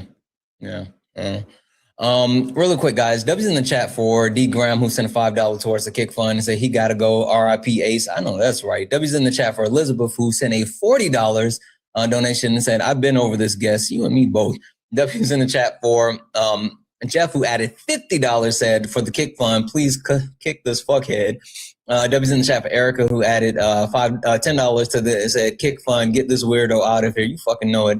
And W's in the chat for Marie, who added $5 and said, "Get rid of this weird man from Pakistan that is very fixated on Asian people. It's all fucking weird, like crazy weird." W's in the chat for all the donos for the kick fund. And so that came up to 110. So we're going to be splitting that with Kim. Kim, I'm going to send that over to, you got your pay links in your bio, right? No, I don't. I'll DM you my Cash App. DM me. What are you? One thing I want to say before we drop you down, Kim, is I saw people saying this in the chat, and like, I don't know if you want to directly address it or whatever, but people was like, "I can't follow Kim. I can't follow Kim." Okay, yeah. So my accounts are private. You can follow me, and I will follow you when I actually get off of live. But yes, my accounts are private. One, because of the fact that I have my daughter on my account. That's one thing. And then also with my job or whatever like that. I'm just not trying to, deal with foolishness because I've gotten multiple threats. Yep. Anyway, thank you for coming up, Kim. I appreciate you. Thank you. Have a great day, y'all. Yep. All right, guys. Only request up if you're a Trump supporter or disagree with anything on the background. We're only looking for some debates. Only request up if you're a Trump supporter or disagree with anything on the background. We're only looking for some debates. Look up at the top. If you see the word follow, that means you're not following me. We are driving towards 50,000 followers on the backup account and 100,000 followers on the main account. So make sure you hit that follow button. Why is next back in the request? Literally, why is next back in the next? They paid to get you gone. You cannot come back. Go find somewhere else. Like I know you need friends. You want friends, but go be weird somewhere else. You cannot come back up here. Like you cannot. My chat said no. They said they don't like you. They said that your feet stink. You can't hang out with us. No. Like, what are we doing? Jeez Louise.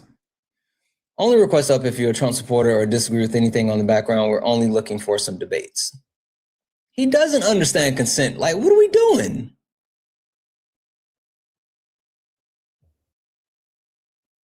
No, he can't sit here. Chillaxin, are you a Trump supporter or disagree with anything on the background? Man, you heard about the new meds that Trump's been taking? Okay. Again, only request up if you are a Trump supporter or disagree with anything on the background. Oh, guys, he left the request. Good job. No, we didn't let him up. He was just in the request. Only request up if you're a Trump supporter or disagree with anything on the background. We're only looking for some debates. W's in the chat for Angel, who sent a $5 super chat to say, if you can convince the lowest white man that he's better than the best black man, you are lying. No.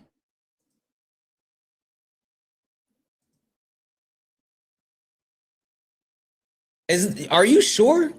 Hold on, because this is going to be super fucked up.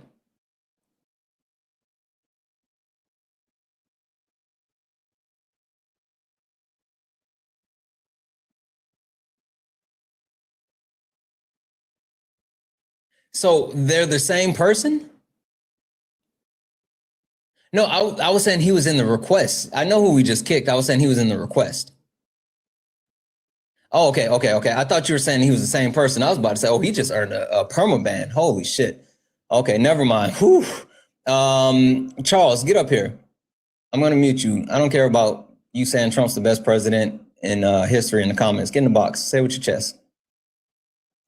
Say it with your chest. Again, W's in the chat for Angel for the $5 super chat to say, if you can convince the lowest white man he's better than the best black man, he won't notice you picking his pocket. Exactly. W's in the chat. Thank you so much for that $5 super chat. Hi, Michelle, are you a Trump supporter or disagree with anything on the background? Michelle, are you a Trump supporter or disagree with anything on the background? Okay, I'm gonna drop you down. Get this person. Again, guys, only request up if you're a Trump supporter or disagree with anything on the background. We're only looking for some debates. Only request up if you are a Trump supporter or disagree with anything on the background. We're only looking for some debates. If you're friendly, keep tapping the screen, share the lives. Let's get the likes up to 500,000 likes. Also hit that follow button. Follow both accounts. 1 second here.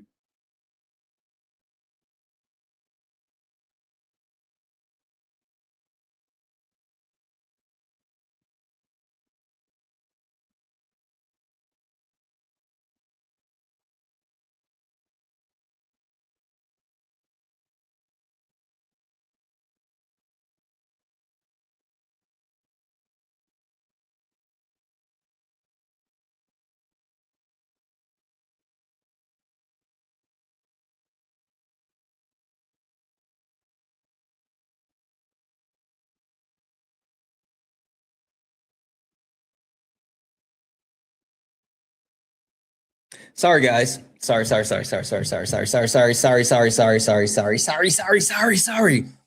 to send a message. Sorry. Something I was talking about earlier that I want to get back to. No, I wasn't frozen. I was just looking down because I was like sending a message. I wasn't frozen. The point that they haven't really been dealing with, and that's the point that MAGA's violent, right? Like I've literally been harping on the fact that MAGA is violent, and they continue to perpetuate the majority of harm, right, and violence. And when I say that, all right.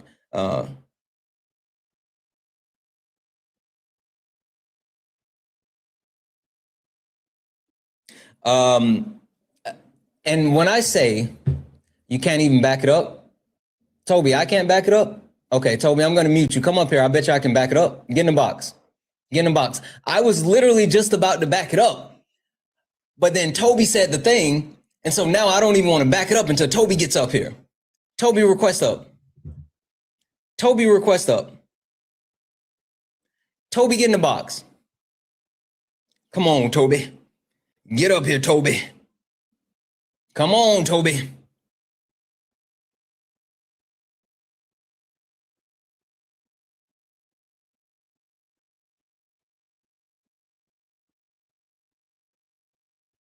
Yeah, Toby didn't come up. All right, so when I tell you that MAGA, the right, they're violent, it's because of this, right?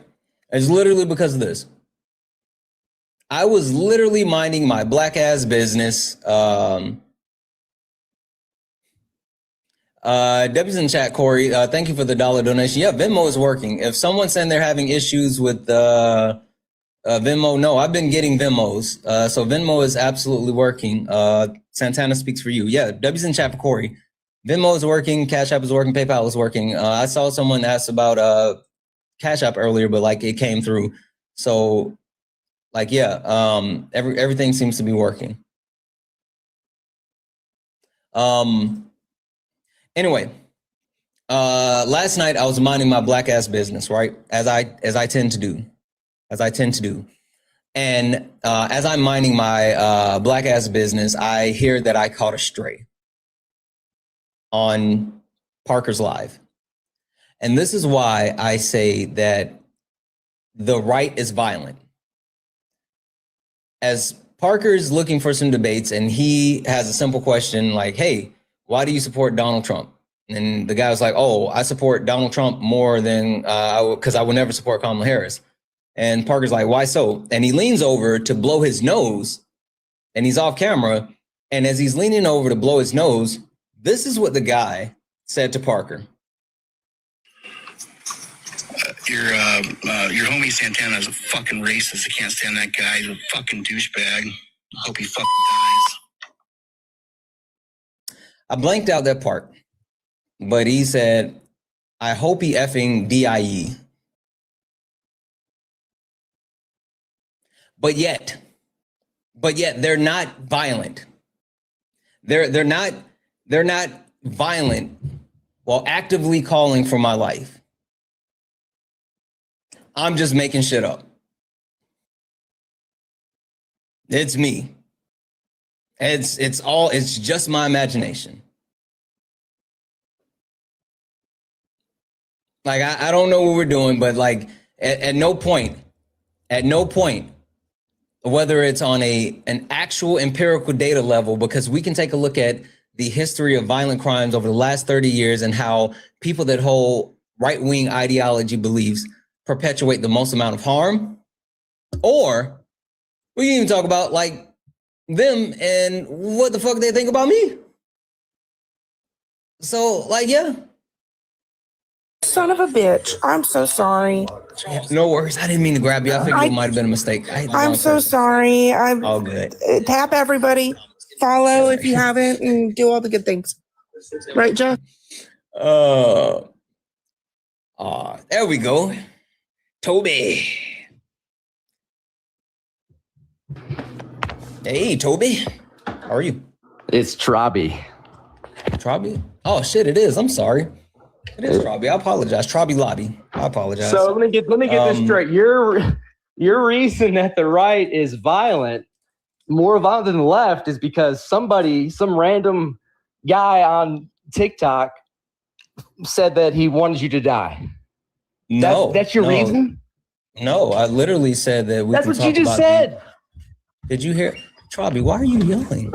You seem kind of emotional. That's what you just said, Santana. I literally didn't. You weren't listening. Hold it. Keep it together. Then what did you say? I got you. Don't worry about it, sweetheart. I got you. I talked about the personal experience by playing that video, but then I finished by saying we can take a look at the 30-year history that has been completed, looking at the violent crime, specifically mass shootings that have been carried out within our country with the ideology. They looked at 3 different ideologies: right-wing ideology, left-wing ideology, and Muslim ideology. And 57% of the mass shootings that have occurred within the last 30 years of our country have been done so with people who hold right-wing ideology. You can talk about the actual monopoly on violence that people on the right think that they have, where the justification of violence when it's used, i.e. The violence that was used as far as going into Venezuela and capturing Maduro and the people that died, that was justified, versus them feeling as if violence is being perpetuated on them, i.e. saying that Alex Preddy, well, while they don't agree with his murder, they understand him being murdered because 1, he showed up with a gun to a protest, and 2, he should have just complied. And so the premise that I have is that people on the right hold a stance that violence is justified when they are perpetuating it versus it being inflicted on them. And also we have a history of it. And that was just me. The video was me giving my personal experience. So it's all of it. Like literally I had this background before that happened last night, but it was just highlighting what I was saying. So. Yeah, I mean, you're labeling ICE agents doing their job as perpetuating violence, and that we just can't agree on. They murder people. I don't care about you agreeing if they murdered someone or not. They literally murdered people. It's funny when Obama, when his ICE killed people.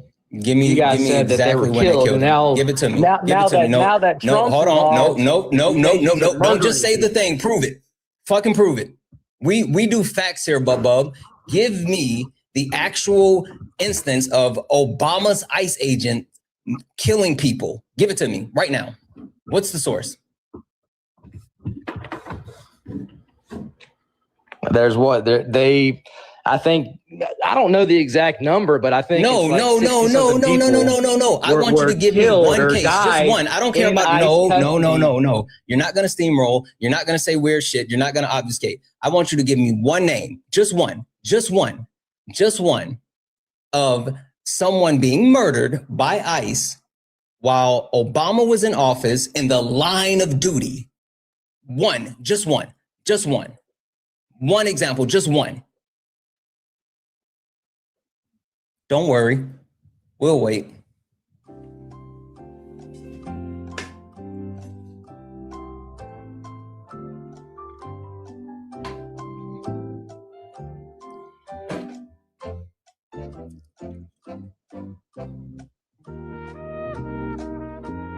He ran. My hands was right here. He ran. Literally ran. Like you can't say, this is the wrong place for you to just say random shit and think that you're going to be able to just like hold on to that random shit. Like you got to prove the stuff that you say. You literally have to prove the shit that you say. I refuse. I refuse to let that slide. Isabella said, ICE gang here. Sure, I'm going to mute you. Because one, I don't care what you're saying in the comments, but two, I just sent you a request. Get up here. Guys, if anyone else would like to support the live, you can do so. Cash App, PayPal, Venmo, pay links and link here in the bio. Santana speaks for you. If you're over on YouTube, you can send a super chat and I will read that out. Guys, keep tapping the screen. Let's go ahead and get the likes up to what's happening with the likes? Can we get the likes up to 500,000 likes? Is the tappers not working? I don't know what's going on. I don't know what's happening. Defensiveness shows you're only speaking from feelings and ego. Yeah, I agree. But they have big feelings. Like, chat, can we be fair? Can we be fair? MAGA has big feelings. And since MAGA has big feelings, then we understand that they're gonna actually do the big feelings things. Oh, wow. Yeah, that's a weirdo. That's a whole weirdo. It's a whole weirdo. Can we be fair?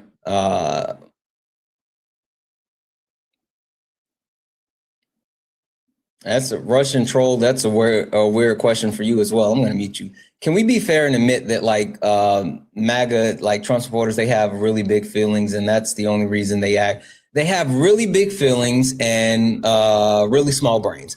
And so that's why they do the things that they do, right? Because honestly, what happens is when you like don't know a lot, everything is scary. Everything is scary. That's why like they're so easily influenced by the premise of fear. That's it.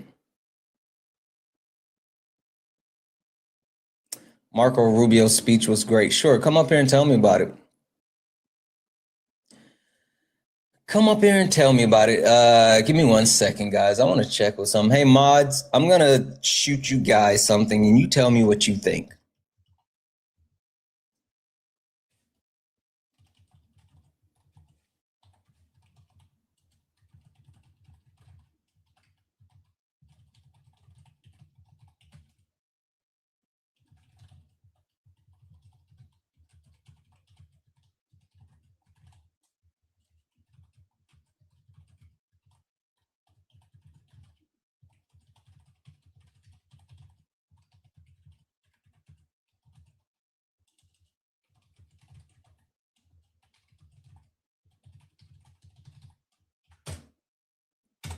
Hey mods, check Discord. I just sent you guys something. Oh, we're at 500,000 likes. Howdy, partner. Also, we're at 413 followers on the stream. I'm really trying to get up to 500 new followers on the stream. I'm really trying to get up to 500 new followers on the screen. So if you look up at the top and you see the word follow, then you're not following me. Hit that follow button. Hit that follow button. Hit the follow button right there. Hit that follow button. Hit the follow button. We are trying to get this account to 50,000 followers, but we're trying to get up to 500 new followers on the stream, and we're up to 425. We need like 7. We need 7. My mods are the fucking best. I swear that, guys. Like, my mods are the fucking best. W's in the chat for Mad Scramble for the $10 donation, stand for calling these idiots sweetheart. It makes me smile every time. Yeah, absolutely. They all suck. W's in the chat for Janique, who sent a $5 donation saying, correct me if I'm wrong, I genuinely believe that MAGA debater bros will replace the racist boomer generation. Are your thoughts on this? I truly appreciate you and all that you do. Much love, brother. Well, first and foremost, thank you for the 5. You're amazing. And like, I wouldn't be surprised, right? I mean, like the premise as far as being like anti-intellectual, it definitely coincides with like people being stuck in their ways. And so while I don't think boomers are necessarily anti-intellectual, a lot of boomers have been avert to advancements, technology, progression. They tend to find like periods in their lives where like it's a comfortable state and they would rather stay in that period of their lives versus like moving forward. And so I think there's a bit of an overlap, but like that wouldn't shock me, not at all. Hi, Evelyn, are you a Trump supporter or disagree with something on the background? I'll take that as a no. Next, you keep coming back. Why do you keep requesting up? You can't sit with us. You're not coming back up here. Go find someone else to like annoy. You cannot. No, fuck off. W's in the chat for Google for the $5 super chat to say, would you ever be a guest on the Necessary Conversation podcast? Parker was on recently and fans brought up your name as the next good guest. I absolutely would. I would love to do it. That's dope. Absolutely. Tell them to call my people. Tell their people to call my people. And when I say my people, I just mean K, because that's all I got. Tell them to call K or email K. I don't know. I would do it. Yeah. W's in the chat for S Dizzle for the $5 super chat to say they really love using the unsubstantiated fact to try to counter your points. Terrible people. They're on their fifis. They only have their fifis and the tum-tums. Yeah, they absolutely do, and they absolutely are. Like, W's in the chat. W's in the chat. Absolutely. Okay. 1.8 thousand people here. I'm going to call it out one more time. Seriously, guys.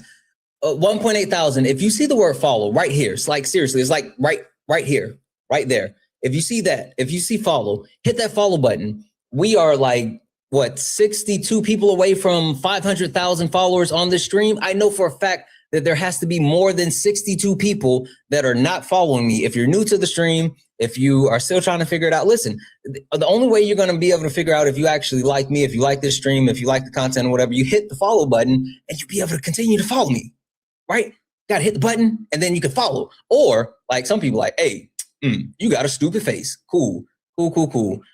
Hit that follow button. I bet you won't come back and say it to my stupid face. Hit the follow button. Just hit the follow button. Hi, Derek. Are you a Trump supporter or disagree with anything on the background? Sorry, I didn't mean to, it's an accident. No worries. I'll drop you down. W's in the chat as well for Zandra, who sent a $2 donation saying future education absolutely required. Exactly. Hi, Jamie. Are you a Trump supporter or disagree with anything on the background? No, I'm sorry. This was an accident. I don't know how I hit the button. No worries. I'll drop you down. W's in the chat for Leon P, who just hit that follow button. W's in the chat for Kelly Williams, who just hit that follow button. Who else? I'm going to call you guys out. You hit the follow. I'm going to give you a shout out. Let's see. W's in the chat for American Hero, who hit that follow button.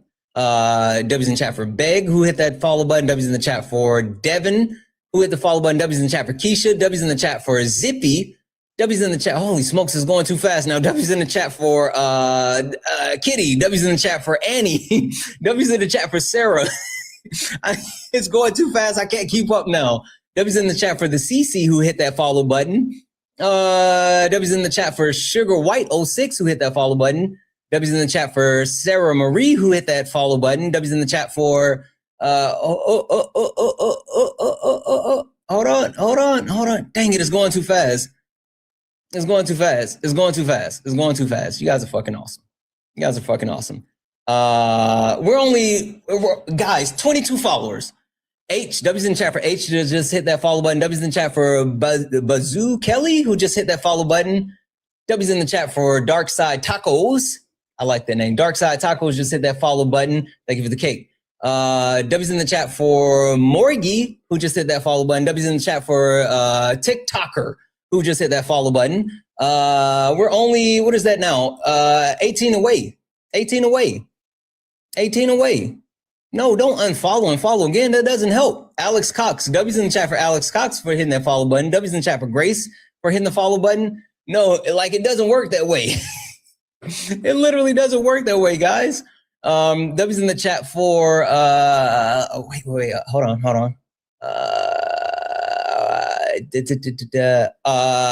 Gearhead Lewis. W's in the chat for Gearhead Lewis, who just hit that follow button. W's in the chat for Ellie, who hit that follow button. W's in the chat for Keith 1998. Guys, we're only nine followers. 9 more followers to hit 500 followers on this stream. That was the goal. We only need 9 more new followers. If 9 people, if you look up at the top and you see the word follow, that means you're not following me. Hit that follow button. We only need 9 people. Lebanon, W's in the chat. W's in the chat for Jambay 0101 for the follower. W's in the chat for Sophie for the follow. W's in the chat for Tracy, for Kimberly, for M Dark, and boom, 508 new followers. You guys are fucking awesome. All right, really quick, W's in the chat for Mary for the $5 donation saying, OMG, I would love to tell you what happened to me by my MAGA supporter. I would love to tell you what happened to me by a MAGA supporter, but only if you're cool with it. Also, my dad is a MAGA supporter, but he's a good person because he's my dad, and I love him. Mimi forever. Mimi, reply to the message. You don't have to send another dono. Just reply to the message and tell me what happened. I would love to check that out. Just reply to the message and tell me what happened. Debbie's in the chat for Kaylee, who sent a $1 donation saying, hey, Santana, I'm the editor again. I wanted to let you know that I want to follow up on an email and her back. I know you've been busy. Yeah, listen, I was literally thinking about you and talking about it. I promise you we're going to get back to you soon. Kaylee, I promise you, because I was working on some stuff this morning and I was like, dang it, I really need that. So I will be following up with you soon for sure. W's in the chat for Nicole for the $5 donation saying, thank you for everything that you do on TikTok. Nicole, thank you so much for that $5 donation. Love and support. You are freaking awesome. All right, guys, this is what I'm thinking. Because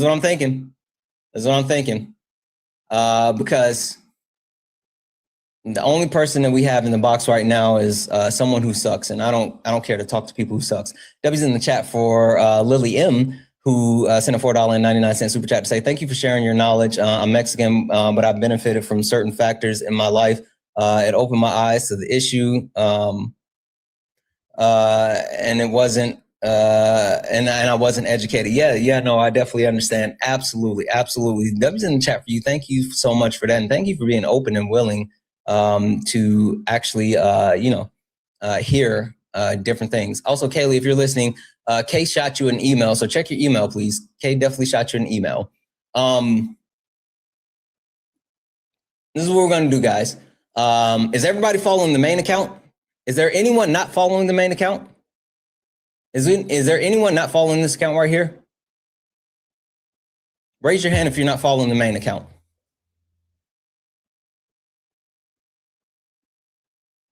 Star, you're not. Click that right there. Follow the main account. All right. So the reason why I said my mods are awesome is because we were originally only planned to stream for about 4 hours, and we are running out of opposition. And so I said, hey, mods, you know, I got a little bit more time. Do you guys want to just call it here, or do you want to hit a restart and try to get more in? And all of them was like, fuck yeah, let's restart. So W's in the chat for the mods. The mods said that we can stream longer, we can debate more. So this is what we're going to do. This is what we're going to do. We're going to hop off here. We're going to hit a restart, but we're not coming back on this account. We're going to hit a quick restart, but we're going to the main. We're going to go to the main account. See if that'll shake a few more people loose. So when we hit the restart, we're going to go to the main. So make sure you're following the main account. We'll hit a quick restart. We're going to go over to the main account and see if we can get some debates. 1.8 thousand people hanging out. Are we good? Does everyone understand? Like, are we good? Do you guys know the assignment? What's the main? This is the main account right here. That's the main account. Yep, we're good. We're good. All right. Let's find someone for YouTube to watch for a second. What is it? Have you guys ever seen that Simpsons show where like the bully takes over and then all of a sudden everybody's like, he's tyrannical, he's tyrannical, he's tyrannical, and all of this stuff, right? But then after they unalived the bully, the leader they had, they found out that he went and made the life better for the people and the citizens. So as you look at that hole in the White House, think about how much better and bigger that White House is going to look after it's complete.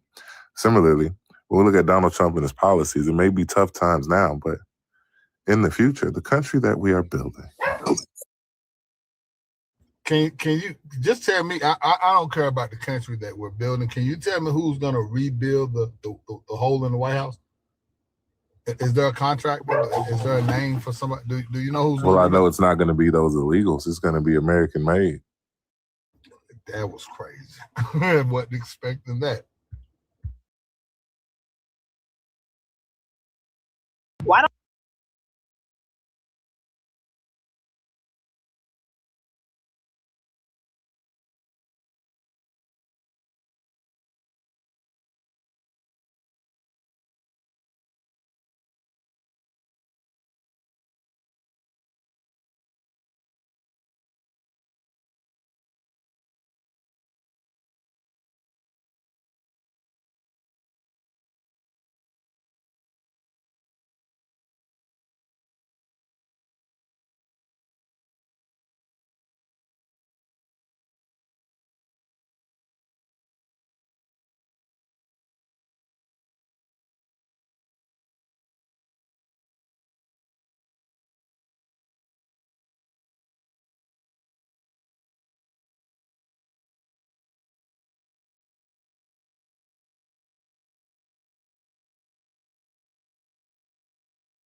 You stepped in a box, now you're in the ring. Ain't no hugs here, you better take your best swing. Mike Hot, who wanna step in the flame? This ain't a debate, this a mind game. Facts like lies, get left in chain. One wrong word, get slapped out your name. This ain't TikTok T, this a war zone talk. No script, no filter, no safe walk. Bring stats and get scrambled like a glitch. I got fire in my mouth like I came from the pit. Hey, step in if you dare. Truth hit hard like a punch in the air. Ain't no rules, no plan, no script. One wrong move, get cooked real quick. Nope, nope. Shield. Better know yourself or you get revealed. Step in, don't you wanna? Sparring with Santana. I don't care what you claim or your background. Facts only, if not, get clapped down. Whether you're left or right, or you don't even vote. If your logic is weak, I'll sink your boat.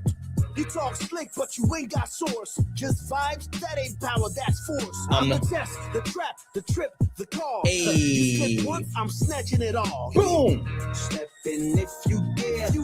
hit hard like a punch in the air. Ain't no rules, no plan, no script. one wrong move, get cooked real quick.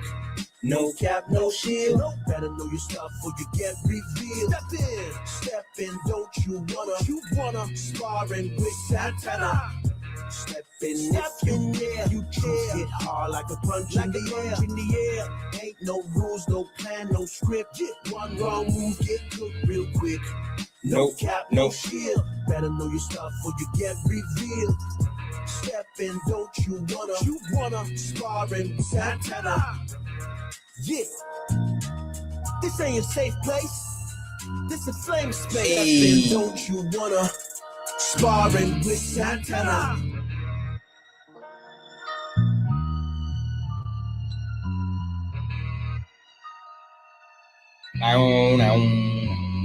Guys, welcome back. This is Sparring with Santana. One-on-one debates with Trump supporters or anyone that disagrees with anything on the background. I am Santana. Guys, only request up if you are a Trump supporter or disagree with anything on the background. Only request up if you are a Trump supporter or disagree with anything on the background. We are only looking for some debates. If you're friendly, tap the screen, share the live, send your daily heart me. It's only one coin. It'll boost the live. It'll push us out to the FYP. Share the live as well. Sharing the live is so awesome. So share it out maybe once or twice, but bigger than sharing the live, bigger than that, repost it. Reposting the live does so much for the live. So if you don't mind, guys, please repost the live. That does a ton. MAGA, Trump supporters, dissenters, request up if you disagree, because the point is that our country's sick. America's sick. And I figured out why America's sick. And America's absolutely sick because of white privilege. Like, boom. America's sick because of American exceptionalism. American exceptionalism is also whipping a lot of people's ass. It's wild. America's sick because of MAGA. You guys are absolutely violent. America's sick because the left, we are not absolved. We eat our own all the time. And America's sick because of the patriarchy. The patriarchal system that we currently live in is absolutely one that perpetuates harm in so many different ways. So if you are a Trump supporter or you disagree with anything on the background, get in the box. We are only looking for some debates. If you are friendly, tap the screen, share the live. Let's go ahead and get the likes up to 50,000 likes. Also, I'm going to keep resetting the daily gift goal to the little 1 cent gift goal. Oh, guys, since we're on the main account now, make sure you send your daily heart me. Send your daily heart me. It's only one coin. It'll boost the live. Why did my backup go down? Get up here, backup.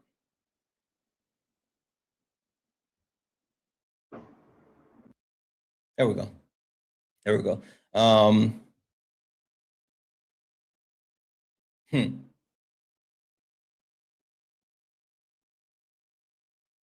One second.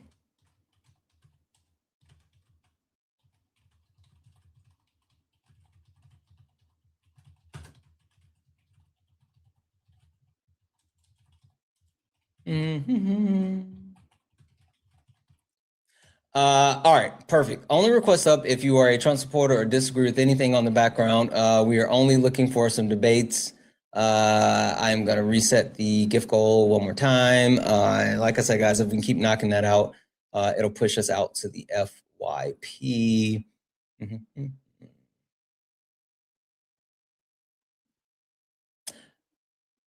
So I saw someone in the request. I'm going to let them up, and I'm just hoping they don't do the weird shit. Like, I'm hoping that today is the day where they no longer do the weird shit and they can get past the weird shit. Oh, did they leave? Oh, they must have left. Okay. All right. Wait. No, there they are. Hi. You got a little bit of echo. Are you a Trump supporter or disagree with anything like that? You just did like a lot of shuffling. Are you a Trump supporter or disagree with anything on the background?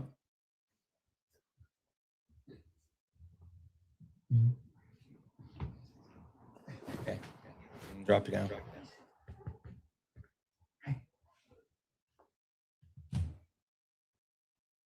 They do slur all the time. That's their default. W's in the chat for Britain for the $1 donation. Saying, would you be willing to do a different live one of these days where we can just chat with you? I'm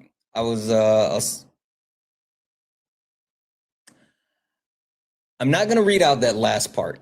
one, take care of yourself. Like sincerely take care of yourself, protect your peace. I'm sorry to hear that. Like, holy fuck, I'm so sorry to hear that. I hope you're okay. As far as like a different type of live, yeah, like we do late nights on this account, the main account. We do late nights with Santana, which is a panel discussion where we have more of an open-ended forum, and there's more of an opportunity for us to talk. And so if you want to join the panel discussion, that'll be tonight at 10 p.m. Eastern, 7 p.m. Pacific, and you can get in on that conversation for sure. If that's something that you want to join. If you're talking about just randomly talking, sometimes I do Q&As, and you know, we can talk then. But yeah, for sure. Only request up if you're a Trump supporter or disagree with anything on the background. We're only looking for some debates. Hi, are you a Trump supporter or disagree with something on the background? I just had a question about the left self-sabotages. I just kind of want to know what that meant. Yeah, absolutely. So the premise behind that is that you see that on the left, we tend to actually eat our own. We have different positions where certain politicians have not been embraced by the left, and there's also an overwhelming amount of like a purity test. All of those things lead up to like the left eating their own. I could tell you more, but like I'm getting thrown off because like I don't know if you're connected to Bluetooth or something, but there's kind of an echo. So if you're connected to Bluetooth, can you disconnect that? Hold on. I may have to get dropped and like come back up. Okay, that's fine. All right. Go ahead and drop you down. You can come back. Only request up if you're a Trump supporter or disagree with anything on the background. We are only looking for some debates. Open-minded. Are you a Trump or open mind? Are you a Trump supporter or disagree with anything on the background? Yes, I support Trump. Okay.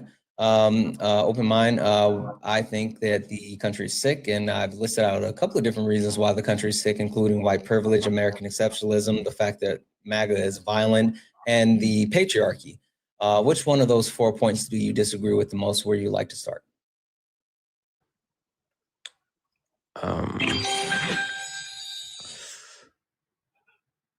I mean, I would like to speak about more of conservative views that are damaging society, I think. Can you pick one of the points that actually you can juxtapose with your conservative views? Yeah, so I mean, I have sources to back up my claim. That's why I'm trying to talk about conservative views, because I'm pretty sure you believe trans women are women, and I'm pretty sure you believe that they should belong. I have no interest in actually debating human rights around transgender people. So, like, no. Oh, so you That's don't? a hard no. You don't believe they're women? No, that's a hard no. As far as I'm not going to let you talk about transgender people on my live. You can pick one of the topics on the background, and we can deal with that. Oh yeah, because you'd know you'd lose the debate quickly, right? I don't care about winning or losing. I'm not going to sit here and let you perpetuate harm on transgender people while for some reason thinking that like human rights are a debate topic. That's fucking weird, and you're being weird. So That's if I the point on showed the background, so if I showed you a source showing I that don't the care about your unaliving source rate, with transgender. the unaliving Listen, rate is hold on, stop. Listen to me. I don't give a fuck about your source. I'm not going to talk about transgender people because I refuse to let you perpetuate harm.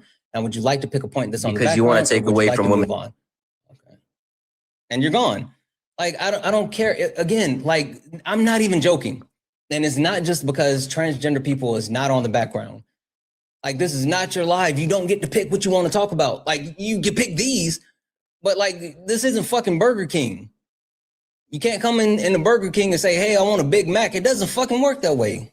Get a Whopper or a fucking chicken sandwich or something. Like, I don't know what we're doing. Respect my boundaries. Only request up if you're a Trump supporter or disagree with something on the background. We're only looking for some debates. Santana, I love you. Thank you for doing these lives. I love you. I appreciate you, but please, guys, please respect the boundaries. Please respect the boundaries. Please respect the boundaries. Only request up if you're a Trump supporter or disagree with anything on the background. We're only looking for some debates. Only request up if you are a Trump supporter or disagree with anything on the background. We're only looking for some debates. Again, I think it's super weird, right? Like, you can't just... The late nights with Santana that we're going to do on consent is going to be one for the ages. I promise you, when we have that late nights with Santana, when the topic of the week is consent, it's gonna put so many people in a fucking chokehold, because consent is like, I don't understand people who think that they can just walk into a space and then dictate and push past the boundaries that are clearly established. If someone tells you no, then you can't just say, I hear you saying no, but I'm going to do it anyway. You don't want to do it because you're going to lose. Like, fuck your boundaries, you crybaby little bitch. No, listen, you're emotional. We'll get to you in a second. It's okay. I'm going to put a binky in your mouth. I beat your I know. Shh. And you. It's okay. It's okay. That's why you don't want to. You're being so emotional. I know. Mute me again. Harder. Cry Mute harder, me. Snowflake. Yes. Good. I will. I will. Good boy. Shh. Yeah, there we go. Good boy. You're weird. You're weird. Good You're boy. weird incel that doesn't have like friends. No one loves you. Mute me. I know. No one loves you. Good no one boy. loves you. Don't worry. I got you. Good. I got something for you. No one loves you. And that's why you want to be weird online. Like they're literally weird online because they don't know how to live in reality. God damn it. They would benefit. Guys, if you weren't there last night, get here tonight for Late Nights with Santana. The topic this week is online communities. And we not only deal, damn it, I already did. So guys, please do not report people. That only hurts the live as a whole, and it slows down being able to get people in. So like, I got them, no need. I can take care of them.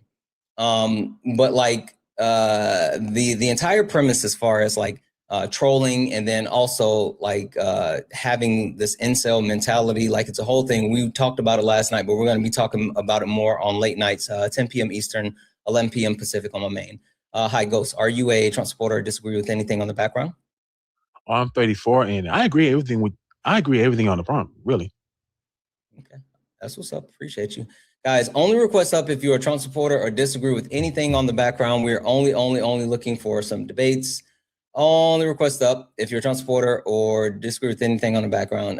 DEI damn project. Yeah, no one cares. Mario, no one cares about your random word salad. I just muted you. Get up here. I sent you a request. Get in the box. Don't be a coward. The person left. Yeah. Jesus Christ. It's like we went through a flurry of a bunch of people in the box, and no one in the box was here for an actual competent debate. Like, I don't know what the fuck is happening. I don't know what's happening. But the point that I was trying to make is like consent is something that people don't understand. Like, you don't have the ability to dictate to other people, especially when like there's lives, because there are certain lives where people just have like open backgrounds and it just says, why do you support Trump? Or why are you a conservative? Or why are you MAGA? And that's all it says.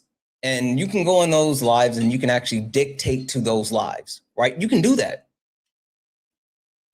But my live, I literally have topics. Like I have things that I actually want to talk about. And so you going off on like random tangents and talking about shit that doesn't matter is not something I'm going to do. Like for some reason, these weirdos think that they can come in and perpetuate harm towards the queer community. And I'm not going to have that. Not in my fucking space. You might be able to get away with that in someone else's space, but you damn sure not going to be able to get away with it in mine. Like you will get checked. So like if you just want to be weird, go find somewhere else to be weird. I'm not doing that. Debbie's in the chat for Elite Gunner for the $5 donation, saying purple app stepchild here screaming Santana, LOL. Just kidding. Keep cooking these MAGAs. Listen, I'm not forgetting about the Twitch. Don't forget you guys. Still love Twitch. I love Twitch. Debbie's in the chat for Elite Gunner. Guys, if anyone else likes support the live, you can do so. Cash App, PayPal, Venmo. Pay links and link tree in the bio. Santana speaks for you. If you're over on YouTube, you can send a super chat. I will read that out. Guys, look at the top. If you see the word follow, that means you're not following me. Hit that follow button. We're driving the main account to 100,000 followers. So hit that follow button. Hi, and are you a Trump supporter or disagree with something on the background? Well, I disagree with, white privilege. I don't think white privilege exists in modern America. Okay, perfect. Would you like to fully lay out your argument, or do you want me to take if white privilege existed in modern America, I don't think black people would be able to get on the news and talk shit about white people all the time and politics and go out and protest and do all that. I mean, there's black millionaires. I mean, come on now. It doesn't exist anymore, at least. Okay, got it. Hey, what's your understanding of white privilege? I mean, white people that are privileged. I mean, I understand it a lot. It doesn't seem like it, because a lot of stuff that you said would not be what white privilege is. I'll tell you what it is, but really quick before I do, did you know that there's a difference between white privilege and white supremacy? Yeah. Okay.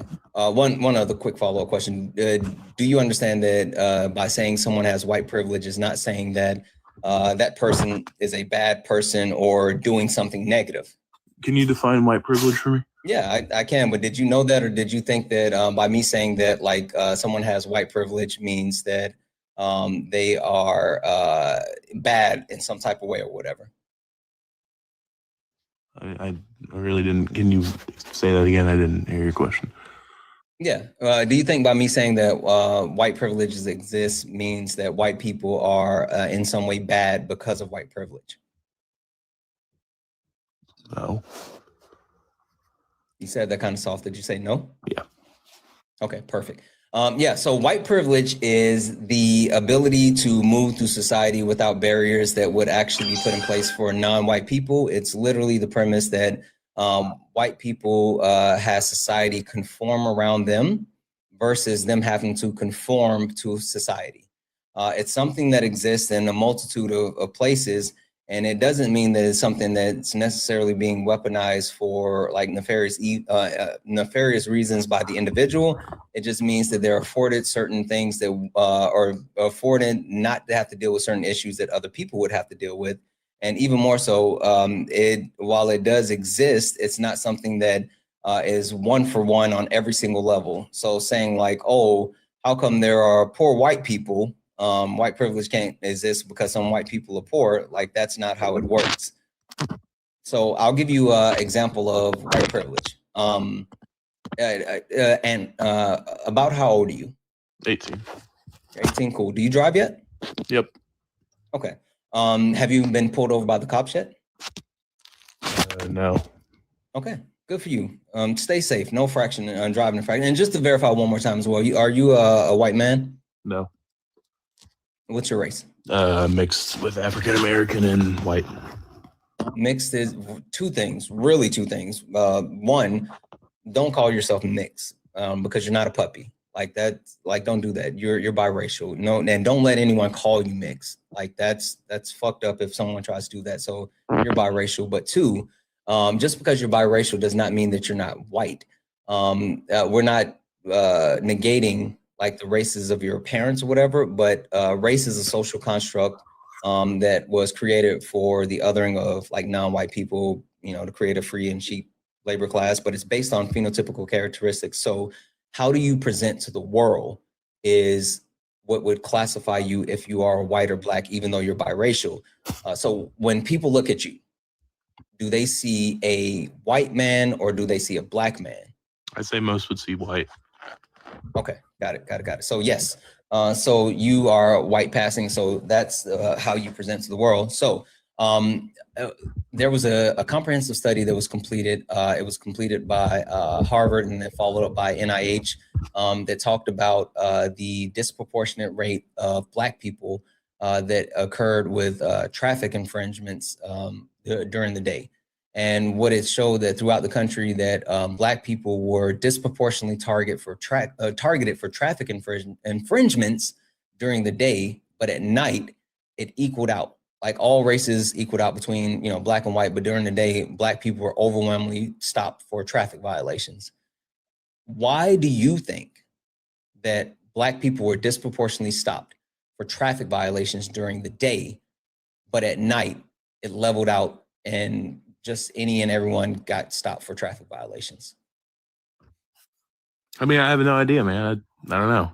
No, just take a guess. I know you haven't seen the study, but just based off of the information, if you had to take a guess why Black people were stopped for traffic violations more during the day, but then at nighttime, it equaled out and everyone just got stopped depending on like just stopping. I mean,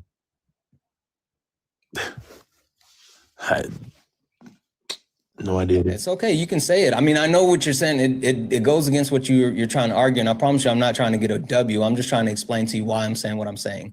This isn't a got you. And I promise you, it's not about winning. I'm just trying to get you to understand why I hold the premise that I have. So if you can answer in good faith, I promise you we can continue with the good conversation. I'm answering your question. I don't know.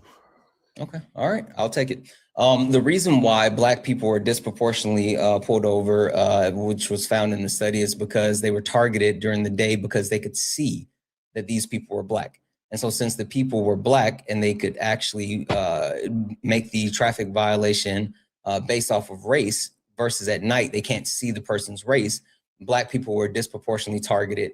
So in this situation with this study that was completed, it was a lack of white privilege, meaning that you're less likely to be pulled. Oh, let me finish then. So you're less likely to be pulled over due to just being white, not because you did anything special, not because the police knew you or like you weren't driving fast or whatever. Like the police across the country just saw that this was a white person. And so instead of targeting the white person, they made the decision to target the Black people. But at night, can't really see, and they just pull over whoever's driving unsafely.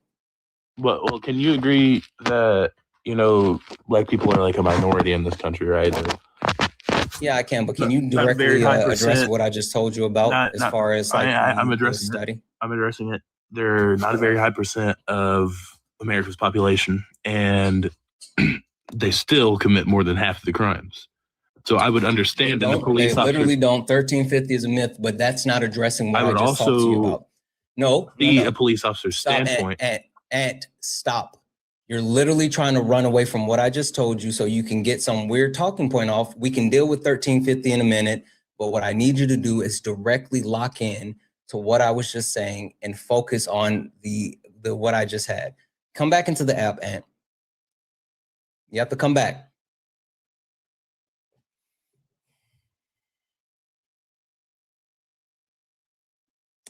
I think he's running. W's in the chat for Google for the, yep, he ran.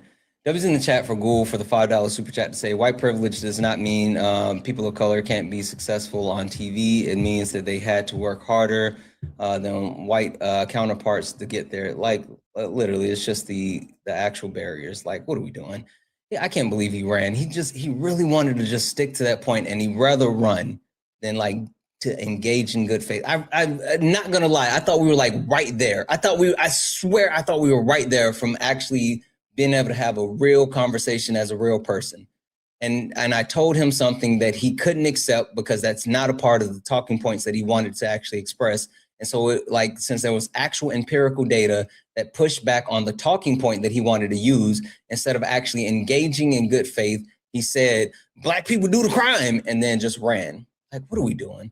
W's in the chat for Mary. Mary's in a $5 donation saying, hey, Santana, can I please come up because you said you could tell MAGA supporter No. I said if you could send it to me. I was saying reply to your message, Mary, and I'll take a look at it. No. We're only looking for debates at this time. I'm sorry. Just reply to your message and we can definitely take a look at what happened, but we want to keep the actual live flowing. So unfortunately, we didn't want to have people come up to actually slow things down. Hey, Santana. Hi, are you a Trump supporter or disagree with something on the background? I don't know if I disagree with it yet because I don't know exactly what it means. What did you mean specifically when you said the left self-sabotages? Yeah, absolutely. When I say the left self-sabotages, it's the premise that we tend to eat our own. The left likes to put people through purity tests. You can see a lot of examples of a lack of support, specifically when geared towards Black women. You can talk about Stacey Abrams and how phenomenal she was for Georgia, while at the same time, as soon as the Democratic Party was able to use her, they pulled power away. Pull power away in order to, take it away from the Black woman. You can talk about the lack of support overall for Kamala Harris, or you can even talk about what's currently happening in Georgia with James Tallarico and Jasmine Crockett prior to early voting. There was a lot of mudslinging and everyone saying that Jasmine Crockett could not win. But after early voting and additional polling, not only is she blowing the doors off James Tellerico, but she is projected to beat any of the Republican senator nominations. You can also talk about what happened in 2016 with Bernie Sanders, the lack of support throughout the history of AOC, and even more so more recently with Zohran Mamdani in New York, the fact that the established Democratic Party was unable or unwilling to support him until the very end. So there's a lot of people who vote on the left, and if there is one thing that they don't like, or they feel like this one thing isn't to their standard, then they just absolutely refuse to support anyone to gain any type of progress and political power. Okay, yeah, so I can agree with that. I didn't know exactly what it meant. I also want to say that I believe that the left has an issue with shifting support to new people. Like after Barack Obama was served his second term, I feel like they had an issue with shifting their who to support after that. But yeah, I think the Democratic establishment as a whole has fallen short as far as listening to constituents. They think that they can dictate to us versus us dictating to them. Like they think they can tell us what we need. And I think that the only way that the Democratic Party will ever really be able to succeed is if they actually listen to the people instead of just saying like, hey, this is what you want. Yeah. But anyway, listen, sounds like we agree. So thank you for coming up. I'm gonna go ahead and drop you down. All right, thank you. Yep. Guys, only request up if you're a Trump supporter or disagree with anything on the background. We're only looking for some debates. Only request up if you're a Trump supporter or disagree with anything on the background. We're only looking for some debates. Hi, are you a Trump supporter or disagree with anything on the background? Hi, are you a Trump supporter or disagree with anything on the background? Okay, I'm gonna drop you down. 2,000 people hanging out here, guys. If anyone would like to support the live, you can do so. Cash App, PayPal, Venmo, pay links, and Linktree in the bio. Santana speaks for you. If you are over on YouTube, you can send a super chat, and I will read that out. Samira, hi. Are you a Trump supporter or disagree with anything on the background? I love you, Santana. I appreciate that. Please, please, please, though, respect boundaries, guys. Seriously. Like when I tell you, I genuinely appreciate you, especially with doing this on a day in and day out basis. I appreciate the love. But like when people come up and they do that, like it throws off the actual live and it slows things up. So I swear I appreciate you guys. I love you guys, but please, please, please respect boundaries, and not just mine, but like boundaries of other people's lives. Like that's super important. Hi, Savannah. Are you a Trump supporter or disagree with anything on the background? No, but I do disagree. Well, I don't know what you're at saying that the left self-sabotages. I'm wondering what's your stance on that? Yeah, my stance on the left self-sabotaging is that the left tends to put people through like a purity test. And they have a stance on like, if you lack one specific quality or something, like one specific thing that I don't like, then there's no way I can support you. You can talk about the lack of support for Black women, even though Black women have. Oh yeah, okay. I totally understand what you're saying. I just was not understanding what you meant by that. Okay, so do you agree or disagree? I agree with you. Yeah. Okay, perfect. Thank you. I'll go ahead and drop it down. Appreciate you. As only request up if you are a Trump supporter or disagree with anything on the background. We are only looking for some debates. America's sick, and the reason why America's sick is because white privilege, American exceptionalism, MAGA, the right's violent, the left self-sabotages, and the patriarchy. Hey, Blueheart, are you a Trump supporter or disagree with anything on the background? I think that was an accident. Hello. Hi, 48/7 or 48/7. Are you a Trump supporter or disagree with something on the background? Yes to the first one, and then yes that I disagree. Okay, perfect. What can I call you? Because I'm gonna mess it up if I keep trying to call you. You just call me M. 48/7. M. Okay, perfect. M. M. Which point do you disagree with the most on the background where you would like to start? MAGA is violent. Ooh. Okay. Tell me why you disagree with that point. I don't think that the entire group is violent. I mean, yes, you have your bad apples here and there, but I want to classify the whole group as being violent. Okay. If you had to put an arbitrary percentile on the violence being perpetuated by not only MAGA but the right, what would you say? Ooh, a full percentage for violence? Yeah, just some arbitrary. Normally, I don't like people throwing out numbers, but I just want to get a kind of an understanding in your head as far as what percent of the right do you think is violent? And this even sounds high to me. I'd say 25%. 25%. Okay, cool. What do you base your premise on as far as like the right not being violent? As a whole, it's not as if the right's trying to do things that are violent, I guess you could say. It's not like if we took immigration, for example, right? Mm-hmm. The goal isn't to be violent with how immigration happens or like the things that's done. It's a very straightforward plan. Everybody knows what wants to be accomplished. It was very clear what was going to be accomplished and how fast it was going to be moved towards. However, you get these individuals that are trying to interfere with these police investigations, which when you start boiling one pot and then the other pot's boiling, of course, tensions are going to rise to where violence is going to occur. However, the goal is to not be violent. Okay. All right. So let me lay out my premise for you, and then we can tie it into immigration. Right. So the premise that I have is that the majority of the right perpetuates violence and in a multitude of ways. If you take a look at the study year history, the 30-year history that was completed of the 3 different ideologies, left wing, right wing, and Muslim ideology, 57% of the mass shootings that have occurred over the last 30 years have been perpetuated by people with right-wing ideology. So when you talk about mass shootings in the country, like more than likely, if it's someone doing it, they have a right-wing stance. But then when you take a look at the fact that people on the right tend to believe they have a monopoly on violence, meaning they are good with perpetuating violence on others, but they feel like someone bringing violence to them is unacceptable.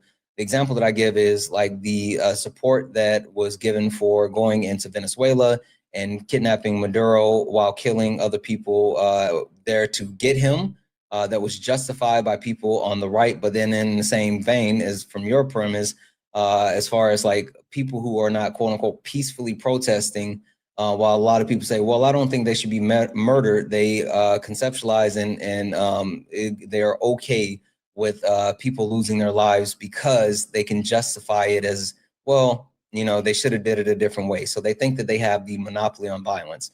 The follow-up question I have from laying out my premise is, what did Alex Pretty do that you felt was so violent that would justify him being murdered? That's a good question. Murder, of course, is not the goal. Death is not the goal. It could have been handled differently. However, you have to look at the situation as a whole and everything that happened and what was probably going through. And I'm sure there might have been like a lack of communication or miscommunication. I'm sure when the officers were around him, somebody probably yelled, "He's got a GUN." Then it resulted in another officer like, "Oh my gosh, he's struggling. He's got a GUN," and made a split-second decision. Not saying that it's okay. However, it could have been solved. It could have been avoided by peacefully protesting on the sidewalk, not in the middle of the street, not pushing an officer once that officer moved to the female. It's not your job to fight an officer on the road. Woman, not a female. Yeah, woman, my apologies. It's not your job to fight the officer or to make your case right then and there. It's your job to make your case in court. Okay. A couple of things. You didn't answer the question, so we're going to go back one more time to the question. What do you think that Alex Pretty did that escalated to the point of justifying him being murdered? I would say, in Minnesota, you don't necessarily have to carry your documents or identify that you have a firearm. However, not bringing a firearm to a peaceful protest. So you think that participating in your Second Amendment right? Hold on, I'm still going. Okay. Not bringing a firearm to a peaceful protest, not having extra magazines at a peaceful protest, not being in the street during a peaceful protest, not interfering with a police investigation during a peaceful protest, and then also not. There was no police investigation. Was it a federal? Like, again, you're trying to create like these additional factors. Can you please just like directly answer? Do you think that Alex Preddy having his weapon with additional magazines was justification for him being murdered? I just need to know what your justification is. I think him assaulting the officer ultimately led to what happened. Okay, so you think that him actually stopping the officer from assaulting a woman was justification for him being murdered? Like I said, it shouldn't have happened. I just need to understand is that. Well, you're asking for something in particular, like what ultimately. No, I'm asking for a direct answer without all the fluff. Like I can see all like the decorations around, and I'm good. Like I'm a simple man. I understand simple stuff, and so I'm just saying like be simple and plain. Like I don't need all the fluff. I just need like the direct answer. He shouldn't have died. So are you saying that there was nothing that actually justified him being murdered? Like I said, there were 6 or 7 officers that had him on the ground. One of them probably said he has a weapon, there's a gun, and then the other officer heard that and responded immediately. Yeah, but that's not my question. Again, I'm going to try the question one more time. No. I'm saying, what specifically are you saying that justified him being murdered? Is it the fact that he had a gun with extra magazine at a protest? Is it the fact that he was stopping a woman from being assaulted by an ICE agent? Was it the fact that he wasn't, quote unquote, peacefully protesting? What thing do you think escalated it to the point that justifies him being murdered? I would say resisting. Okay, so you think resistance justifies murder? And that's the thing. There's nothing that justifies. That's the answer. Say it. Say it right there. Go ahead. Come on. You were right there, but you tried to swallow it back down. Say it. There's nothing that justifies murder. That's exactly. So why are you? Why, if there's nothing that justifies murder, then why are you trying to justify murder? I thought you were looking for an answer. I was looking for your justification. I know for a fact that there's nothing that justifies murder, but you were sitting here trying to justify it. Well, I thought you wanted me to. You said it. You were saying that. Well, no. You were defending it, and so I wanted you to be direct with what you were defending. At the end of the day, there's nothing that justifies murder, and of course, if that were to happen, that's the last thing that anybody ever wants to happen. No officer is going to wake up in the morning and say, you know what? Today is the day. I'm going out. I'm going to unalive somebody. I would have to disagree with you, right? Because even if you look at like the most recent body cam footage that was put out by ICE with the original lady that was shot like 7 times in Chicago, that was premeditated. The 2 officers that were in the vehicle, they were talking. They was like, yeah, we're going to get her. We're going to get this B word. We're going to get this B word. And then they stopped and the car went around the parked vehicle and they lied and they said that she struck him. And then they stopped her and then they shot her 7 times. So it seems like those ICE agents. Are you referring to Renee? No, I'm talking about what happened in Chicago. Okay, I thought you said Chicago, but I'm not familiar with that incident. Yeah, so this was before Renee Nicole Good. This is when they were in Chicago, and there was reports that ICE had shot a woman, an American citizen. She didn't die.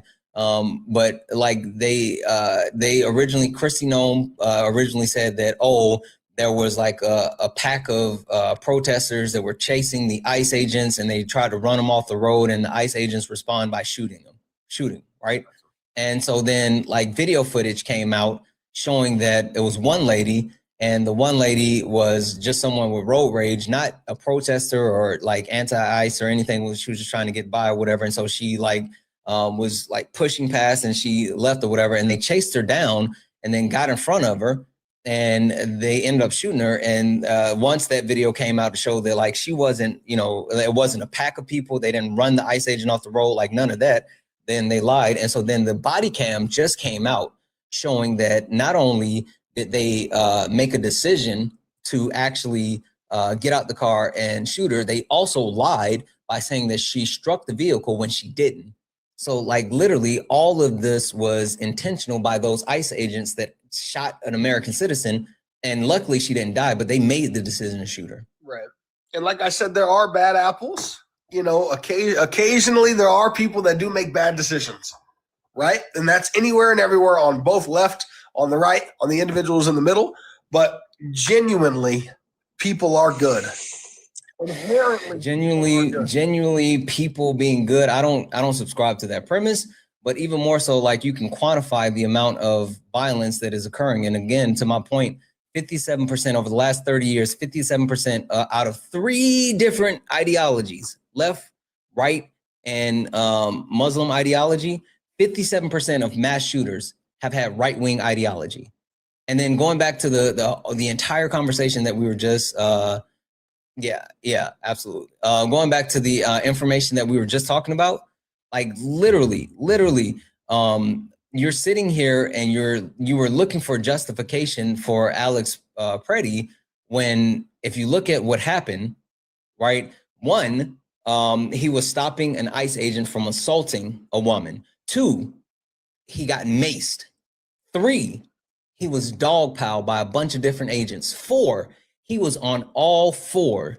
And 5, they took his weapon and then unloaded it while he had his back turned with all 4 on the ground. There's no justification for that, but people on the right keep trying to justify that because they think they have a monopoly on violence, which goes back to my point. If they're perpetuating violence, then they think it's justified. If it's violence that they feel like is coming towards them, i.e. the ICE agent, then they don't agree with it, but they can justify why they don't think that violence should be perpetuated. Like literally, it's there. That's the violence. Okay, that's reasonable. I can understand your viewpoint. But I don't think the generalization of MAGA as a whole, still, yes, it may be more frequent with the right side that it occurs. However, the generalization, the categorization of the people as a whole would be inappropriate. Still, regardless. Why? If overwhelming majority of the violence comes from this group, why can't I categorize the group overwhelmingly the group that perpetuates it? Because I didn't say every single one of them, but I'm saying that the majority of the violence is perpetuated by them. Well, that's an okay statement to say. But if you were to say that every person in MAGA is violent, MAGA as a whole is violent, then that would be incorrect. Not everybody. Listen, I can't say that every person in MAGA is violent, but I can say that every single person that is MAGA is okay with violence. They're good with violence, and not just violence in the sense of like some level of violence or patriotic violence. Like every single person. Did you vote for Donald Trump in 2024? But not in 2020. But did you vote for him in 2024? Yeah. Okay. You knowingly, after Donald Trump and people that said they support Donald Trump, perpetuated the most violent act on our nation's capital in United States history. You knowingly made a decision to still support him. Well, the fact that they tried to overthrow the United States government, that they smeared shit on the walls and the side of the Capitol building, and the fact that they flew the Confederate flag for the first time in our Capitol, the fact that they brought gallows while chanting "Hang Mike Pence," the fact that they literally were looking for senators to try to take their lives. All of this happened at the behest of Donald Trump. And then Donald Trump ran on pardoning those violent people, and you guys still voted for him. That's not. And he clean slate, all the people that were involved, whether they had a little bit of violence or they had a lot of bit of violence. He said the violence is good, and you was like, "Yep, I'm willing to accept all the violence." No, I didn't like or approve of the party of the individuals. Well, I wasn't going to support. I voted for Biden in his previous campaign, and then upon the dissatisfaction that I had with his presidency and his administration, resulted in me ultimately choosing the other. I'm gonna bite. I'm gonna take the bait. I really want. Normally, I would say, yeah, let's stick on topic, but now I'm super curious. But Give me a second. Let me say thank you to a couple of people. Now I want to know what happened that was so bad that you would actually support a 34 count felon, a convicted rapist, adjudicated rapist, a racist, sexist, and hell, someone who said they want to be a fascist and a dictator.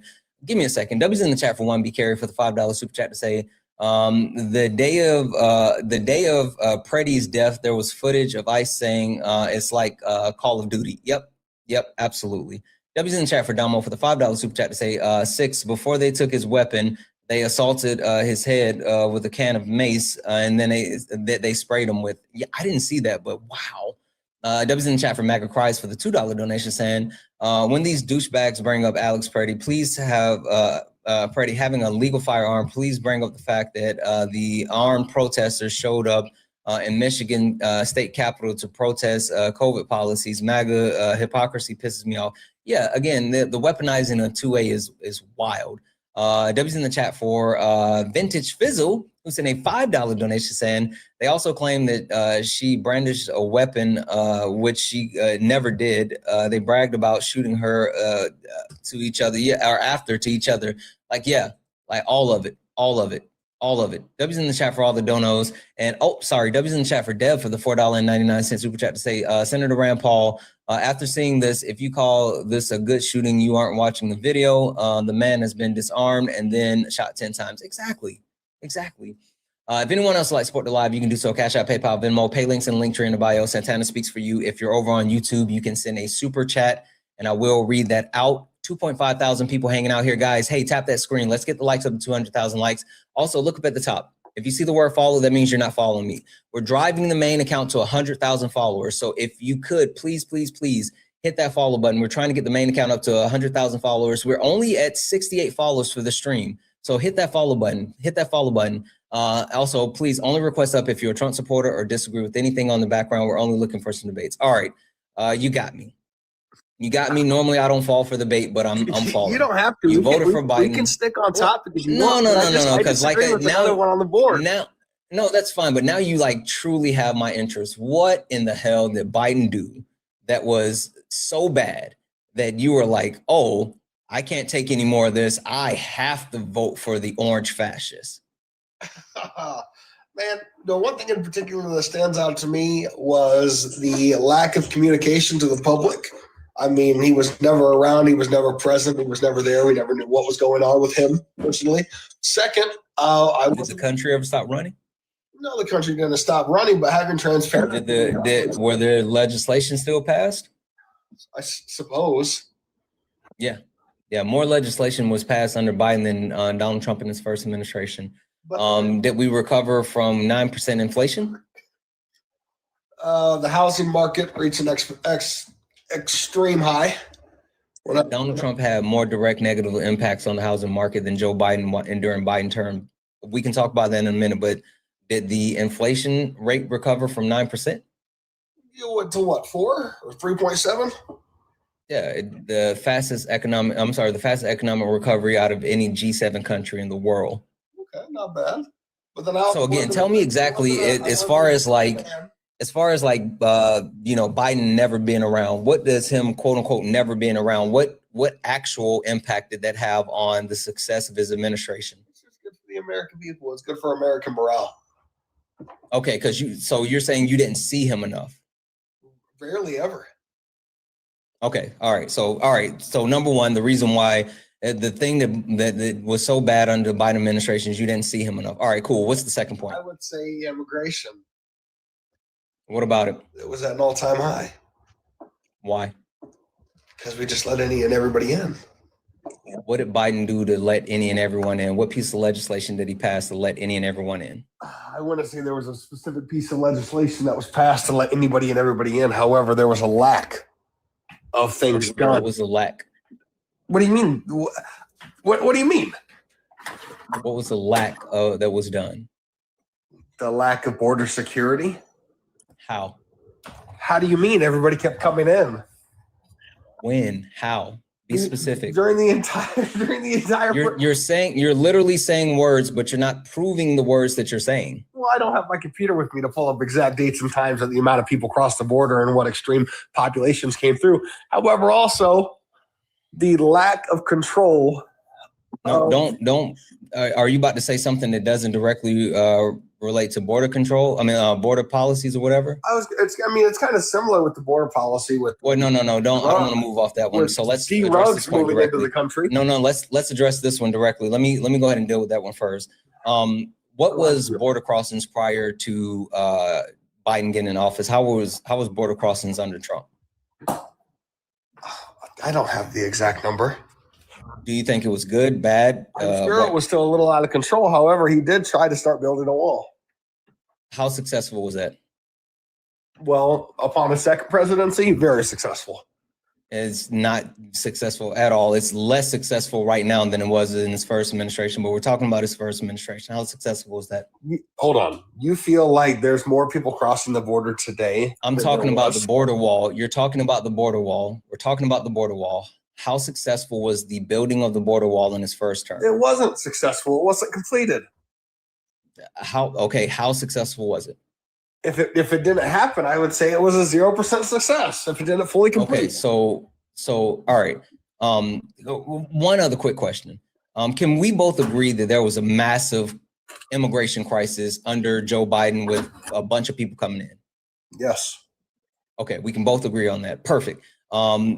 Barack Obama, do you know what the nickname they used to call Barack Obama? You know what his nickname was? Enlighten me.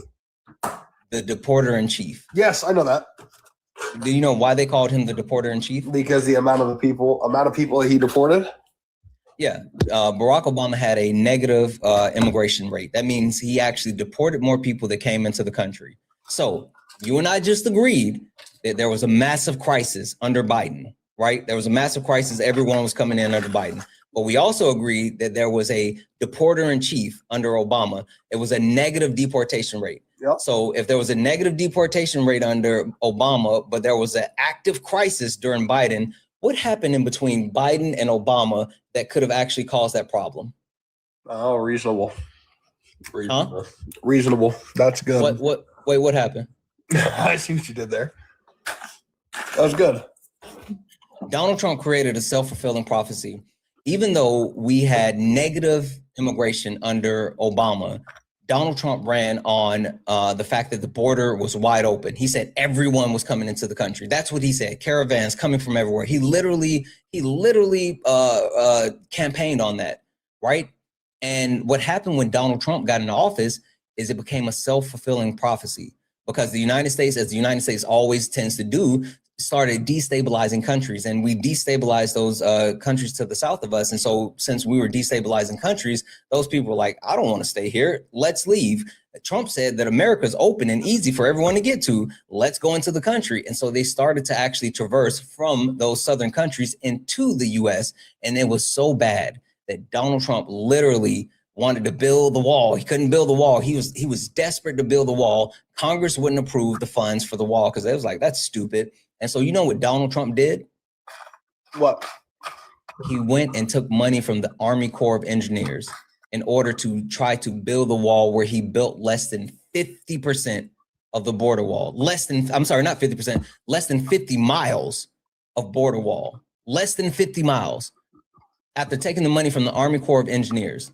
And if you take a look at the border crossings under the Trump administration, they were out of control. Like literally out of control. Do you know the one thing that happened? One thing, there was one singular thing that saved Donald Trump and the border crossings under his first administration. One thing. Do you know what that was? I'm sure I do, but you're going to need to enlighten me. You tell me what you think. What up, Chewy? Oh, I know her. What's up? What's that one thing? The one thing that saved Trump. I don't know. You're going to tell me. COVID. What? Literally a worldwide pandemic is the only thing that saved Donald Trump and his border crossings because Donald Trump was able to enact Title 42. Do you know what Title 42 is? I've heard of it, but I don't know it off the top of my head. Title 42 was the piece of executive legislation that allowed the president to close the border because of a global pandemic.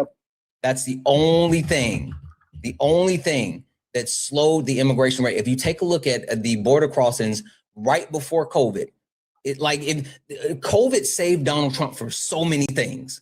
If you take a look at the job numbers right before COVID, like job numbers were already declining. The stock market was already declining. Like there were so many negative key indicators that were occurring, and COVID literally saved his ass. Like literally, if it wasn't for that, if COVID wouldn't have happened, he would have gotten fucking run worse than he did. But he had a veil of, like, hey, it wasn't my fault, it was COVID. Like that's what he actually had, because border crossings were skyrocketing prior to Title 42. And that's the only reason he was able to slow down immigration coming into the country. Do you know what happened to Title 42? Didn't you just say the borders became closed? No. Why didn't Biden? Because Biden took over and Title 42 was still in place. Why didn't Biden keep it? Because he felt as if it was over, that the problem was solved. You're literally wrong. Joseph Robinette Biden wanted to keep Title 42 in place. And so much so that when he was told that he had to reopen the borders, he took it to the Supreme Court of the United States of America, and they said no. He challenged it in court, and the Supreme Court said, no, you cannot keep Title 42 in place. You have to remove that and allow people into the country. And at that time, there were so many people sitting at the border waiting to come into the country. And so once Title 42 was lifted, you know what happened? Love rush. People were allowed to come into the country. Right. So this premise that Joe Biden did anything that negatively impacted the country, no. Like Donald Trump had more direct impact as far as getting people to come into the country than Biden did. You know who actually helped border crossings? Kamala Harris. Did you know that? What do you mean by helped? What was Donald Trump calling Kamala Harris? What does a Republican say that Kamala, what was her title? Oh, her nickname? Sure. I know she was responsible for the border. Wasn't she as vice president? Okay. If she was responsible for the border, what do you mean? Was she like playing starting left tackle for like the Houston, Texas or Dallas Cowboys, standing at the border, making sure nobody can get past? How was she responsible? Was she like the first line of defense? What was she supposed to do at the border? She was supposed to secure the border. She was supposed to have things in place. How was she supposed to secure them? Was she supposed to go out and, guns on both hands, making sure you guys come across my border, I'm taking you out? What was her role? Like, what was she supposed to do? Ensure that everything was running as smoothly as possible. How? I'm assuming by doing her job. What's her job? She's the vice president. What's the job of, there's two constitutional roles that are listed for the vice president of the United States of America. What are those two functions, those two jobs of the vice president? So you are killing me with these technicalities, man. No, I'm killing you with not knowing the premise of like politics and what you're supposed to do, and then the facts as far as what actually happened. Now, what are the two things, the two functions of the vice president? Yeah, I don't need clues in the chat. I'm not the type of guy to act like I know if I don't know. Please enlighten me on what two specific. Fine. The two functions of the vice president is one, to be the president of the Senate and cast tie-breaking votes, and number two, to be at the ready if ever the president is incapacitated. Yeah. So anything outside of that, they serve at the pleasure. Literally, that's what everyone says. We serve at the pleasure of the president, meaning that Joseph Robinette Biden would have had to tell Kamala Devi Harris, like, you have to do this or you have to do that. And you know what he told her? What? He didn't tell her, secure the border. And he also never called her the border czar, because that's not a real thing. We don't have czars. What he actually told her is to figure out what's the root cause of migration that's occurring from the triangle countries to the south and causing people to come into the US. That's what he tasked her with. And you know what she did? I don't think she found a good answer. You would be fucking wrong, bub. You would be wrong.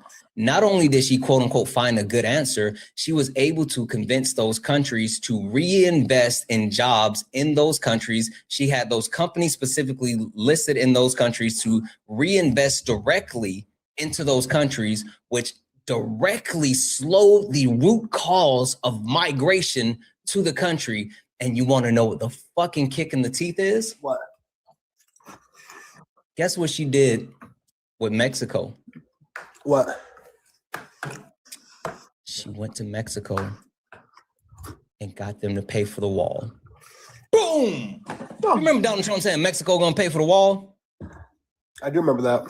Kamala Harris did that shit. All right. So Well, to be shout out to specific, it wasn't for the quote unquote wall specifically. Kamala Harris got Mexico to invest $5 billion into border security to increase the actual protections for the Mexico side and to the border. So like literally, not only was she able to slow the root cause of migration, but she got Mexico to pay for additional support at the border, where Donald Trump was like, build the wall, Mexico's gonna pay for it. And he couldn't fucking do it, but she did it.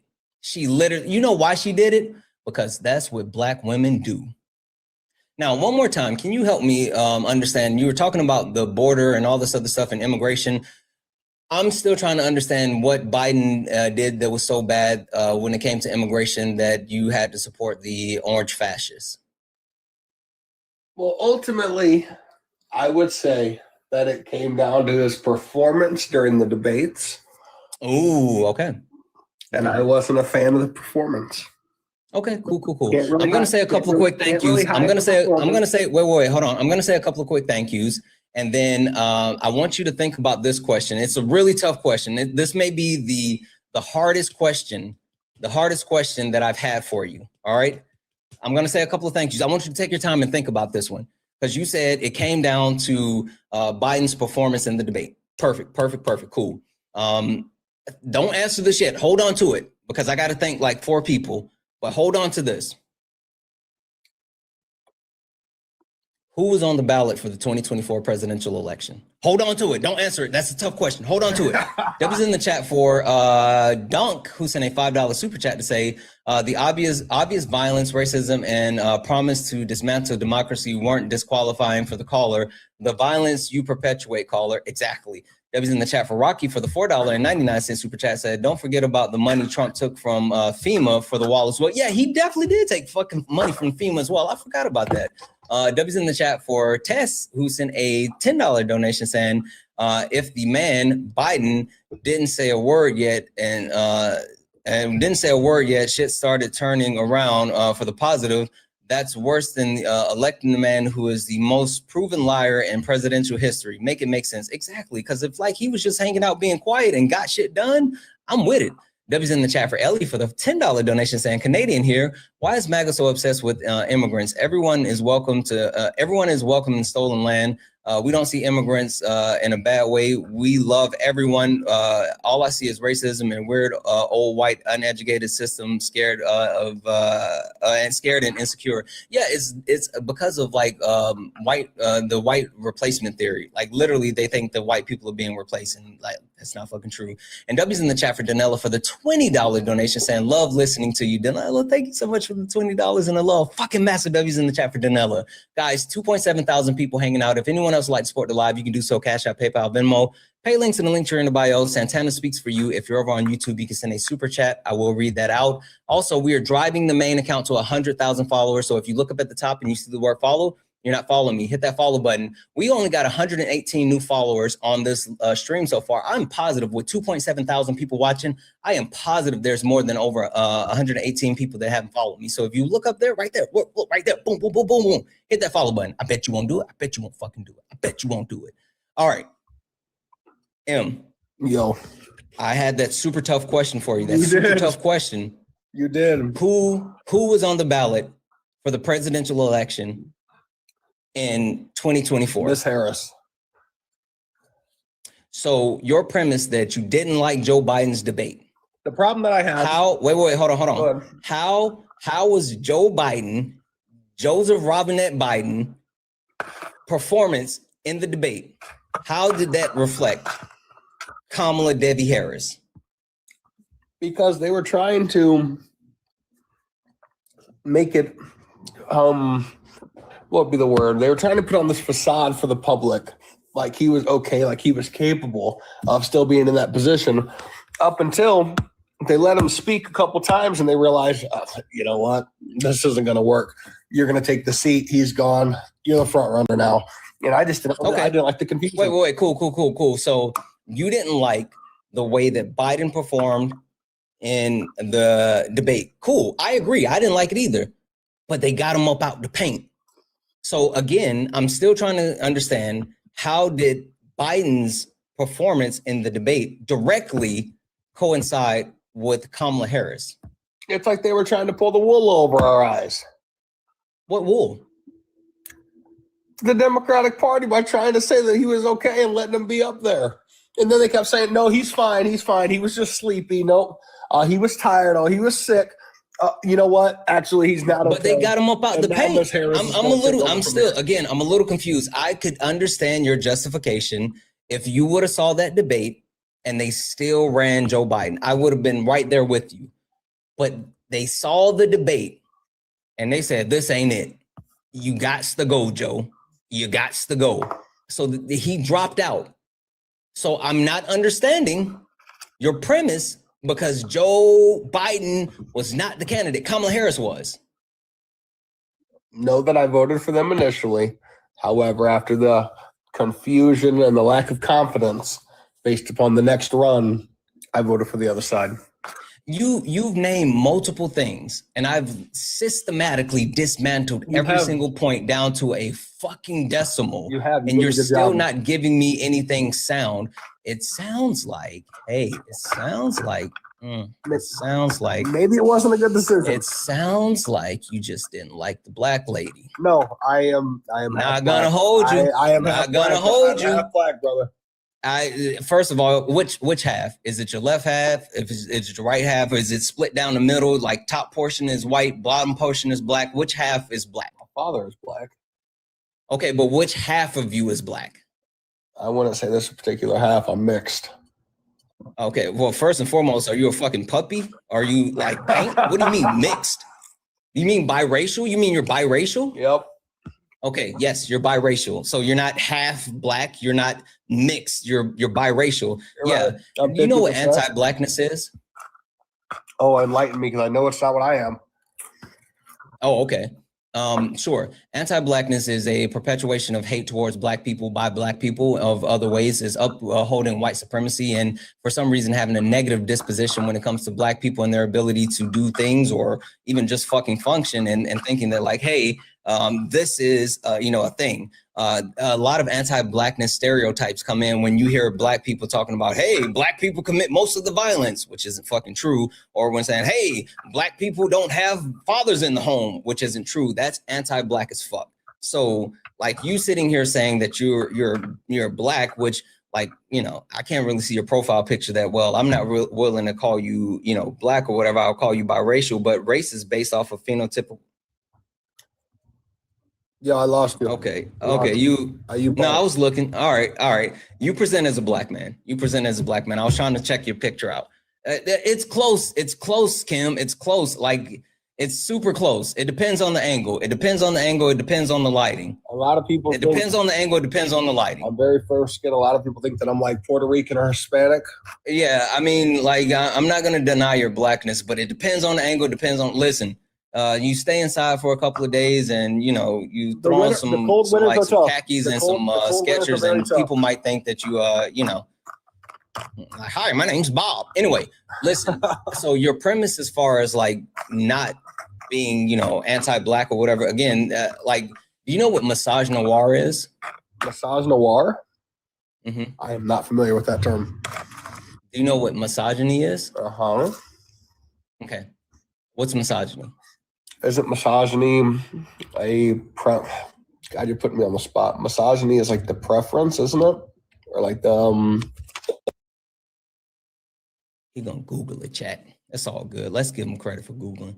W's in the chat for Andrew for the $3 donation and just sent some pink hearts. W's in the chat. Thank you so much for that $3 donation. Again, if anybody else would like to support the live, you can do so. Cash App, PayPal, Venmo, pay links and links are in the bio. Santana speaks for you. If you're over on YouTube, you can send a super chat. I will read that out. All right, go ahead. I did Google it to make sure that I was correct. I didn't want to say the wrong thing. But it's like you don't like women. Like it's your preference to not speak to women, to not like women. It's not just liking women, but it's the biases and preconceived notions that you have about women, and it is an actual system that continues to disenfranchise women due to saying that they have a lack of ability or a lack of understanding or a lack of capability due to the fact that they're women. It looks at women as less than just because they are women. So yeah, like misogyny, misogynoir, all that shit, but make it black. Okay, that's misogynoir. When you look and when you understand like intersectionality and you understand the patriarchal system and how like white men sit at the top of the patriarchal system, and the further you are from a white man in the system, the less access to the power structure that you have. Black women as a whole tend to sit at the bottom of the patriarchal system. And so when people talk about misogynoir, it's those inherent biases and perpetuations that they put on women, but it's intensified due to the fact that it's black women. Okay, I understand now. So you dealing with anti-blackness and then also not understanding necessarily misogynoir. I mean, you could engage in misogynoir without even like knowing it. All of those things culminate in the fact that like Kamala Harris was the most qualified candidate to ever seek the office of the presidency for a first term. She was a better president than Donald Trump while never being president. And still white men showed up and voted for Donald Trump at the highest clip than any other president in United States history to protect their spot at the top of the patriarchal system. That's all. Like it's literally, that's all. That is not why I voted. Let's be very clear. Sure. You haven't given me any cohesive reason why you haven't voted. Like everything that you said didn't make sense. If you're going to tell me that you voted off your fee-fees, then okay, I can accept that. But like every other fact that you've listed out does not add up.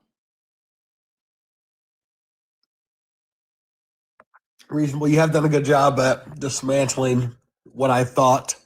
But it wasn't because she was a black woman, and it definitely wasn't because she's a woman. I mean, the company I work for is ran by women. The entire board of directors is all women. I have no issue with. Wait, do you think proximity absolves you? No, I have no. I purposely decided to work for that company because of that. Yeah, but again, do you think that proximity absolves you? By being around it? Yeah, just because like I can't be misogynist. I love women. I got a wife. I had sex last night with my wife. Like that doesn't absolve you from misogyny. Proximity does not absolve you from engaging in misogyny nor misogynoir. If you're not actively dismantling your privilege and dealing with it on a daily basis, then there's no way that you can actually say that you're not misogynist. Men are inherently misogynist. I'm inherently misogynist because I'm a man. I'm afforded privileges that women aren't afforded. And every single day I have to check my privilege and do my possible best to platform and advocate for women, because that's the only way that you can fight back. So you just sitting here saying, I'll work around a bunch of women. That doesn't mean shit. Yeah, but if I know that that's not what I like, my beliefs and what I practice, I mean, I don't know how to be any more clear. I'm just giving an example of. You were tokenizing. That wasn't an example. That wasn't like a token. I was just simply stating. I was stating a fact. That was literally tokenizing the women that you work with. You literally tokenized them. It was a fact. You literally tokenized. A token's a fact?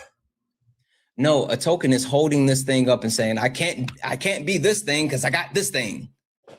I can't be racist because I got a bunch of white friends. If I purposely chose to work for all those people out there, hold on for a second, M. For all those people that have been calling me racist lately, I can't be racist because I got white friends. Okay, I see what you're saying. Boom. That's literally tokenization. But if I purposely decided to work for this company because of their board, their leadership, how would that be a token? Would that not be a fact? No, I'm not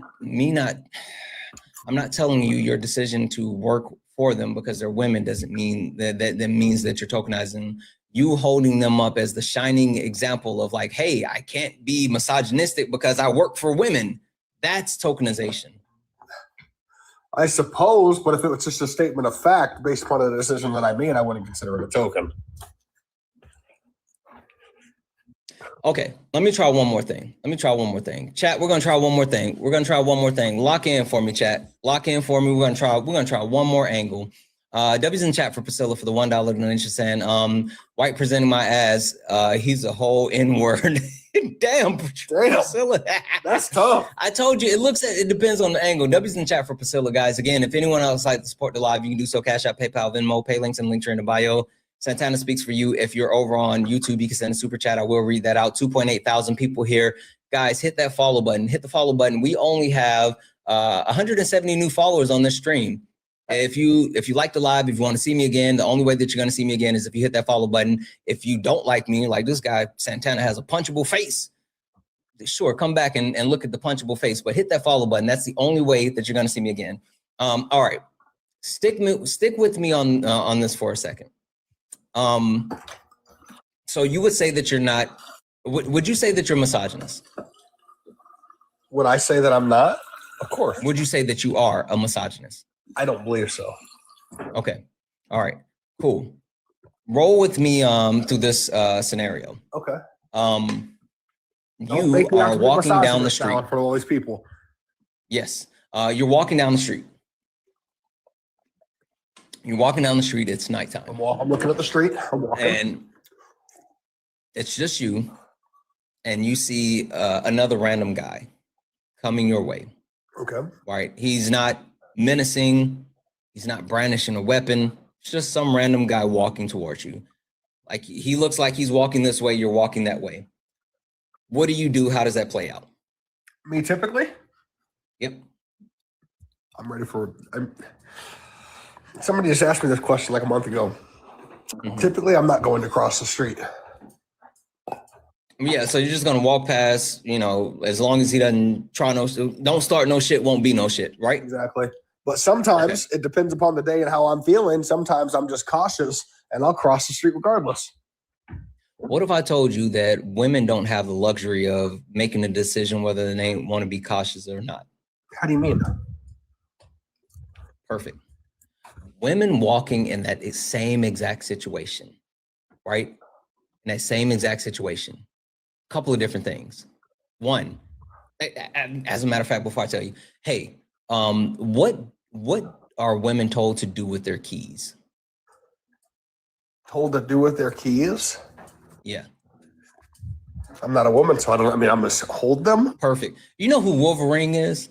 Yes. Wolverine, one of my favorite X-Men. Women have been taught to put their keys in between their fingers, and get so ready they to can rock. use it to actually scratch and defend themselves. A woman in that same position not only has to worry about crossing the street, but a woman has to worry about whether that man is going to cross the street with her, whether or not that man is going to perpetuate harm and violence on her. A woman in your same position does not have the luxury of just walking down the street and just saying, I don't think anything's going to happen. Right.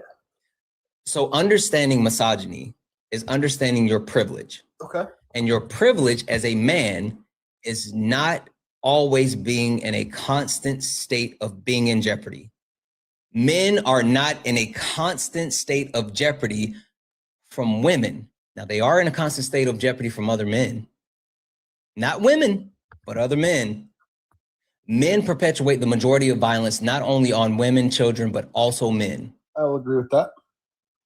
So women have to not only think about certain scenarios that you don't think about, but they have to prepare for other situations that you would never, ever think about.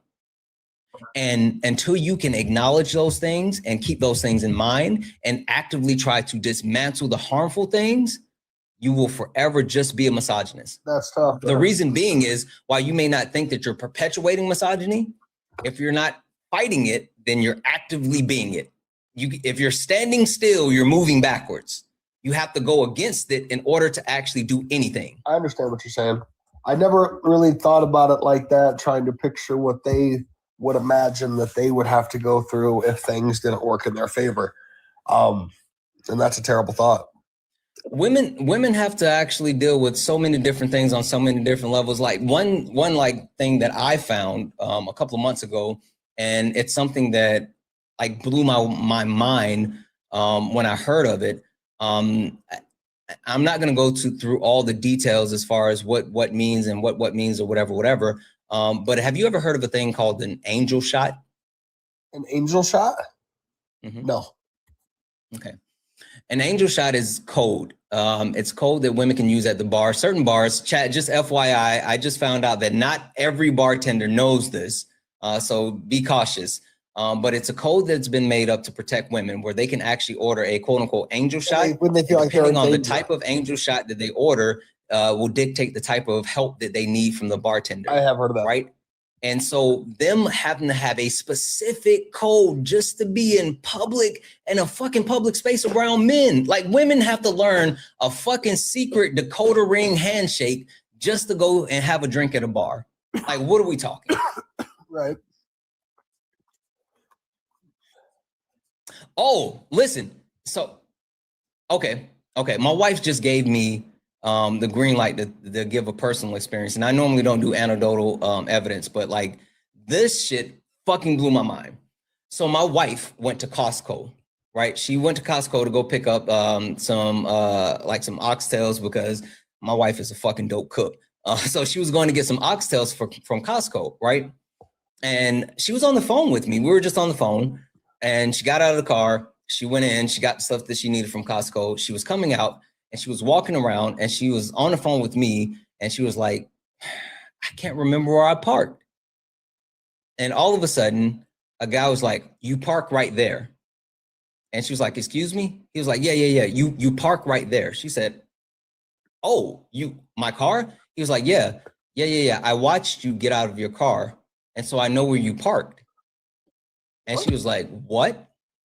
And he was like, yeah. And he was like, oh, hey, let me help you unload your groceries and put it in the car.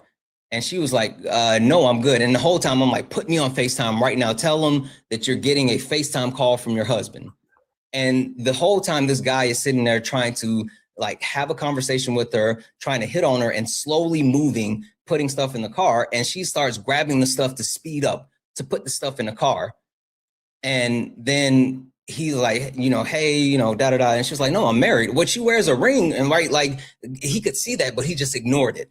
Like, she was like, oh no, I'm married. And he was like, oh, okay. And then, so she got the stuff in the car. She got in the car and he stood blocking the car after she had got in the car trying to leave. And he just stood there for a while.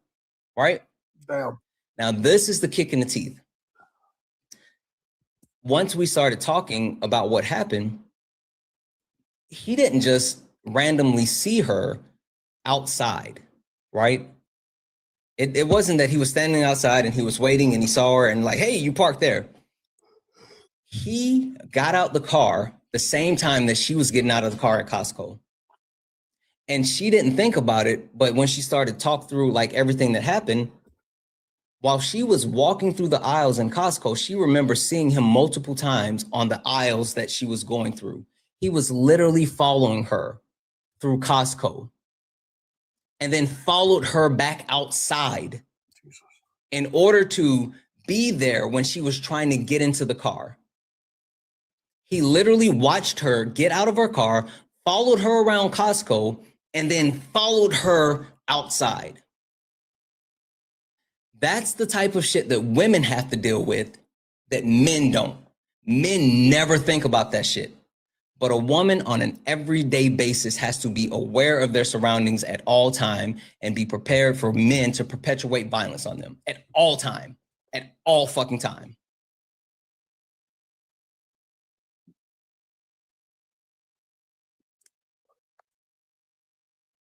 Yeah, no, I'm sorry that happened to her. Like I mean, yeah, that's actually awful. That's men. Like we're creepy. We're creepy. We have an issue with consent. We have an issue with no, like we're fucking creepy. But the point of that entire story is to get across the fact that we need to check our privileges. We need to check our biases. And we need to understand that proximity does not absolve us from like not being misogynist, not being, not being misogynoir or engaging in misogynoir, not engaging in racism or anti-blackness. Like just because you have proximity to a certain thing does not mean that you don't do a certain thing. You have to fight against that certain thing. And if you're not fighting against that certain thing, I don't care what that thing is. If you're not fighting against that certain thing, then you're actively adding to it. I can understand that. But I won't say that my decision to vote for to not vote for Kamala Harris was Kamala Harris, Miss Harris. Like I just gave you her name and you fucked it up even worse. My apologies. That's how I read it. My apologies. Say it again for me. I'll just say Miss Harris. For Vice President Harris, my decision to not vote for her, I would not say was strictly because she was a Black woman. I didn't say strictly because she was a Black woman, but Misogynoir absolutely played into it. There's nothing else you've been able to give me so far that would actually substantiate your premise that you voted for the right person in Donald Trump. Like, there's nothing that you've said, unless, again, if you want to say it was the fifis in your tum-tum, I can accept that. Like, if you saying that it was vibes, like, I can't fuck with vibes. Like, what am I supposed to do with vibes? So if you're telling me it's vibes, I'm like, fuck it, you got it. But if it's anything substantial, like, you can't name anything. Right. I mean, when I've said a few things, you've been able to prove as to why that's not an accurate answer. Maybe I was misinformed. However, I just when he came out and said what he was going to do about immigration, that's when I was like, okay, all right, it's going to be an overhaul. He's going to get the job done. I guess I got one last question for you, if you got a little bit more time, because I'm a little bit confused as far as like why you even thought that was a good thing. Why I thought the immigration would have been a good thing? Why do you believe in mass deportation? I think both sides do. So yeah. I don't know who both sides. What is both sides you talking about? I don't believe in that shit. Democrats and Republicans. And no, the fuck we don't. I'm an independent. You're absolutely not. But do you think that mass deportation is a good thing? Do I think it's a good thing? For the right reasons, yeah. I don't believe. Okay, perfect. Hold on. Hold that thought. I'm gonna say a couple of quick thank yous, and I want you to formulate the answer to this question. What positive impact does mass deportation have on America? Think about that. Hold that for 2 seconds. I'm gonna thank just a couple of quick people, but I genuinely need to know, what positive impact does mass deportation have on America? W's in the chat for Brittany. Brittany sent a $2 donation saying, I literally had a dude stop at his car and pull out his weapon when I said I had a boyfriend. The police asked me if I was aware of the neighbor I live near reported it. Brittany, I'm so fucking sorry to hear that happen. Like, I'm so fucking sorry to hear that happen, Brittany. That is fucking wild. Thank you so much for that. You know what the wildest part about that is? Like, women literally have to worry about dying if they reject men. Like, they literally have to worry about dying if they tell men no. And that's because the most fragile thing on earth is the male ego. Men are so fucking fragile that them being rejected is enough to take someone's life. What the fuck? I got it, baby. Thank you. W's in the chat for Joshua, who sent a $10 donation saying, I don't know if you've had this discussion about this, but would telling these men about angel shots be counterintuitive? I'm not coming for you. I just feel like I'm tripping off of who shouldn't know sort of cold. Great idea. Much love. No, Joshua. Yeah, I thought about that as well after the first time that I fully broke it down and explained it. And that's why from that point, I've been saying, like, I'm not going to explain it. I just use it as an example. There's a bunch of other stuff, and I think women should be aware of it, especially if they don't know of it. But I'm not giving up the game. I'm just saying that the game is there, and women need to be able to protect themselves. And so if a woman hasn't heard about it, which most women have, I still want them to be able to know about it. But I get what you're saying. Like, I worried about that too. W's in chat for Sarah for the $5 donation saying, since the 24 election, I've experienced more aggression from men in public to the point where I stay strapped. Keep that thing on you. I've been verbally berated multiple times in the parking lot just because because I have colored hair and a spectrum ring. Like, yeah, I'm telling you, men, like they can't deal with it. They can't deal with being told no. It's fucking weird. Like the fragile male ego is like fucking weird. W's in the chat for Angel with the $2.50 donation saying, have you seen the documentary? The New Corporation is it's fantastic in explaining how capitalism evolved in the 2010s and how it became much more different beast. I haven't seen that, but I'm going to check that out. W's in the chat for Sarah for the $1 donation. Also, guess is definitely racist towards immigrants. We're going to get into that. Like there's something there. W's in the chat for Jared for the $1 donation saying, may I have some oxtail, please? No. They're all mine. Haven't had any good oxtail since I lived in Atlanta. You best know you are. I'm telling you, my wife is a fucking amazing cook. Like seriously, she made my favorite meal again yesterday, and I did like a happy dance, and I'm just like, I'm so blessed. I honestly do not deserve her. Like not even close. W's in the chat for Muna Yu. I think it's pronounced Muna Yu for the $1 donation. And literally got my tubes taken out because men scare me so much. I do not blame you. I do not fucking blame you. W's in the chat. Guys, if anyone else would like to support the live, you can do so. Cash App, PayPal, Venmo, pay links and Linktree in the bio. Santana speaks for you. If you're over on YouTube, you can send a super chat and I will read that out. All right. Mass deportation. Can you tell me one? I know you swiped out to Google it. Hopefully you found something good. Can you give me one positive benefit for the country when it comes to mass deportation? Oh, sorry, one more second. Hey guys, we're driving to 100,000 followers. If you see the word follow right there, hit that follow button. Hit the follow button. Follow me. Follow. Sorry, go ahead. I really didn't like the answers that Google had, to be totally honest. Because they didn't give you no good answers. I'll be totally honest with you. However, you want to know why though? Somebody said that I was racist against immigrants. And yeah, we'll deal with that in a second. Hold on. We'll deal with that in a second. You know why it didn't give you a good answer? Because there is no good answer. There's no positive impact when it comes to mass deportation. So when you say that you were actually supporting Donald Trump based off of like his immigration policy, him saying that he wanted to enact mass deportation was negatively going to impact everyone. Like the economic impact was going to be catastrophic and twofold, right? You can talk about the benefits that undocumented immigrants and immigrants as a whole actually bring into our country. The Cato Institute actually did a comprehensive study over the last 30 years that showed that undocumented immigrants alone has reduced the national debt by $1.47 trillion. But I think having the ability to document everybody that comes in and that is here, and having individuals that here that aren't documented is not good. Let me hit you with something. Go ahead. Check this out. Right. Go ahead. Hit me with that. Hit me with some knowledge here. Mass amnesty. How do you mean? What do you think about that one? How do you mean? Cool, I got you.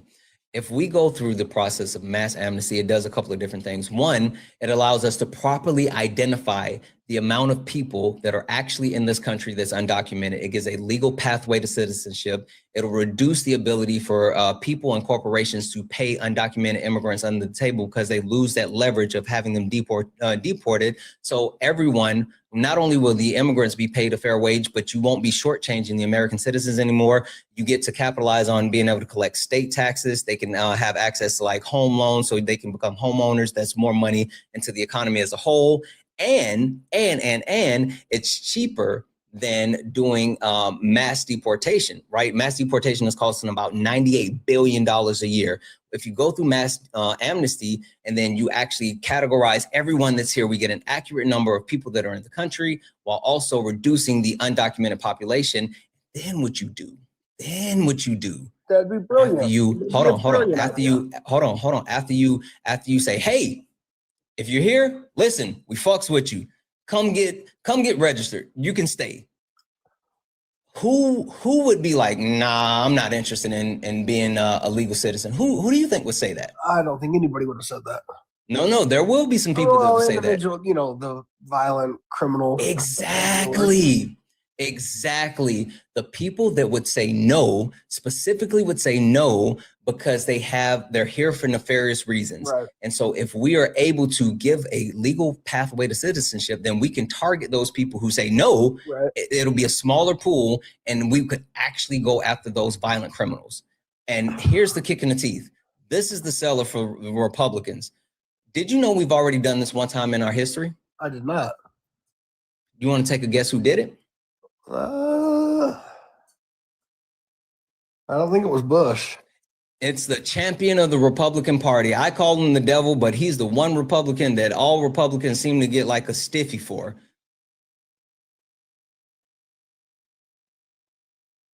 What? Ronald Reagan. Okay. Ronald Reagan was I the last believe president that. to I believe actually that. give mass amnesty. Exactly. So the Republican superhero, Ronald Reagan, has done this before. We have precedents, and it's overwhelmingly positive benefits if we went the route of mass amnesty versus mass deportation. Why so hasn't it been done you since? sitting here, sorry? Why hasn't it been done since? Have they ever considered it? No. Man, hey, what you know about capitalism? And well, you know, Santana, this sounds like an amazing idea.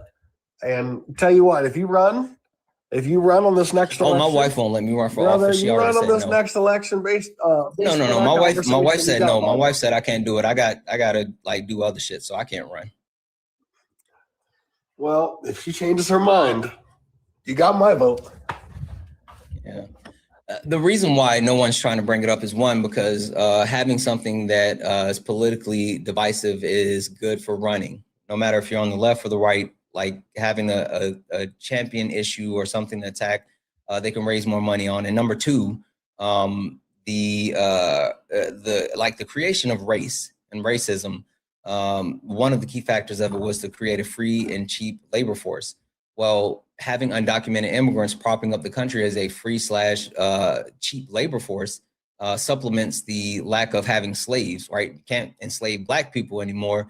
So they've always needed a free or cheap labor source to keep the country running. Well, we've always had slavery. It's been inside of prisons. Slavery has never gone away. Yeah, slavery still exists. Yeah, slavery is just legalized today. But the point that I'm making is having access to a free. Slavery doesn't exist anymore. Yeah, it's slavery still happening, literally. But again, having access to a free and cheap labor force is the reason why, like, politicians wouldn't get behind mass amnesty today. Ever since Citizens United and the fact that politicians get like money poured into their pockets, their donors would never let them advocate for mass amnesty. Okay. And I just want to touch on, somebody said that I was racist to immigrants, and this is not me tokenizing, this is me stating a fact. Please don't mention that you know immigrants, but like, that's fine. Listen, there's a whole difference between racism, xenophobia, No, I don't. anti-Semitism. It's not me knowing immigrants. My mother is from Mexico. My brother's wife is from Guatemala. Why would you tokenize your mama? It's not tokenizing. These are simple facts about my You literally family. just said I can't be racist because I have a Mexican mom. I was literally in literally Mexico just said visiting I my can't whole be family racist last because my year. mom is from Mexico. Why would I be racist to my whole fucking family last year? tokenization. I didn't say I'm not. You're tokenizing your mom. How is it tokenizing? Holy shit, you don't understand tokenization. I'm stating a fact. That's what I just don't understand. No, because you're sitting here saying I can't be racist because I have a Mexican Why mom. would I That's be? Is the better? That's why would I be? It's my mom.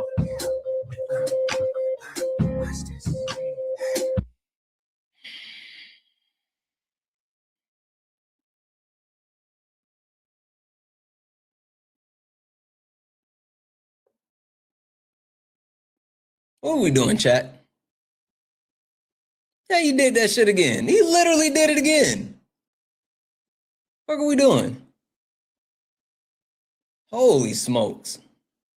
Holy smokes. Guys, really quick, right there, if you see the word follow, that means you're not following me. Hit that follow button. We have 249 new followers on this current stream. I would love to get like maybe 300-400 people as new followers on this stream. If you see the word follow, that means you're not following me. Hit that follow button. Hit that follow button. Turn on notifications so you know when I go live. W's in the chat for Razzle, who sent a $5 super chat to say, been listening to you since your stream started today. Thank you for what you're doing and helping me get through the workday. Listen, we're doing it together. We're locked in. We're locked in, twin.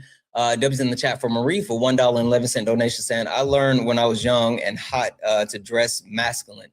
Not as much as a problem now, but still do it when I go out alone. The kicker is I've always looked younger, and back when I was 21, I could pass as underage. Old men love me, brother. Or love me, brother. Why the fuck I do that in Hulk Hogan? Old men love me, brother. Yeah, they do. W's in the chat for Dolores for the $10 donation. And thank you and your wife for sharing that incident. I'm so happy she's okay. Will make me more aware when I go to Costco. Absolutely. I'm super protective over my wife, and like, no bullshit, I will die about my wife. So like, if something would have happened, you guys would have never saw me again, because I have no issue with that. Like, I will. You think I'm playing? I have no issue with that one. W's in the chat for Sophie for the $10 donation, saying, I'm a shot girl at the bar and I get hit on in the creepiest of ways imaginable. I don't even want to fucking imagine that one. Rejecting men all night makes me fear being followed or hurt after work. I'm a lesbian, and when I say to my girlfriend, when I say I have a girlfriend, they usually respond in fetishization. Holy smokes. Fetishizing comments about my sexuality. Yeah, like the fetishization of like lesbian women, like, it's so fucking weird. It's so crazy. Like, it's so gross. And even more so, that's why, like, when people come up here and they always want to talk about like men and women spaces, they never talk about like transgender women, right? They always just talk about trans men. I'm sorry, they talk about, I had that backwards. Sorry, they always talk about trans women. They never talk about trans men. And it's because of the fetishization that they have. Like, what the fuck? It's all fucking gross. Holy smokes. W's in the chat for Sarah for the $2 donation, saying, in the UK, we have ask for Angela. If we go to the bar and ask for Angela, the bar staff will call you, transport and escort you to a safe place until the transport arrives. They take you out the back door and other safe exits. You get away from the situation. Like, it's fucking mind blowing that this is like women the world over. Like, literally, this is not something that's unique to the United States. I'm not sitting here saying like, oh, United States rape culture, da da da da da. No, this is like women all around the fucking world. That's why when I talk about the patriarchy hurts everyone, and it's not limited to the U.S. It's fucking wild. W's in chat for Sarah for the $5 donation, saying, I made a bet with my husband that he was gonna say. He had an immigrant friend or family member when he brought up the comment the first time. Holy shit, sending my winnings to you for the deal. Holy shit. Sarah, you clocked it. That's exactly what the fuck he did. Holy shit. W's in the chat for Sarah. Guys, we're at 279 new followers on the stream. I would love to get let's say we can get 300. What would that be? 21 more new followers. If you look up at the top, you see the word follow. It means you're not following me. Hit that follow button. Let's see who follows me. Niku, thank you so much for the follow. W's in the chat for Niku for the follow. Who else is hitting that follow button? Let's see. Sam, thank you for the follow. Ashley, thank you for the follow. Girls Kisser, thank you for the follow.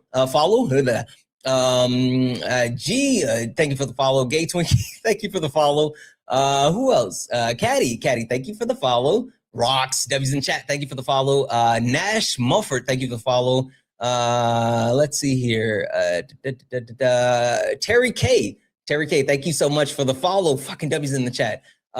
Michelle Matrix, thank you for the follow. Bucku22, thank you for the follow. Who else? Let's see here. Scott42, thank you so much for the follow. Boom, we're over 300 followers. You guys are fucking awesome. All right, chat. I think that it's about time to hit that old dusty trail. Not gonna hold you. What do you guys think? I think it's time to hit that old dusty trail. What do you guys think? It's been a good one. We've been on for what, 6 hours? Holy smokes. We've been on for 6 hours. Not yet. Whatever. Wait for Dean. I don't know when he's getting on. I text him and he's still not live. So I don't know. Guys, I will be live this evening for Late Nights with Santana at 10 p.m. Eastern, 7 p.m. Pacific. The topic is online communities. It's a panel discussion, so if you are interested in joining the panel discussion, if you've ever wanted to join the TikTok Live and be able to join the conversation, I highly recommend joining tonight, Late Nights with Santana, 10 p.m. Eastern, 7 p.m. Pacific. We are going to have Late Nights with Santana It's really great. We're talking about the online dynamic as far as like online communities, the positives and the negatives, right? We've been talking about parasocial relationships. We're talking about the way that you can mobilize online and take that into the real world. We talk about a lot of different things. We talk about like toxic environments. So it's a lot. So if you are interested, please, tonight, 10 p.m. Eastern, 7 p.m. Pacific, late nights with Santana. We are back to doing late nights Sunday, Monday, Tuesday, Wednesday, 2 hours for those 4 nights. What up, Solid? Did I miss it? You about to wrap Missed up? it, bro. Like we were fucking rapping. I've been fucking ice skating uphill with this last guy. Oh, I had to hit him with a magic trick. I thought you wait, are you wrapping up like the live? Like I was cashing out just now. Okay. All right. Wait, guys. Still 2,000 people hanging out here. Give Solid a follow. He's fucking awesome. Give Solid a follow. He is so dope. I promise you, he is a fountain of knowledge, and he's a member of Cadre. One of the people that will be doing brunch with my creator. I'm not going to tell you when, but he will be on deck for brunch with my creator.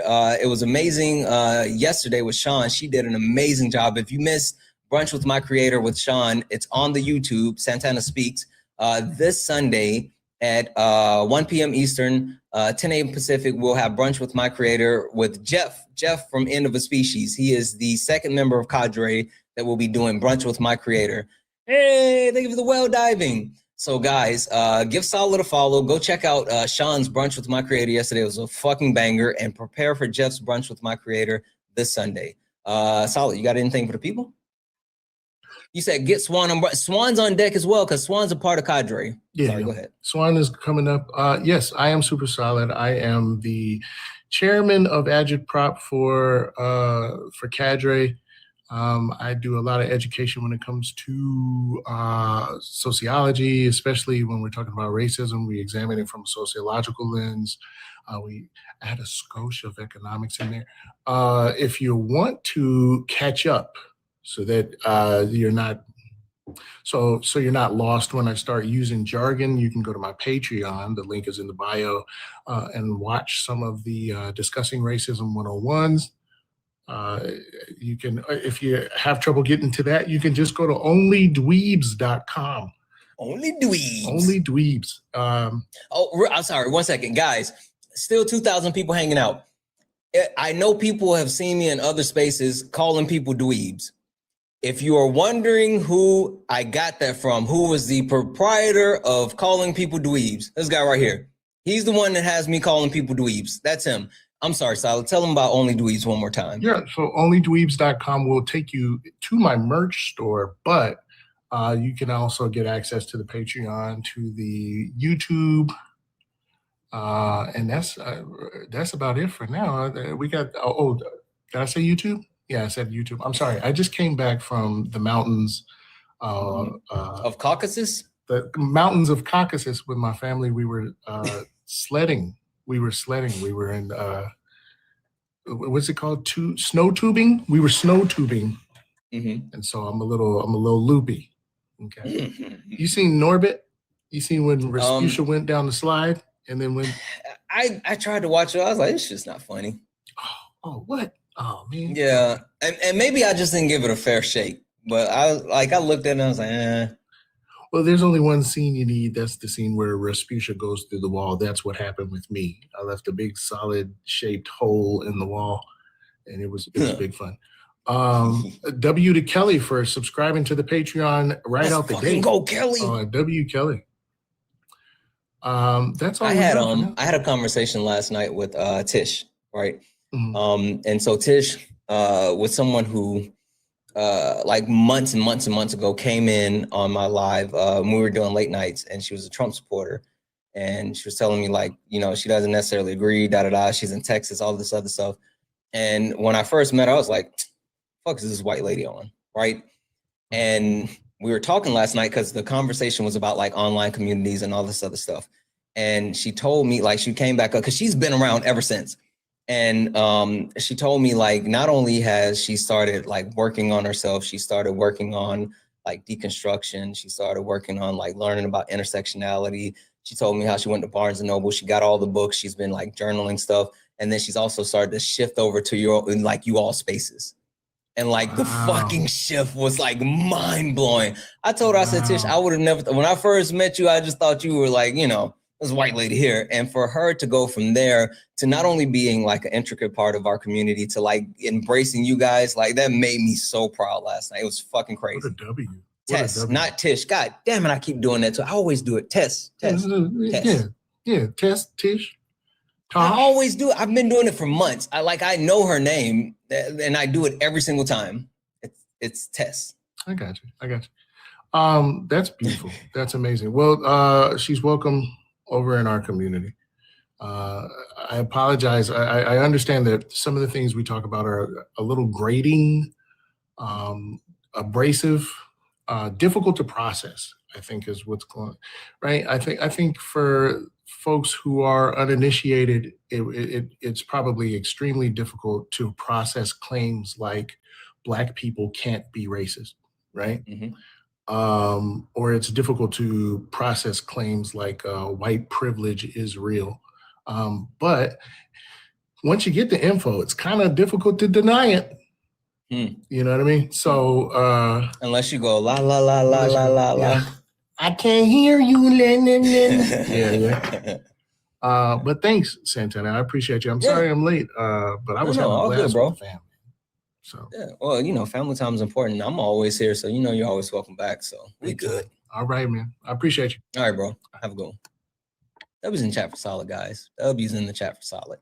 All right. Last call for alcohol. If you're over on the YouTube, hit that thumbs up. Hit that thumbs up. It'll help push the VOD out. Also, look up at the top.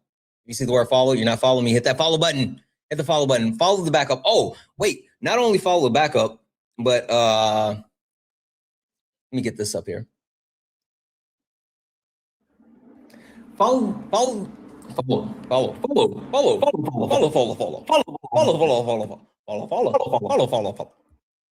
All right, sorry guys. Follow the backup to the backup as well. Guys, all three of these accounts are my accounts, and what we're doing is creating redundancy, right? We're ensuring that no matter what happens, no one can stop us from being able to accomplish what we're trying to accomplish as a community. We're driving a message. We're doing the things that we do. I'm so proud of what we built here and the things that we're trying to do and how we're trying to push this to a higher level. And so as soon as I have enough stability and redundancy between all three accounts, we're shifting towards the main account is going to be for Late Nights with Santana.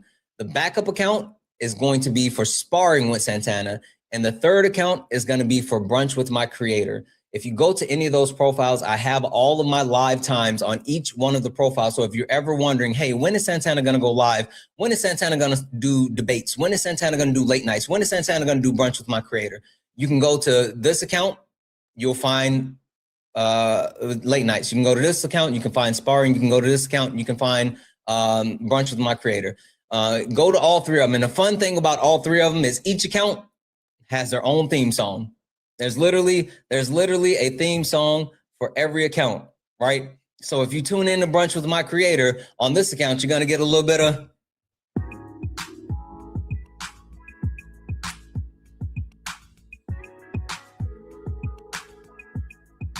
Brunch with My Creator. But tonight, if you tune in and you're watching Late Nights with Santana and you're on this account, right? You're going to get some of this. Yeah, this ain't your regular panel. Nah, we speak the truth. Late Nights with Santana and Mama Jones watching. Better keep it clean. Let's go. Late Nights truth in the convo. Everybody get a seat at the table. But that's Late Nights. But guys, we know what we're doing here. And what we're doing here is having a little bit of debates. We're sparring. That's what this account right here is for. So if you like the debates, if you like the sparring, if you like the debates and the sparring, you gotta follow this account because then you get this. You stepped in a box. Now you're in the ring. Ain't no hugs here. You better take your best swing. Mike Hot, who wanna step in the flame? This ain't a debate, this a mind game. Facts type lies, get left in chain. One wrong word, get slapped out your name. This ain't TikTok T, this a war zone talk. No script, no filter, no safe walk. Great stats and get scrambled like a glitch. I got fire in my mouth like I came from the pit. W's in the chat for the chat. Guys, It was a fucking awesome stream today. We streamed for 6 hours. That is insane. You guys are mad. You guys are insane. Fucking W's in the chat for the chat. I love you guys so much, guys. Make sure that you hit that follow button on all the accounts and come back tonight. We'll be doing late nights. It's only 2 hours. It's only 2 hours from 10 p.m. Eastern, 7 p.m. Pacific. We will have a great panel discussion. You'll have the opportunity to actually join the conversation. If you've ever wanted to join a TikTok live and have your voice heard, late nights with Santana is where it's at. So come back tonight. I love you guys. I do. You guys are fucking awesome. Thank you for all the gifts, the taps, the likes, the shares. Thank you all for hanging out today. Thank you all for being massively amazing. I love you all. And as always,